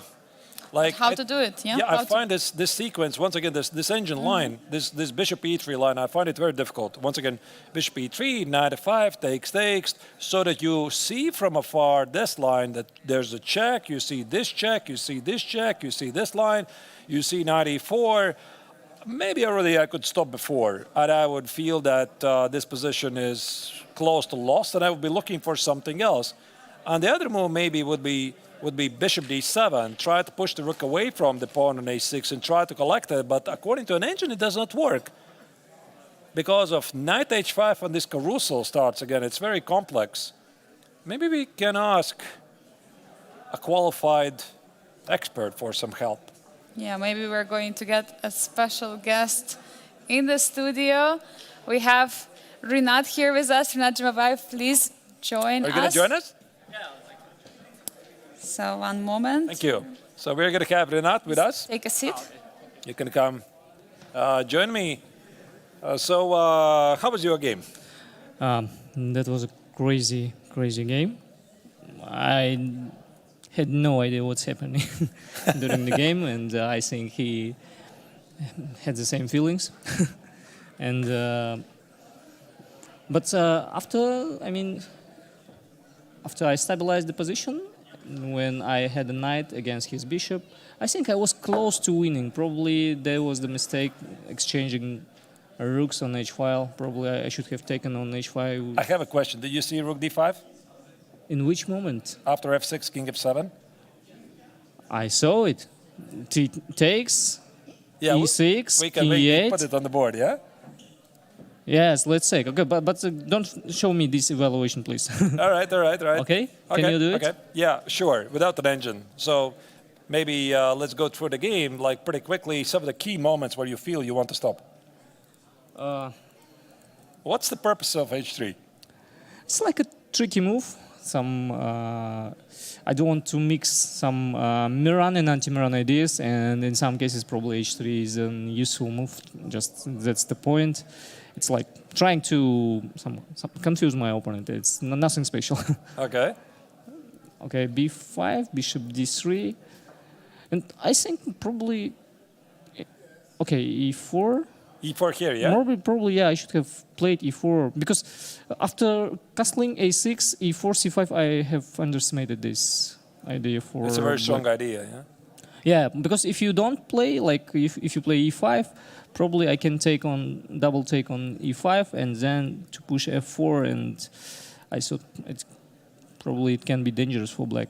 Some good version of the Maran, yeah? Yes, bishop d4, king h1, and e5 is coming, and it looks okay. It looks good. I'm not sure. Probably. Oh, king maybe h2. king h2. Maybe. Wow. Maybe king h2. I was going to play king h1. Yeah. Probably. Yeah. Okay. No. Okay. If it happens, I would rethink about it. Okay. d5. Which? Yeah. Okay. d5 was like a bit like gambling. Yeah. Because. It was interesting to compare it. There is a famous line in Miran with bishop on f8 and pawn on h2. Yeah, and okay, it's fine for black, but there are long theory there. I don't remember. Maybe I repeated it like 10 years ago last time. But anyway, I think there is nothing new there. But this, I thought it looks interesting. Yes, 95. Actually, I was going to play bishop e3 here. I thought it's like c4, bishop c2, and I couldn't understand what's. And okay, bishop e4 was like also okay principal move, and I thought okay, I have to play this. Knight d3 takes. Unfortunately, I underestimated c4 as well, because I thought probably knight b2, queen e2, b4. I was calculating instead of c4. Here, yeah. Knight b2, queen e2, and b4 or queen d6, e5. Or there are a lot of strange things happening Yeah. here, and I couldn't understand what's going on. But I thought, okay, I have to try. Oh, it's a bit worse for me. Okay. Yeah. He played this, and What happened here? Because was this your original idea to play bishop a3, queen a5, and then essentially go back to bishop d6? Did you change your mind, or you're like still happy with this? no, I was not going to play bishop g6 because of long castle. Yeah. Yes. Actually, I was. I think I missed that after knight d5, knight e4 is not good because long castle knight d6 and just king b8 and black is totally fine. Knight Yeah. f7 and b4 and. This it's is what like, we thought. Yeah, that happened. Yeah, I realized it and I thought, okay, after knight comes to e4, I thought, okay, knight goes to d6 and it should be very unpleasant for black, but I totally forgot about that. After long castle, I have no time to do all my wishes, yeah? Okay, then probably knight d2 instead of e5, I was calculating knight d2. I thought it's interesting, but again, I couldn't understand anything. Because the idea is knight b3, knight c1. It looks a bit strange in knight some b3. cases. Okay. If he plays, but What does he play? Long castle anyway? long castle.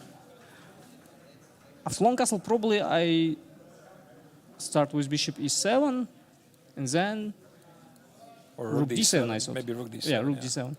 And wow, it's also bad, yeah. I didn't. Okay, bishop f6. And your knight b3 maybe somewhere. And knight b3 or a4. I was, I was calculating something like this. But again, no, okay, I can't guess any move, yeah, any strong move because Yeah. evaluation bar is like jumping. Yeah. E5, okay, then I decided that to go here. I think it's a critical moment. Probably queen d8 was a principal move because it's like it could happen in the game as well. If I played instead of bishop a3, e5, knight d5, bishop d5, it could be the same. Yeah, so the queen goes back, but he didn't want to, yeah, because it's like he would not punish you for making two moves, bishop a3, bishop d6. But it's a bit not about punishing because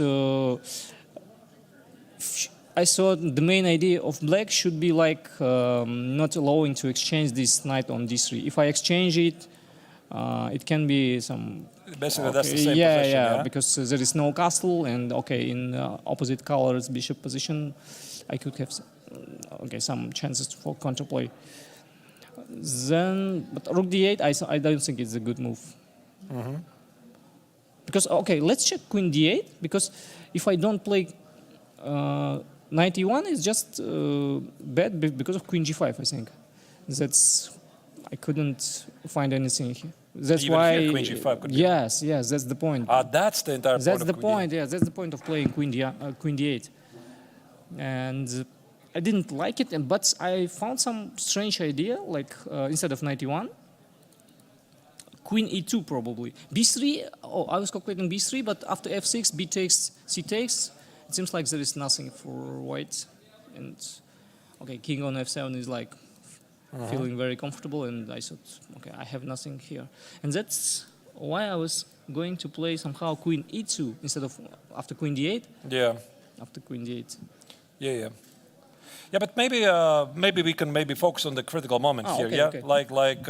like here there was this. Knight e1 was a good move, yeah. Yeah, knight e1 engine likes it. Queen g4, knight g6 feels pretty human. But I think he was going to play somehow queen d2. No, queen d2, knight f3. Yeah, I was okay. Yeah, and there was F6. there was this moment. Now I saw rook d5. Yeah. Okay, takes e6, king e8, and I didn't see how to play bishop b4, queen b6, and then knight d4, a5.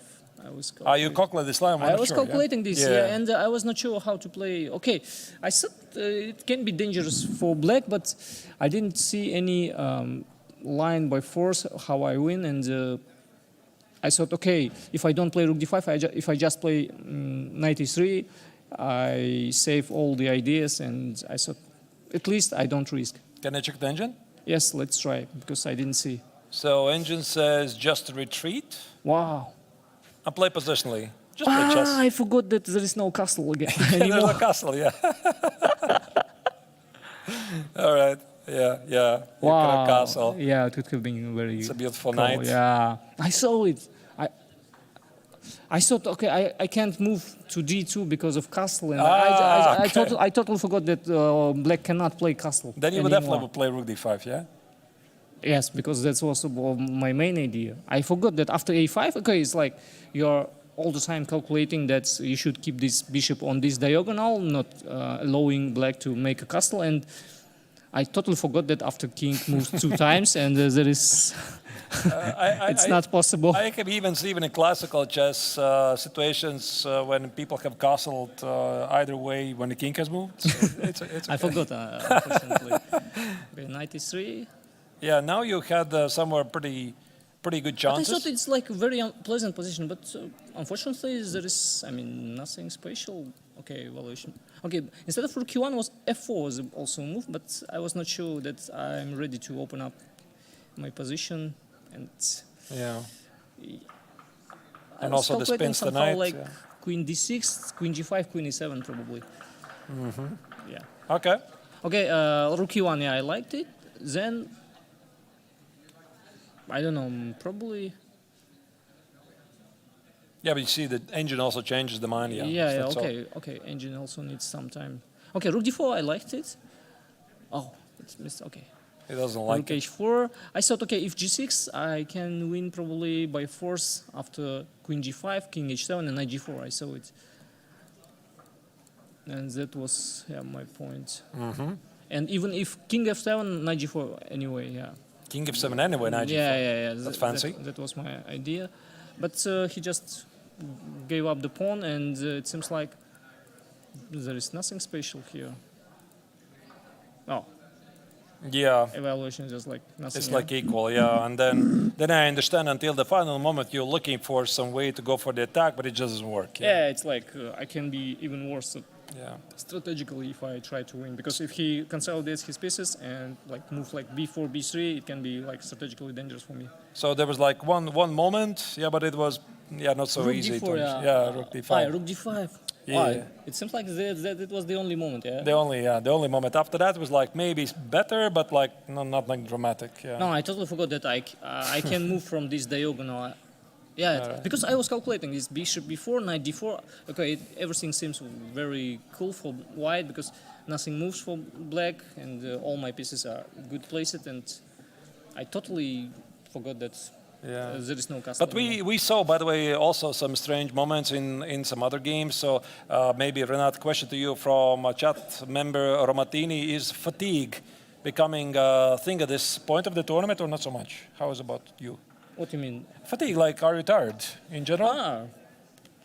Yeah, okay, but it's only 5th round, but probably... So it's not yet a factor. No, it's fine, but the other point that all my games are like very intense. There is no easy fights, there is no like easy games. Yeah, the game against Makun, for example, yeah? Against Makun, okay, I was winning there a couple of times. But that was the crazy line. Yeah. I like this line a lot. I probably won a lot of games there. But okay, even against Daniel Darta, yeah, because I was totally losing, and then that happened, yeah, this endgame, crazy endgame. Did you see what happened today in the game of Aravindh against Salem Saleh? I saw the endgame only, unfortunately. Yeah, you didn't see the middle I was game, totally focused on my game because there was something crazy in my game, and that's why I couldn't focus on other games. Okay. It was crazy, yeah? Yeah, it was crazy. There was okay, maybe not really that important anymore because the game is continuing, but we're like really surprised about this one moment. But we thought that maybe the fatigue plays a role because it's like a pretty long distance. It's a triathlon. It's like already the 5th round in a row. People play here 6 hours, so we thought maybe the fatigue was a role. But there is, I think, also a big pressure because everything decides. I mean, for qualifying to the next stage, and everyone feels that every game can be the last almost. Because okay, it's a very interesting system that 2 draws is not equal for 1 win and 1 lose. Yeah. Yeah, it's like 1 losing, and it's a bit different comparing with the usual situation in classical tournaments, and it feels a bit. All right. Strange. What do you expect from tomorrow? oh, I have to. I mean, okay. I should have some good, nice sleep, and let's see. Well, hope you get it. Okay, thank you, Renat, for joining me, and wish you best of luck. Thank you very also much. tomorrow. Okay, thank you. So this was Renat Jumabaya joining us and talking about his game against David Navara. Of course, the tournament continues, so now we're back to the game of Aravindh against Alex Salem. The game, also as Renat confessed, he didn't really get the chance to follow because he had his own game. There was a lot of action. But it was very interesting to hear that Renat forgot about the castling opportunity. But this is perfectly normal. I mean, I've been in this situation myself at least a couple of times, that in the lines, like, you forget about some opportunities. Especially when the king comes back to the Right. e8, then you still think the castling is possible. But while we had Renat here, we had some moves in the Aravindh against Saleh Salem game, and it looks like the pawn on the b file is marching forward, and it looks like it's going to be a third win in a row for the Emirati #1 Grandmaster, and he might take over in the standings. Yeah, this is definitely the game of the round so far. And maybe we'll get an opportunity to ask Aravindh, probably not today, but at some point. I'm pretty sure he's going to be back in the studio at some point. I mean, what happened in this game? So what was this? This queen trade where it was completely unnecessary. So I think it only proves one thing: even the greatest players, they are bound to make mistakes at some point. And this was very, very unfortunate for the Indian. And right now, this is the current position we have on the board, where Salem is having a technically winning position. Not only about the pawn on e5, but the pawn on b3 is marching forward. So his only chance is to capture the pawn on e5, somehow support the pawn on h4, give up the rook on b1 against the b pawn, and claim a draw. But we have a major spoiler, the evaluation bar, which says it's not possible. Apparently, the king of black is too close, and the pawn on the h file is not too far promoted. Well, how do you stop even? I mean, like, there is a big threat, there is a pawn. It's actually, I think, pretty straightforward. Oh. It's just this. It's rook h8. If you take on e5, it's an easy victory. If you play rook h1, it's b2. And I think the threat of rook takes on h4 should decide. There's no chance. Like here, I think that it was Saleh who was checking the final moves. No, he played actually b2 first, rook b1. I think we're witnessing the final moves of this game. Yeah, definitely it is. I mean, looking very heartbreaking for Aravindh. Now he's going to come with the king forward to c3, c2, and he will promote the pawn while white is not going to be in time. And we can try to play out the moves, like king takes on e5. And now it's king c3. It's black, yes. unfortunately, even to move. King c3 is going to be rook goes here. Maybe he could actually test the line. Like king takes an e5, rook goes here. Maybe Aravindh could prolong the game with rook h1. With the idea, if I take on h4, how is your knowledge, queen versus rook? Like, there are some theoretical endgames that might be tricky, like the fourth rank defense, third rank defense. I even recently made a video about it on my YouTube channel. But I think that this is something that Saleh is going to avoid if he can. He doesn't need this. I think he's looking for the clean way. Why would he want to play queen versus rook when you can just play a simple rook up position, right? Yes, just king and the rook. So, yeah, definitely something what Aravindh can try. But look at Aravindh right now, Artur. I mean, he's in complete shock. He doesn't know what was happening earlier. What is going on? I'm trying to find a position where I can win immediately on the spot. Which one is it? So that I can keep the rook here. We're about to see move. He's reaching for the king. King c3 is on the board. King b3, sorry. King b3 is on the board. Yeah, that's the line I'm showing right now. Like, I'm just trying to see if I can keep the rook alive. You see, the engine says you cannot do that. The king is too far. Like, I tried to make it work. King, maybe there's... No, there's not. Completely devastated for the Indian Grandmaster. I mean, Aravindh is just in full shock. Saleh Salem knows he might score the third point today. He might go in for it. How do I... maybe now I go... Is this better? With the idea to play rook a1? And you go here? It somehow doesn't feel right. No, this doesn't feel right. So maybe it's going to be rook versus queen versus rook. You still need to show the technique. We'll see Aravindh trying to defend, but look at him, Arturs. Look at the body language of Aravindh in this position. We see that Saleh Salem is fully focused. Oh, we have a very nice move, rook f8. I think this could be the move. Oh, yeah, rook f8, cut off the king. Seals the deal. Oh. That's it. And then king is just coming forward. Yeah, then you collect the pawn. That's it. One more move. One more move to be played by Saleh Salem. And he finds it. He's going it for it. He finds it. Rook f8, very precise. Rook f8 just cutting the king. And That's now we might see resignation any moment now because king c2 is going to seal the deal here. Yeah, I was looking also myself. I mean, we have to give a shout out for the chat, yeah? So who was it? Draconide. Well done on chat. Yeah, this rook f8, very nice, precise move. That's the move that Aravindh did not really want to see, and there's no need to test rook versus queen. This was Aravindh's final chance, and I think here he's just going to resign. Complete heartbreak, stopping the clock, resignation. It is a third win in a row for the top Emirati Grandmaster. Saleh Salem wins last year edition of the Challengers, comes to the Masters and scoring 3 wins out of 3 last rounds. Absolutely incredible. And probably right now he's up in the standings and even might lead it depending on the game of Vladimir Fedoseev against Frederic Svane. I'm in complete shock at this game. What has happened? We've seen a huge blunder earlier by Aravindh, trading those queens. Now the players are discussing these moments. Arturs, your emotions from this game? Yeah, it would be great actually to hear Saleh, because I don't think we've had him here in the interviews. It would be fantastic to hear. Somehow he keeps on winning the game and keeps on skipping the interviews. I mean, yesterday we invited him. He said he's hungry. But okay, I mean, he had a pretty long game, and this time he won. It's a very nice moment. He was hungry for Aravindh, probably. Yeah.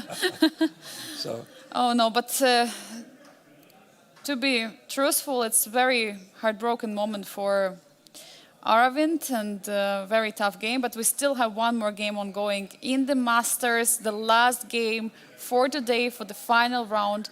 It is Frederic Svane with the black pieces who is trying to stabilize, who is trying to fight against Vladimir Fedoseev, and we see that he managed to take the pawn on a file, and it's just now 1 extra pawn, but he has 2 bishops, the bishop pair. Will he be able to save it? Yeah, actually, this is pretty bad news for Fedoseev, because his plan was, in case he's going to give up the pawn on a6, at least he gets one of the bishops. Now it's nothing. Like, it's the same position, but with the pawn on a6 gone. So we can roll back a bit. This, I believe, was the last time we checked it. And bishop e3, the best move according to the engine, was found by the young German. Knight e2, stopping once again here. Black's idea was to give a check. King h2, bishop f4, very unpleasant pin of the knight. So that's why Fedoseev went here. Now rook a4, targeting this pawn. Knight c3, rook a1, bishop d7. Somehow these bishops are causing a lot of trouble. Look at this, Angelika. Rook c7, rook d6, there's the check on f4. Ooh, you could not do it. So, yeah, definitely, completely... The only move. Oh, the only move. The only move for white not to get in trouble. Look at that. Oh, yeah, of course. You cannot move other than that. And now there is a bishop pair against this extra pawn for white, but it's not even a passer, right, Arturs? Because if it would be a passer, it would be like somewhere on d file or c file. Now it's on e file. It's been stopped by the f pawn. It is going to be very tough for Vladimir to try and make it a passer. And I think Frederic Svane is also a super strong player to be able to defend this game. Yeah. Very interesting turnaround also in this game, because earlier we have seen that Vladimir was pushing a lot, but now suddenly it's not so much. So the only thing I can think of for Fedoseev is somehow get the knight on f6. Because with the knight on f6, maybe there could be some attack on g8, go for the king. But the thing is, if he plays e5, bishop e6, is a very unpleasant pin. There's no way to defend it. Actually, I'm curious, how does Engine even keep the position balanced here? All I'm seeing is a blunder. So it's not that. And also, you need to watch out for bishop e8 check. This king could be somehow shaky. So the only realistic chance, finally, for white is somehow use the advantage on the clock. He has almost 12 minutes against black's 5. But deep inside, he should really feel that the big opportunity is gone. It is gone for sure, because the bishop pair right now is dominating the position. The bishop are targeting all the key squares. Knight is beautiful on d5, but it doesn't really do much. Do you think, Artur, it's a moment for us maybe to scroll back a bit further in the game just to try to find, was there anything else special which Vladimir could have done instead in coming into this endgame? Because we were discussing about this e4 move, and yeah, but then it goes really far. yeah, really far, yeah. Really far. I think he played this sequence. This already is pretty difficult. And also, Svanek himself was leading very good defense. So that's the line. I think we already showed you this. It was, I think, a6, rook a5, and this rook b1 move. Oh, wait. I think I didn't show this. Yeah. Rook b1. Rook a2 doesn't make any sense. Some bishop move, probably. Some bishop move. And now rook b6. So maybe the takeaway from this position is that Fedoseev, with pretty little time on the clock, he should have understood that the pawn on the e file stands better on e3 rather than on e4. Because what happened in the game, he did play e4 to control the f5 square, but also, very unfortunately for him, he weakened this long diagonal, which was masterfully used by young German. Look at this. Look, once again, this bishop e3. Incredible. Yeah, I think that he simply underestimated this maneuver, and that's why with a pawn on e3, he would have been controlling this f4 square, very difficult to see from afar. This bishop e3 is such a stunning move to find, and currently, of course, very tough position. Knight coming to d4. You can even consider taking the knight, but why would you, right? You should keep those two bishops in the position. But we might see some knight f5 jumps with a check. So I think that Frederick has to make sure that there is nothing there. Yeah, it still definitely looks pretty good for white, and black is the one who is trying to stay alive. Also notice that bishop e8 check is going to be king g1. So it doesn't really give you anything. And black doesn't have any clear ways. Maybe rook a2 makes sense, spinning the pawn on g2. I don't think he wants to take on d4, like he wants to keep those bishops alive. And normally also from the position of the defender, he wants to trade off the pawns. He wants to maybe trade a f pawn for the e pawn, some f5 at the right moment, but clearly not here. Yeah, it's not yet clear how do you do it. So this knight d4 was very nice find from white. Now there is no f5, there is a threat of knight jumping to f5. You have to make sure you're not getting later in some mating nets with the king, because there could be this opportunity of knights jumping into the game. Yeah. So Frederick has to make sure. By the way, he has only 4 minutes and 10 seconds on the clock. So he's getting lower and lower on the time, and I think we might see some time-troubled blunders. It's entirely possible, Angelica. And also, yeah, for maybe this also is the position where suddenly for Fedoseev it's a bit easier to play, because he has most like king g3, king f3, there's bishop b8, king g1. Unless there's some kind of a perpetual check like rook a1, rook a2, rook a3, maybe this is the move, this is the idea. But can black trade rooks? I suppose he could if he can include the f and e pawn trade. Like if we put it on the board, let's say rook a1 check, king f2, rook a2 check, king f3, rook a3, takes, and maybe I get some scenario like this. By the way, this looks pretty realistic, but I wouldn't go as far and say that this is like a draw. I would say this is a position that White can play for a long time, and Svane has to figure out, does he want to go for this position, or he better keeps the rooks on the board? Very difficult choice, by the way. Yeah, very tough question for sure in this position. Now, meanwhile, while we are talking, he has 3 minutes, 20 seconds on the clock right now for Frederick Svane. I mean, super tough position to be in, and also the opponent to face, Vladimir Fedoseev, is a top seed of the event. He's pushing, he's trying to use and convert this extra pawn. And by the way, we have someone special, a special A very guest happy here. guest. Very happy guest, Saleh Salem, who would you like to join us? All right. Okay, please Okay. come. We're waiting. Thank you for joining us. All right. In the meantime, Saleh is coming. And of course, we're going to keep a close eye on this game, but also use the opportunity to ask questions to the tournament leader. So congratulations, Saleh. Thank you very much. So maybe your first emotions about the game, like in general? Okay, result is surprising. Of course, at some point I was sure I'm lost, but of course I haven't checked. And I was very happy already if I will manage to make a draw or to play a good game and lose. But okay, I got really very lucky. Right. So maybe you stop me where you feel you Okay. have to like add something. So Can this you was. just flip? It's easier for Oh, me. yeah, of course, I can do that. Where do I do that actually? Here, I think. Okay. Yeah. Okay, I didn't expect the lines, but you can just move. Let's go more. All of this is more or less normal. Yeah. Okay, rook a3, already I'm not so sure. I know it exists, but I'm not sure about the move order. So after queen e7, he started to think for long. Yeah, knight f1 is logical. Yeah, let's keep going. f5, takes, knight e3. Here is, I think, first interesting moment. I was considering to play a6. Because his idea is short castle, and after a6 castle, I have bishop d4 move. So I'm Right. preventing castle for now, but I was worried of f4.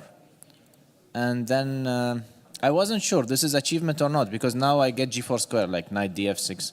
So this was, knight df6, I think. Yeah. And so I can force him to go f4, but I was not sure. Maybe I'm forcing him to do something good.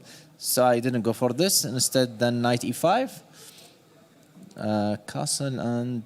Did you consider here f4? Like, Yeah, yeah? f4. I thought knight c4, takes. It looks nice for now, but I'm giving the e4 square, and there is this e6 weak potentially, and I don't know how to use my activity. Like I can see bishop goes to f5. Okay, not immediately, but I don't see where I'm touching white. White is very solid, and maybe slowly he will use this weaknesses. Right. It was very tempting to go f4, of course. Bishop d7. And you saw g3, yeah? No, I didn't see g3. Okay. I saw it only after he made it. Now it's actually very interesting. My instinct was to go f4. And I think his idea is knight g2. Yeah, if he takes, it's also a possibility. Let's say takes, rook f4. Now, if knight g2, for example, then I can go to b4, d4, yeah. I stay on the fourth. And if he goes instead knight e4, instead of, Okay, let's go knight g2 and take on g3, takes. Yeah, this is a critical position. I wasn't sure how to exactly play. He's getting, again, knight e4. I can maybe exchange this knight, but then also, for instance, let's say rook a e8, knight e4, let's say bishop f5. And do I really want to take on e4? Because then the light squares are very weak. And if I don't take his knight is good. But maybe I'm threatening bishop f3, yeah. I was worried instead of knight e4 that maybe he starts with something like knight h4, maybe, I don't know. So many possibilities, very unusual structure. Yeah. Yeah, so rook e8, knight g2, here. And I think here I played wrong. You don't like this, yeah? I don't like what happened. I think here it's the start of going wrong, but I'm not sure. Like a6 maybe? Takes with the idea of b5, but I didn't like, yeah, exactly. Just a5. I don't know. I wanted to get rid of my weaknesses. Yeah. like this structure on the king side. So h4, yeah, takes. Yeah, maybe without check. Maybe this check was, you know, when a patzer sees checks, check, he gives check. Yeah? can't resist And it, then yeah? think what happens. Probably h4 directly if I wanted h4. I didn't want to allow. What I didn't want to allow. Okay, rook e1. Maybe he has like potentially king f1, but this is just crazy thought. I think. I thought king on h1 will be weak, but it's not true. He will always take gh. Yeah. So gh4 was very good in the game. Yeah, I think here it went. Here it's just bad. I didn't want to take on h4. Like, But did you like originally play h4, knight h4? You obviously anticipated knight f4, knight e6, or you had some second thoughts? yes, I had some ideas. Like, for instance, there were a lot of tricks, and I thought, you know, something could work. For instance, like knight h4. Knight f4. Yeah, I wasn't sure if his move is if he's going knight f4 or bishop h6. By the way, bishop there's h6 other move, also yeah. looked interesting. Yeah, let's see bishop h6 because the point is if I go, I cannot go rook f6. Yeah, knight h4 and rook there's h6, a knight fork. f5, and no tricks. Yeah, there's a fork, yeah. Okay. And if I go rook f7, which maybe is the only move, rook e1. From far, like, scared me. And finally, I realized that maybe bishop e5 is saving. Maybe it's not so bad. Yeah, but it walks into f4, yeah? Yeah, but like, concretely not. Yeah, because Okay. bishop on h6 is hanging. Yeah. So bishop h6 finally didn't work. But knight f4, yeah.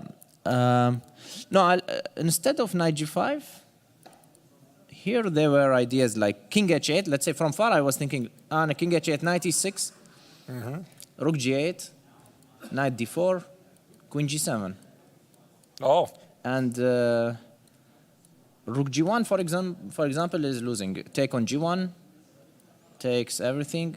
and there's a back rank, yeah? And I take on d4 and then rook e1. Okay, he has to go like knight e2, whatever. It's just bad now. Yeah. But he has, instead of taking on d4, knight e, like king Yeah. h. Oh, sorry. Yeah, I already scrolled it. Yeah, maybe let's move a bit forward. Yeah, after Okay. this knight g5 still felt pretty normal. Unfortunately, here Yeah. there is this knight h3 trick doesn't work. Knight h3. Oh, Yeah. okay. Okay, if he takes on h3, I take on e2. Knight d4, knight f2. Rook f2, queen e1, but rook f1. Okay, nice trick. Yeah, let's go back. So king f7. Yeah, maybe the question here is, was this a miscalculation? Because I thought you played this king f7 idea. Maybe I'm Out of wrong. desperation, yeah? Out of this? No, I thought you wanted to play some queen e1, but it just doesn't work. No, it was out of desperation because my main idea was just to go bishop g7 back, actually. Yeah? Can you? Yeah, here. Yes, and let's say what I didn't like is queen e1, knight h3. Oh, we didn't even see this move, to be honest. Yeah, like Yeah. such a weird move. And knight e4 also exists, but let's say knight h3. What I didn't like. No, he doesn't take. He doesn't take, Yeah. okay. Rook e3. Wait, I have to remember. Queen. Queen d8, knight e6. No, Queen f6. what was it? I forgot. No, let's go back. This is losing. Yeah. And knight, queen e1. Queen e1 was annoying, yeah. Queen e1, I think, is strong after bishop g7. So, All right, maybe, okay, you could have played it better, yeah? You made this mistake, and after knight e6, I suppose you realized, oh, yeah, it's pretty bad. yeah, no, I wasn't like sure yet. Because, no, I saw knight e6. But, so knight e6 is the best? Because, can you go back? This is critical. Instead of knight e6, I mean, engine says, I mean, we did Queen switch d4 looked very tempting as well. Knight gf3 and queen d1 back. yeah. So I cannot move my knight. But wait, I think you can just take it. This was Takes. this was the plan. We tried to make it work. Queen yeah? e1. Queen e1, queen g1. And rook g8. No, Yeah, rook g8. yes, rook g8, and we tried to evaluate the endgame after queen f1. Oof, queen f1 I missed. Okay. Okay. No, but we were looking here. This endgame, knight g2 takes rook d5, where white is pushing. We thought so, but it could be equal. Okay, I missed actually queen f1, yeah. Okay. All right. Takes, yeah, queen. Yeah, this looked pretty bad. So No, yeah, I miscalculated that after rook g8, rook g1, what happened? I thought that rook g1 will happen, rook g8 was my intention, and I thought I was only calculating queen d5 from far. Yeah. Let's go queen d5, for example. The point of queen d5 is like rook e6, queen b7, rook e7, queen d5, and it's not really repetition. Now he takes on a7 with check. His other rook. Yes. Okay. But I wanted to go instead on first queen d5, the first one, to go. What I wanted to do? Queen e6 or king e7. Oh, what's the move here? Okay. I wanted to do something. Rook e6? No, that's queen e6, yeah? Queen e6, I guess, yeah. Yeah. Okay. Yeah. All right. Okay. Yeah, but let's maybe focus on this moment and know your reaction. I mean, I think you felt like you're really busted here. No, so. if I played knight, when I played knight g6, I realized, okay, it's finished. Yeah. Because we if I felt have so. to go back, it's over. And queen exchange was surprising, like, to me. I think that he should keep the queens. Yeah, maybe queen d6 instead? I don't know. We're thinking like this is good and this is good and even queen d6 is good. Yes. After queen d5, queen e6, I think I'm fine. No, I mean, maybe after bishop g5 move. Bishop g5 was a surprise also. But did he tell you why they tried the queens after the game? Like, no. Yeah, we saw you discussing some things. Yeah, we were discussing that he should not have not changed, but I don't know why he played it. Okay. Right. So takes. Yeah, so here you suddenly start to take over the game, and it was a bit surprising that you took all the pawns, like one pawn, second pawn, there was another pawn. Okay, with seconds you cannot really blame anyone, yeah? Of course, It was maybe easier to play with black already. And here, do you think he blundered? I think he realized that there is knight h2 and he just went back. Yeah. And after that there was no draw, right? I mean, Engine doesn't like this move, but to be honest... Knight g5 is best or what? No, Engine says d5. I didn't know what to do after rook df1. Yeah, Where to go? Rook d5. Bishop e5. This is the silly Engine. It says that this position somehow is better than that position. Okay, one tempo. Who cares? Yeah. So and finally, he had maybe some chances with rook h5 to be more active, and this was not a very good defense, and you were just winning. Okay. Yeah. Good. Yeah. All right. Okay, really nice game. Okay, even though you were maybe losing, still fantastic. Nice fight. Yeah, I was fighting. Nice fight. Yeah. Yes. So how is your tournament so far? Okay, I won my last 3 games, so it's excellent. Yeah. No, I cannot complain about anything. Of course, I'm always trying to play better. It would be better to play even better, but the result is just very good. Why you decided not to join us for the rest day? I have this question because I was thinking if somebody is going to join us for the rest day, it's going to be Salek, and you were not there. I don't have really an answer. I was just lazy. I wanted to rest, walk around. Okay, I see. Yes, it's a very difficult tournament. Did you have a good day, though? Well, we had a very difficult escape room because we're escaping this prison. So but you escaped. I see you are here now. They helped us, basically. Okay. Yeah, so I think normally we wouldn't escape, of course. Yeah. So which is your favorite distance from all the 3 tournaments, or 4 tournaments, technically? Is it just 960, Rapid, Blitz, or Classical? My favorite, maybe classical actually, yeah. Ah, okay. Maybe I would have thought classical. it's Blitz. And I love Blitz, but recently, I want to think more. I want to make deeper decisions. But they are all fun in a different way. All right. Okay. Well, listen, Salek, thank you for joining me here, and I'm wishing you best of luck in the remaining tournament. Thank you very much. All right. Thank you. This was Salek Salem, the winner of today's crazy game against Aravindh Rambaram. As you saw in the interview, he was feeling a bit lucky because at the critical stage of the game, he was losing, but still he managed to fight back. But going back to the events of the tournament, we have one more game ongoing, which is Vladimir Fedoseev against Frederick Svane. You can see the players are playing it pretty quickly. And it looks like there is a major change in the position. Svane has managed to win back 1 pawn by training the bishop, and now it should be just a draw unless something dramatic happens, Angelika. What do you think? What do you think is going to happen here? I think that Frederick Svane is very strong. He has to try to defend this position, but definitely there is a pressure on him, which is still ongoing. But wait, I see that there is no extra pawn any longer. Yeah. It's gone. It's gone. So Vladimir originally had 2 pawns extra, then he had 1 pawn extra, and maybe we can roll back a bit and see during the interview with Salek there were some changes in the position. So let's roll it back. How far does it go? So here we saw that the pawn was taken on the a file, and then Okay. there was a spin. There was a pin. And Multiple. some checks. You were talking about this check that we might see this rook c3. Yeah, but he I did not see play. bishop a7. Yeah, that was And e5 and very unpleasant check. a pin. Too many pins, and now he has to wait a second. But he didn't have to take it, did he? I think you have. I think you have. I mean, that's a pin. You can't defend it, and he cannot keep the pawn. So it's safe to say that Svane was leading the perfect defense. He was really playing well, and this time his time management is also better. He still has 3 minutes on the clock. So for Fedoseev, it's a missed opportunity. It's a huge miss. It's a huge miss right now in the position of bishop e5. Can we say that black could try to have a passer here with the e file, or there is nothing to be ambitious about? No, I'm pretty sure that they're gonna fight it out. Like for Fedoseev, it's a position without risk. He can maybe try to put the knight on e4, and he's the one who is pushing for something still, even though the bar is like showing its complete equality on the board. But I mean, black can just maybe put the bishop on g7, play h6, and put the rook on an active square. And unless he's going to blunder something in a time scramble, I think it's going to be a peaceful outcome. Yeah, and the bishop is threatening to trade the knight. We might see the knight trade, but no.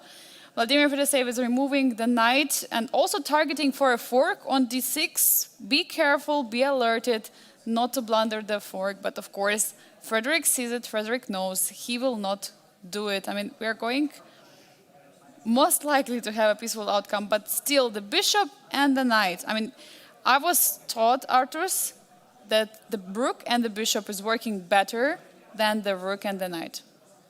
Yeah, but I suppose it depends on the position. Like, maybe, yeah, but in this position, I'm not really sure. Like, I think first, black needs to be careful not to blunder some checks, like there's a fork on d6. The easy move would be rook d5 to neutralize the knight. Like, maybe he can go after the king. No, but there's at least king e4. I have never really thought about, to be honest, Angelika. Like, I know this saying that they're somehow operating better, but somehow in my own games, I have never felt the need to go for rook and bishop versus the rook and knight just because there's this rule. Like, I have consciously chosen the knight over the bishop in blitz games and time scramble. This I have done, yes, because I know that in a time scramble the knight is unpredictable and bishop is very predictable. No, because there are such things, for example, about the queen endgame, that in queen endgame the queen and the knight operate better than the queen and the bishop, but in the rook endgame, apparently, according to some rule, the rook and the bishop operate better, but it remains to be seen for sure. Now, bishop goes back to f6. I mean, Frederick is trying to defend, keep position together. I mean, is there even a way that white could take the pawn on e6? I mean, No. Like, I don't think so. Like, how do you do it? Yeah, already yesterday, and not only yesterday, in other games and other days, we saw that Fedoseev is always fighting it out. Like, I think that Svane would agree to draw here. Like, there's no way he can be ambitious here. The black is, like, solid, but no way he can create any threats. And Fedoseev is just looking for something. Rook a7, king g6, and how do you make progress? Rook a6, hit the pawn, the king can go back. And this is what we're seeing. we might see a repetition in this position, but I'm not sure. Okay, there could be also rook e1 check. Yeah. The question is king on g6 better plays than on f7 or not? Then you might repeat. I think it doesn't really matter, to be honest, at this matter, point. Yeah, like maybe there's though one trick though, you know? Which one? One trick could be king f7, knight e6, king e7, knight c8. Okay, doesn't matter. No, it's a silly idea. No, I said nothing. I didn't hear anything. I said nothing. So Rook A6 is on the board now. Big question to Frederick. He has only 2 minutes, 15 seconds on the clock right now. Will he return with the king back to F7, or will it be some rookie one check? I mean, it's a big question now. Yeah, it absolutely is.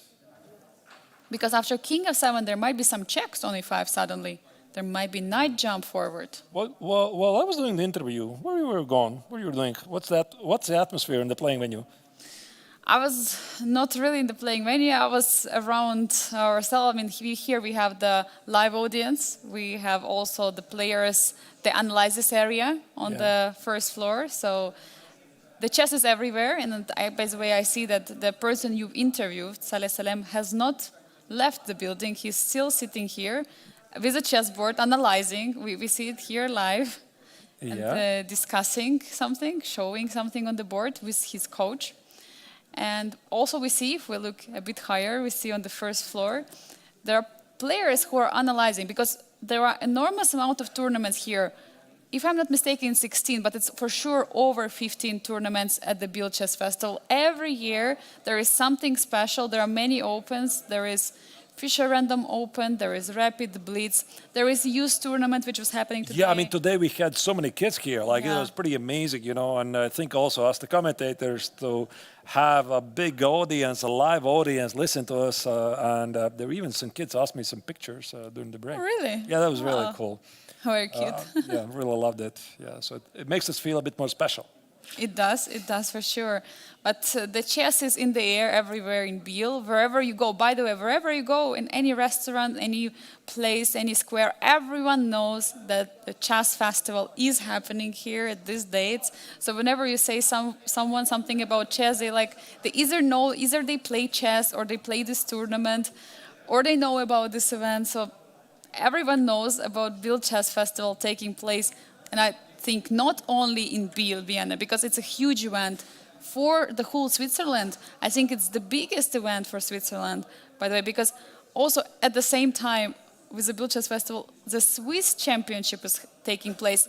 And nevertheless, in the open tournament, many of the top Swiss players, like I know the women grandmaster Lena Georgescu, and some of the top male players, they're participating in Biel instead of playing the Swiss Championship. That's fantastic to hear. So yeah, these days, Biel, of course, is the epicenter of all the chess action in Switzerland. Listen, Angelika, I want to ask you a question. So we have a rest day approaching, which is in 2 days. So tomorrow, obviously, there's going to be the Blitz tournament, and everybody will be playing here Blitz except us. Yeah, so we'll be doing the commentary, and everybody, I mean, the GMT, the Masters Challengers, there's going to be open Blitz tournaments and a lot of slamming the clocks and everything. But the day after that, there's going to be a rest day. What would you recommend for somebody who is here in Biel to do during the rest day, or maybe expanding the question what you're going to do during the rest day? Oh, absolutely. There is a lot of things to do. I mean, the beautiful nature of Biel and the lake, I mean, this is absolutely incredible. I definitely would suggest to go to the lake. I plan to go to the lake. And also, I will see, maybe I'll take a ship ride, because there are many boats, there are ships. You can get a ticket. I think it's not so expensive. You can travel around, and you would see the mountains. And I remember one of the rest days we had before, we were swimming on this boat, and we could even see Mont Blanc. I remember that. That was like 2-3 years ago? Yes. Right. Yeah, 2 years ago. So it was definitely something special. And the nature, I mean, I absolutely love it when there is a water and there are mountains. And Biel has both. There is the lake, there is a water, very beautiful, and there are mountains. So this is like a perfect place to be in the summer. Other than that, there is also very nice funicular, like this tram. What? Funicular. Yeah, like that's the thing where you get up the mountains. Yeah? Exactly. It's a very hard word. Funicular. Okay. Sorry. Maybe there is a simpler word for this. Yeah, maybe. But you're going basically up, and then you had this very nice view. I have not done it, so I'll try to do it this year. So this rest day, this is going to Sign me up. I mean, sign me up. Definitely, I'm thinking what to do during this rest day. Like, I don't think We can organize our efforts together Yeah, with the yeah, broadcast absolutely. team. I mean, we're And gonna maybe Bik will join us as well. Big. Are you gonna join us? I didn't understand it, but said no. I think he's gonna join us. He doesn't know it yet. Yeah, I mean, it's gonna be fun. Like, yeah, and every year in the Bielchas Festival, there's the 2 official rest days, which one of them we already had. For the second one, I don't think that there's something there's a special program. No. No, there is no special program. I think it's also nicely done by organizers, because first day there is a special program. You're going, you're enjoying, but the event is very long, right? The event is super long and tiring, and of course we understand that second rest day is needed just to calm down, just to rest for the players, getting ready for the final stage. By the way, that's what's going to happen after the rest day. Tomorrow will be Blitz. With this, we are going to sum up with the first part of the tournament, and there is going to be a final. So you got to focus on those 3 final rounds, what you're going to have. Yeah. Sounds great. Yeah, sounds amazing. I mean, definitely something to look forward to. And yeah, we still have the end game. By the way, Frederick Svane gets under 1 minute, 20 seconds on the clock. Yeah, but there's not much happening, Not much. and I think for Fedoseev, his only chance is to press on the clock and hope that Svane is going to hallucinate something. It's still super balanced, and Svane is just figuring out the best potential setup. So yeah. I got to ask you, Arturs, how do you like the Bielchas Festival? And if you would rank this tournament, in the tournament you've participated, you've commentated. Yeah, but I don't participate here. That's the point. Like, I'm doing the commentary. Yes, you've commentated or you've participated. Oh, I mean, of course, for me, Biel has been always a special place in my heart. I remember this when I started to do the commentary back in 2021. Yeah, we did it online, and then the tournament organizer, Paul, he invited me to come to do it on site. It was, it was quite special, and also we've been in the amazing company of Bik, who is not visible here on the screen, but he's the guy who is magically making the broadcast and all the technicalities possible. We have a very nice team. By the way, I would like to give a shout out to every single team member.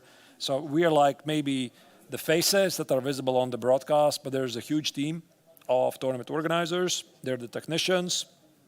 So also, for example, Ufuk, he is responsible for the technical things. We have Tatiana. She's sitting here in the info desk every Also single with day. Andreas, yeah. Andreas also is there, and the tournament director, Paul. So I probably cannot name all of them because, again, the list is really long. We have meetings every morning. We discuss what's going to happen on this particular day, and we share things we could do better. And that's what I really love about the Bielchas Festival, Angelika, is that it keeps evolving, it keeps changing, it keeps becoming better.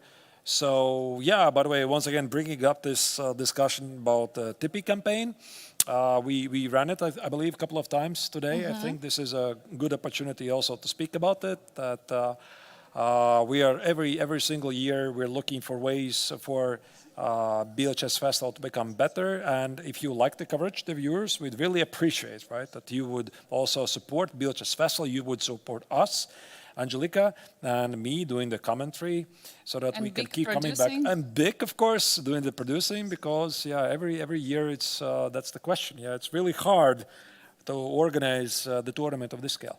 Definitely, and the tournament which was already happening for 58 years in a row in such a huge traditional event, and also comparing the first time we were doing commentary together with you, Arturs, in 2021, and comparing to the broadcast we have today. Of course, it's enormous different. Like, we cannot compare probably, what was in 2021. I think it's completely different now. It feels also completely different. We have definitely much more experience. So life is good. The food is the same though. The food is the same, great. Yeah, it's still the same, great, really. So. Yeah, for sure. And The games are also delivering some nice actions. Bishop c5 is played. Again, the viewers, you didn't miss anything. The status quo remains on the board. Svane has figured out the perfect setup. Like bishop e7 is going to go back. Everything is protected. So I don't know how else here Fedoseev can improve the position. Rook e5 on the board. So You got to give it a try, yeah? Yeah, you have to try, definitely. I mean, you have to try to push, but maybe that's why we can say that the bishop and the rook are working better. There is always this check. So now we see one repetition. The king went back to g2. Still Yeah. trying. Still trying. So he can legally play here for 50 moves. White's position is very safe. There's no threat. And the opponent is slightly lower on the clock. So why don't you give it a try? And this is exactly what Svan is doing. Yeah, and we see that Frederick is, even though he's low on the clock, he's not letting the time run down to the seconds like he used to do in the previous rounds. We saw yesterday against Murzin, he was very much in time trouble. He was playing on the increment. The couple of rounds before, the game against Aravindh was a true heartbreak for Frederick Svane, where he blundered. He didn't go for the winning continuation, and he blundered, and he lost that game due to the time situation. So for that reason, German youngster has to try and to keep some time on the clock, not to go down on the seconds, because that's not a good sign for sure. Indeed, yeah. So knight g5 is played. So here, Fedoseev is attempting to somehow rearrange the pieces. The knight on g5 has not yet been, so why don't you put it there? What, does he want to play rook e4 here? I'm not even sure that's a threat. So bishop e7, the retreat here makes perfect sense, just to push back the knight. And I absolutely love it, how Frederick is like reaching for a piece, and he's coming back with work, reaching for a piece, and then one more time. It was just happened a couple of times. I mean, he's unsure.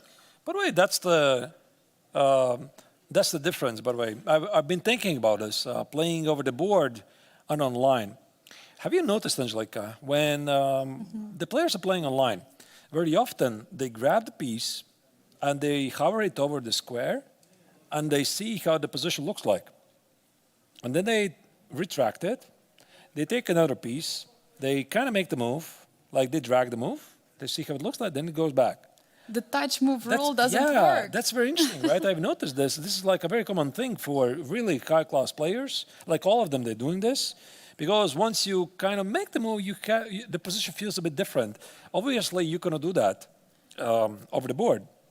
Yeah, so that's the advantage. Should chess.com introduce a touch move rule in the online games? Yeah. Imagine you're accidentally clicking on some piece and then you have to move it and like, oh no. Yeah. No, I think that's the main reason, obviously, because in the online games, anything can happen. You can accidentally touch some other piece than you were supposed to, and then unfortunately it will not be working, but... Svane does not yet make a move. He is unsure about something. I mean, it's only ghosts at this point. Like here, Black has a million ways to keep the balance. And I think that he doesn't want to find himself in a position where he's playing on increment. But okay, there you go. Bishop e7 is played. Maybe knight h3 is Fedoseev's idea. Knight h3, knight f4. All right, there you go. So the knight on f4 is targeting both e6 and h5 pawns. Makes sense to give it a try. No risk. Definitely no risk in the position, but can Frederick push somehow that pawn? He's a bit nervous though, do you see? Oh, yeah. So. Yeah, also like comparing both players' body language, I mean, it's completely opposite. I mean, looking at Frederick. Frederick is like, he's twirling the pieces, as you can see. He's completely nervous. He cannot sit still. He's trying to find the move. He's reaching for a piece, and he's stopping. He's reaching again, then he's stopping. While Vladimir, as I can see, he's just standing as still. He's sitting, and he's like fully focused. I really love watching how Fedoseev plays. He's always as calm as a cucumber, basically. Like totally, absolutely peaceful and calm, And either he's winning or he's losing, etc. He's always like having the same posture. Yeah, so there is no change, change whether it was yesterday's game which he lost or it's today's where he had some chances. So finally we'll see a move, 37 seconds, rook f5 is on the board. What happens after knight f4?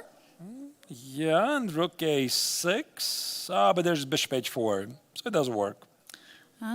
So you cannot take the Maybe pawn. put it on the analysis board, yeah, so that we can at least do something. That's why we are here. Yes, definitely. We should show some analysis. Maybe you can play rook a7. Okay. I was thinking actually here rook a6 was an interesting idea to target a pawn, but there's bishop h4, g takes on h4, the knight at f4 loses support. And I also was thinking rook e4 made sense to target a pawn, but black plays, I suppose, e5. But we saw something else, and again, this is only for tricks, just to try to confuse the opponent. King f6, rook goes here, maybe you start to see some ghosts, you can still, of course, play rook e5. But, I mean, when you are, which hour is this? Because the game has been continuing for 5.5 hours, exactly. Yeah, when you're in the 6th hour, you sometimes start to hallucinate really things. Definitely you do, and we see rook b5 has been played very quickly. So the main point is not to blunder anything.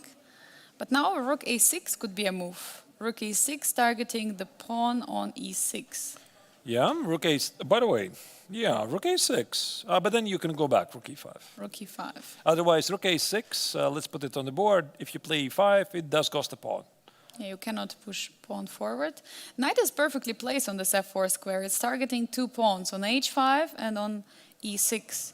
And I think the biggest problem in the position is that there is no light square bishop. The bishop is dark square, so it cannot defend these pawns on h5 and on e6. Because if you had the light square bishop, you would put it somewhere on g4 and you would just chill in the position. But with the dark square bishop on e7, it's not the case. That is correct. Yeah, so, but of course, Fedoseev keeps trying. He is trying, he's spinning, but now, what will he do? He has 11 minutes on the clock, of course 10 more minutes than what Frederick Swane has, 11 times more. Can we, by the way, check the... Yeah, so rook a6 is played. Can we check also the view and the playing venue? Yeah, of course. What's happening there? I'm interested if it is the only game which is ongoing right now, or there are still games in the MTO or ATO tournament, because we have a large playing hall here in Biel. We have... Yeah, this is the board, but... we already see... There you go. Yeah, it's pretty empty. Yeah, everybody has finished. I see Laurent Freud, the chief arbiter, is standing over the board, making sure everything is correct and according to the rules. Laurent cannot leave for the dinner. Yes, he cannot. Did the players play? He absolutely loves his Biel's Endgames, and I remember, look at this one game still happening. Oh? We see that some board. I'm not sure if it's MTO or ATO, but this is happening, and another arbiter is standing there. It's MTO analyzes. We got an information. Oh. So they're not even playing, they're analyzing. I think they can do that if they're really quiet, because you don't really bother anyone. So it's solitude, pretty much, for these two players. Nobody else is playing. And we have basically in every round this endgame, which prolongs. So we had yesterday this endgame, which was happening between, it was Murzin against Frederick Swane. By the way, Frederick Swane again, one of the last games to finish. We've had this endgame of Rinat Jimabayev against Daniel Darda, complete heartbreak. We also had an endgame of Machun against Rinat Jimabayev, where Machun was pushing. So we had crazy endgames here in Biel, which are lasting long. I have an idea. Okay. Like, if I could find a trick you into rook e4, then the pawn would be under attack, and the pawn on h5 is impossible to defend. For example, this could be one of the mistakes. Like, boom. With the idea that you could trade, the pawn is under attack. If you leave, the pawn on e6 is under attack. But even in this position, Angelika, there's rook f5. Oh, and you could so take you cannot take. There's a capture. There is a streak.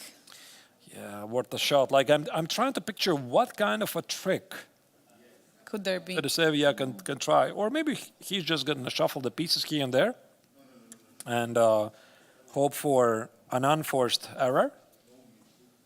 Yeah, definitely. There is still hope in this position. He's still trying, but I mean, for Frederick, I mean, talking about Frederick, he got the medal, the gold medal on the fifth sport in the team of Germany during the Olympiad in the Budapest. I also got the medal. You also got which one? Of course not. I did not get the medal. I really played really No? terrible. Of Which course, I'm board did you kidding. play? I played really terrible. Top board. You played first board. Yes, I was silly enough to ask for the team to put me in the top board, and I played really badly. I started the first 4 games like minus 20 rating points, but then I climbed back a bit. So no, I did not get the I don't know, medal. Olympiad is tough. Did not I get mean, excited here. Yeah. But Olympiad is tough. It is very tough, yeah. Very, very tough competition. And for Frederick, it was one of the highlights. Also, recently, he has played in the Grenke. It was a freestyle open tournament with all the top players participating. And he got there 4th place. I mean, shared first, to be precise. He got first, 3rd, and 4th place sharing. And yeah, I mean, like he's one of the... currently, he's like one of the most promising youngsters, and especially in Germany. He also has a brother, Rasmus Swane. So there we have. Who is making content, I hear. Like, this is what I heard today, that his brother, Rasmus, is streaming. He's a streamer. But I don't know what he's streaming. But Chess. since he's a brother, Chess. I mean, of course, chess. But I understand that. But I think, what kind of chess? Is he analyzing Rasmus's games? I'm not really sure. I mean... Probably. Well, it would maybe make sense. he is. I just wanted to quickly check if he's live, but I don't see him live. I mean, because I do saw follow. him. I think I saw him the other day. Was Yes. it yesterday or day before I also yesterday? He was starting to stream when we finished, and I thought he waited for the round to finish so that he can do some analysis. But I gotta confess, Angelica, I did not really check. There is an information that also Frederick is streaming. Apparently, I have not seen him streaming, to be honest, so much. But I don't know what is his channel. What are their usernames? I know for Rasmus for sure, because Rasmus I've followed many times, and I send the raids to him, so I know and I follow him. But Let me Frederick, guess. I didn't see. GM Rasmus Swane. Okay, Is that his username? or GM And everybody goes for the GM tag. Frederick Swane. Ah, just Frederick. No, but his brother? I don't know. GM. GM I Frederick. told you. I told you. I mean, everybody used the same tag. I mean, it's because of Hikaru. Like, Hikaru started. So there's like million accounts. GM Hikaru, GM Nardiski, GM Nations. No GM Big. Sorry, Big, you're not GM. There's also Kanti, some non-GMs GM with Kanti. Jim Kanti, yeah. Yeah, he's GM not a- Kanti, who he's is not a GM. Yes. Yes, GM GM Rasmus Benjamin Swane Bock. also. GM. How many else GMs we know? There's many of them. Archers, by the way, I see that Frederick Swane had the last stream 11 days ago. Before Biel. So today is July 19th. 11 days ago would be July 8th. David Howell, GM. That's wrong. It should be GM David Howell. Yeah, it's wrong. Ginger GM. You know what I know about? I know that Gatakamsky, his username is IGM, like International Grandmaster. So he has not GM, but IGM Gatakamsky. I love that. That's a bit different. Yes, that's a different. And Gata was also playing in Biel Of course. in 2021. He's the winner of the GMT, the FFL, the legend. Yeah. Pretty famous.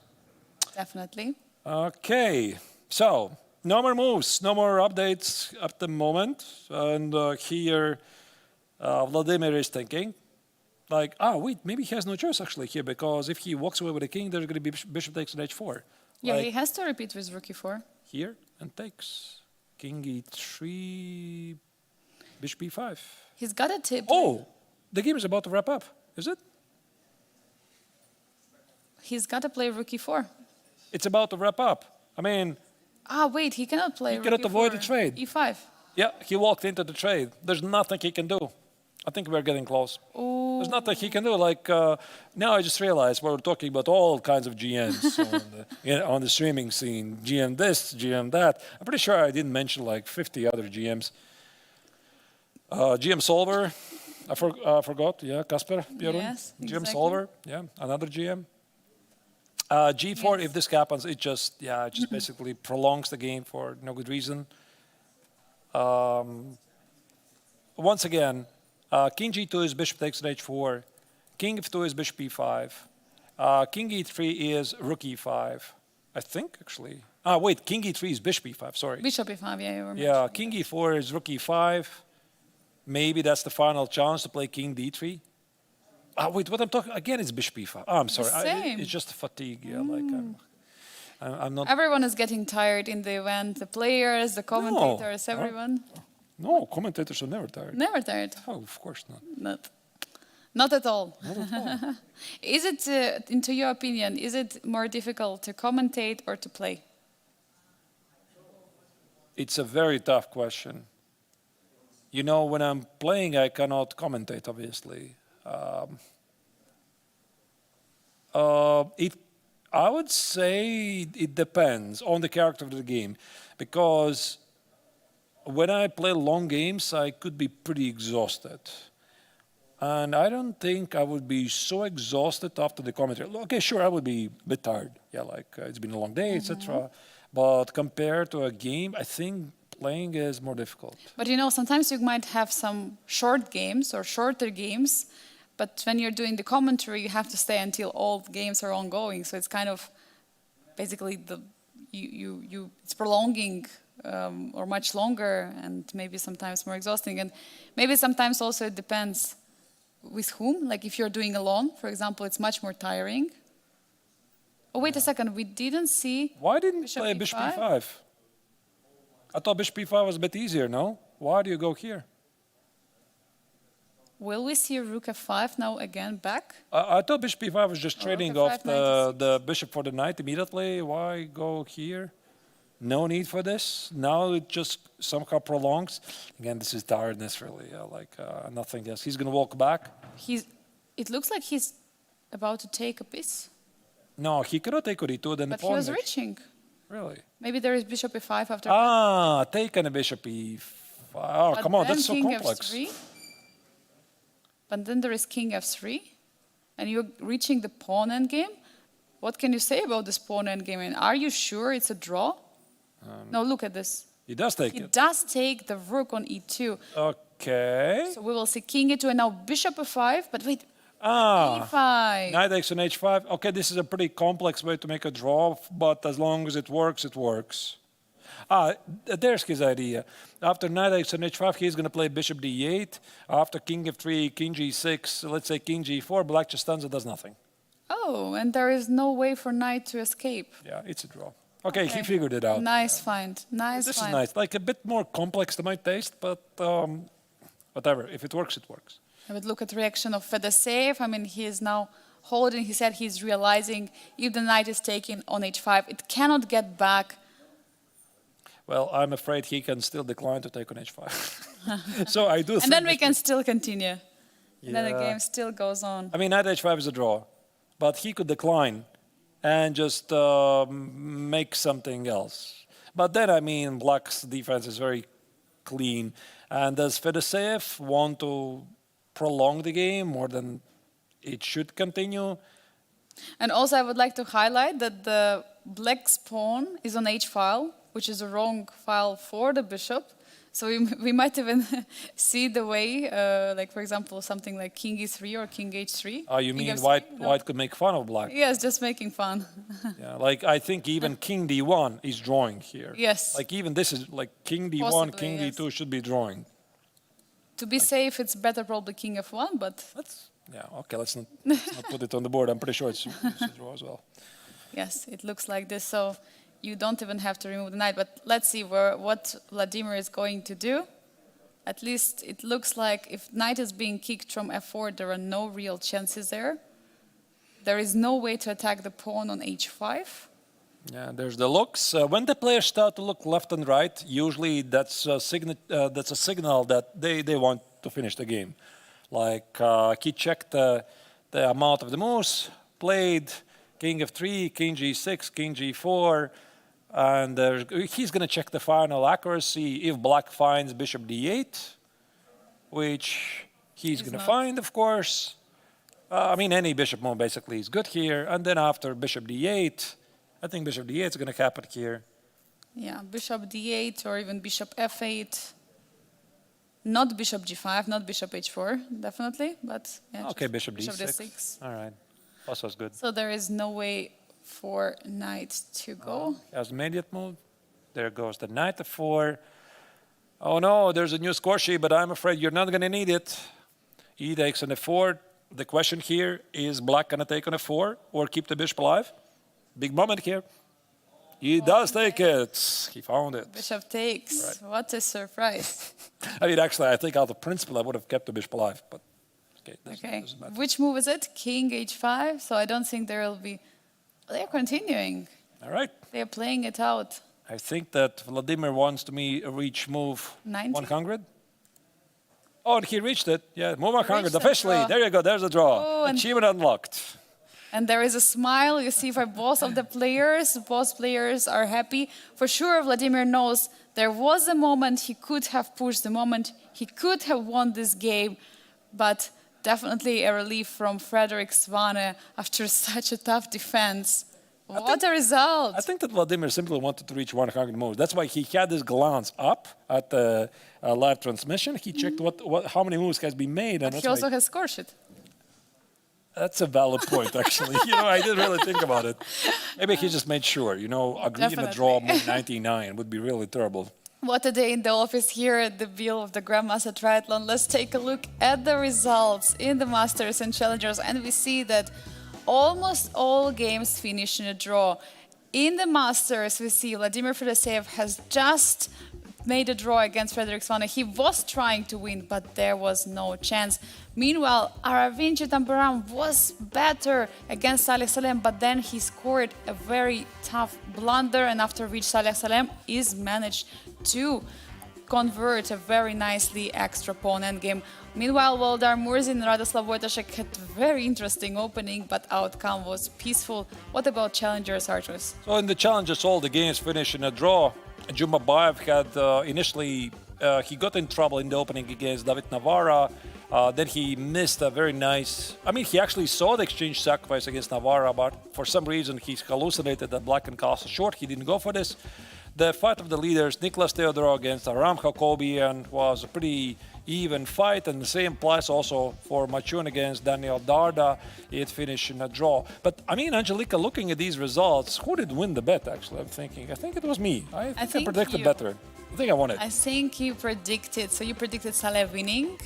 You predicted the draw. I predicted Fedoseev winning. He didn't win. Yes, me too. So we both lost there. But other than that, yeah, of course, we had... Yeah, you won by one point. By standings after the final rounds, here we see them. Not much of changes in the challengers because every player got 1.5 points today. It means that Nicolas Theodor is still holding the lead with 20.5 points, and 3.5 points behind is Aram Jacobian. After them, there is Rinat Jumabayev with 12.5 points.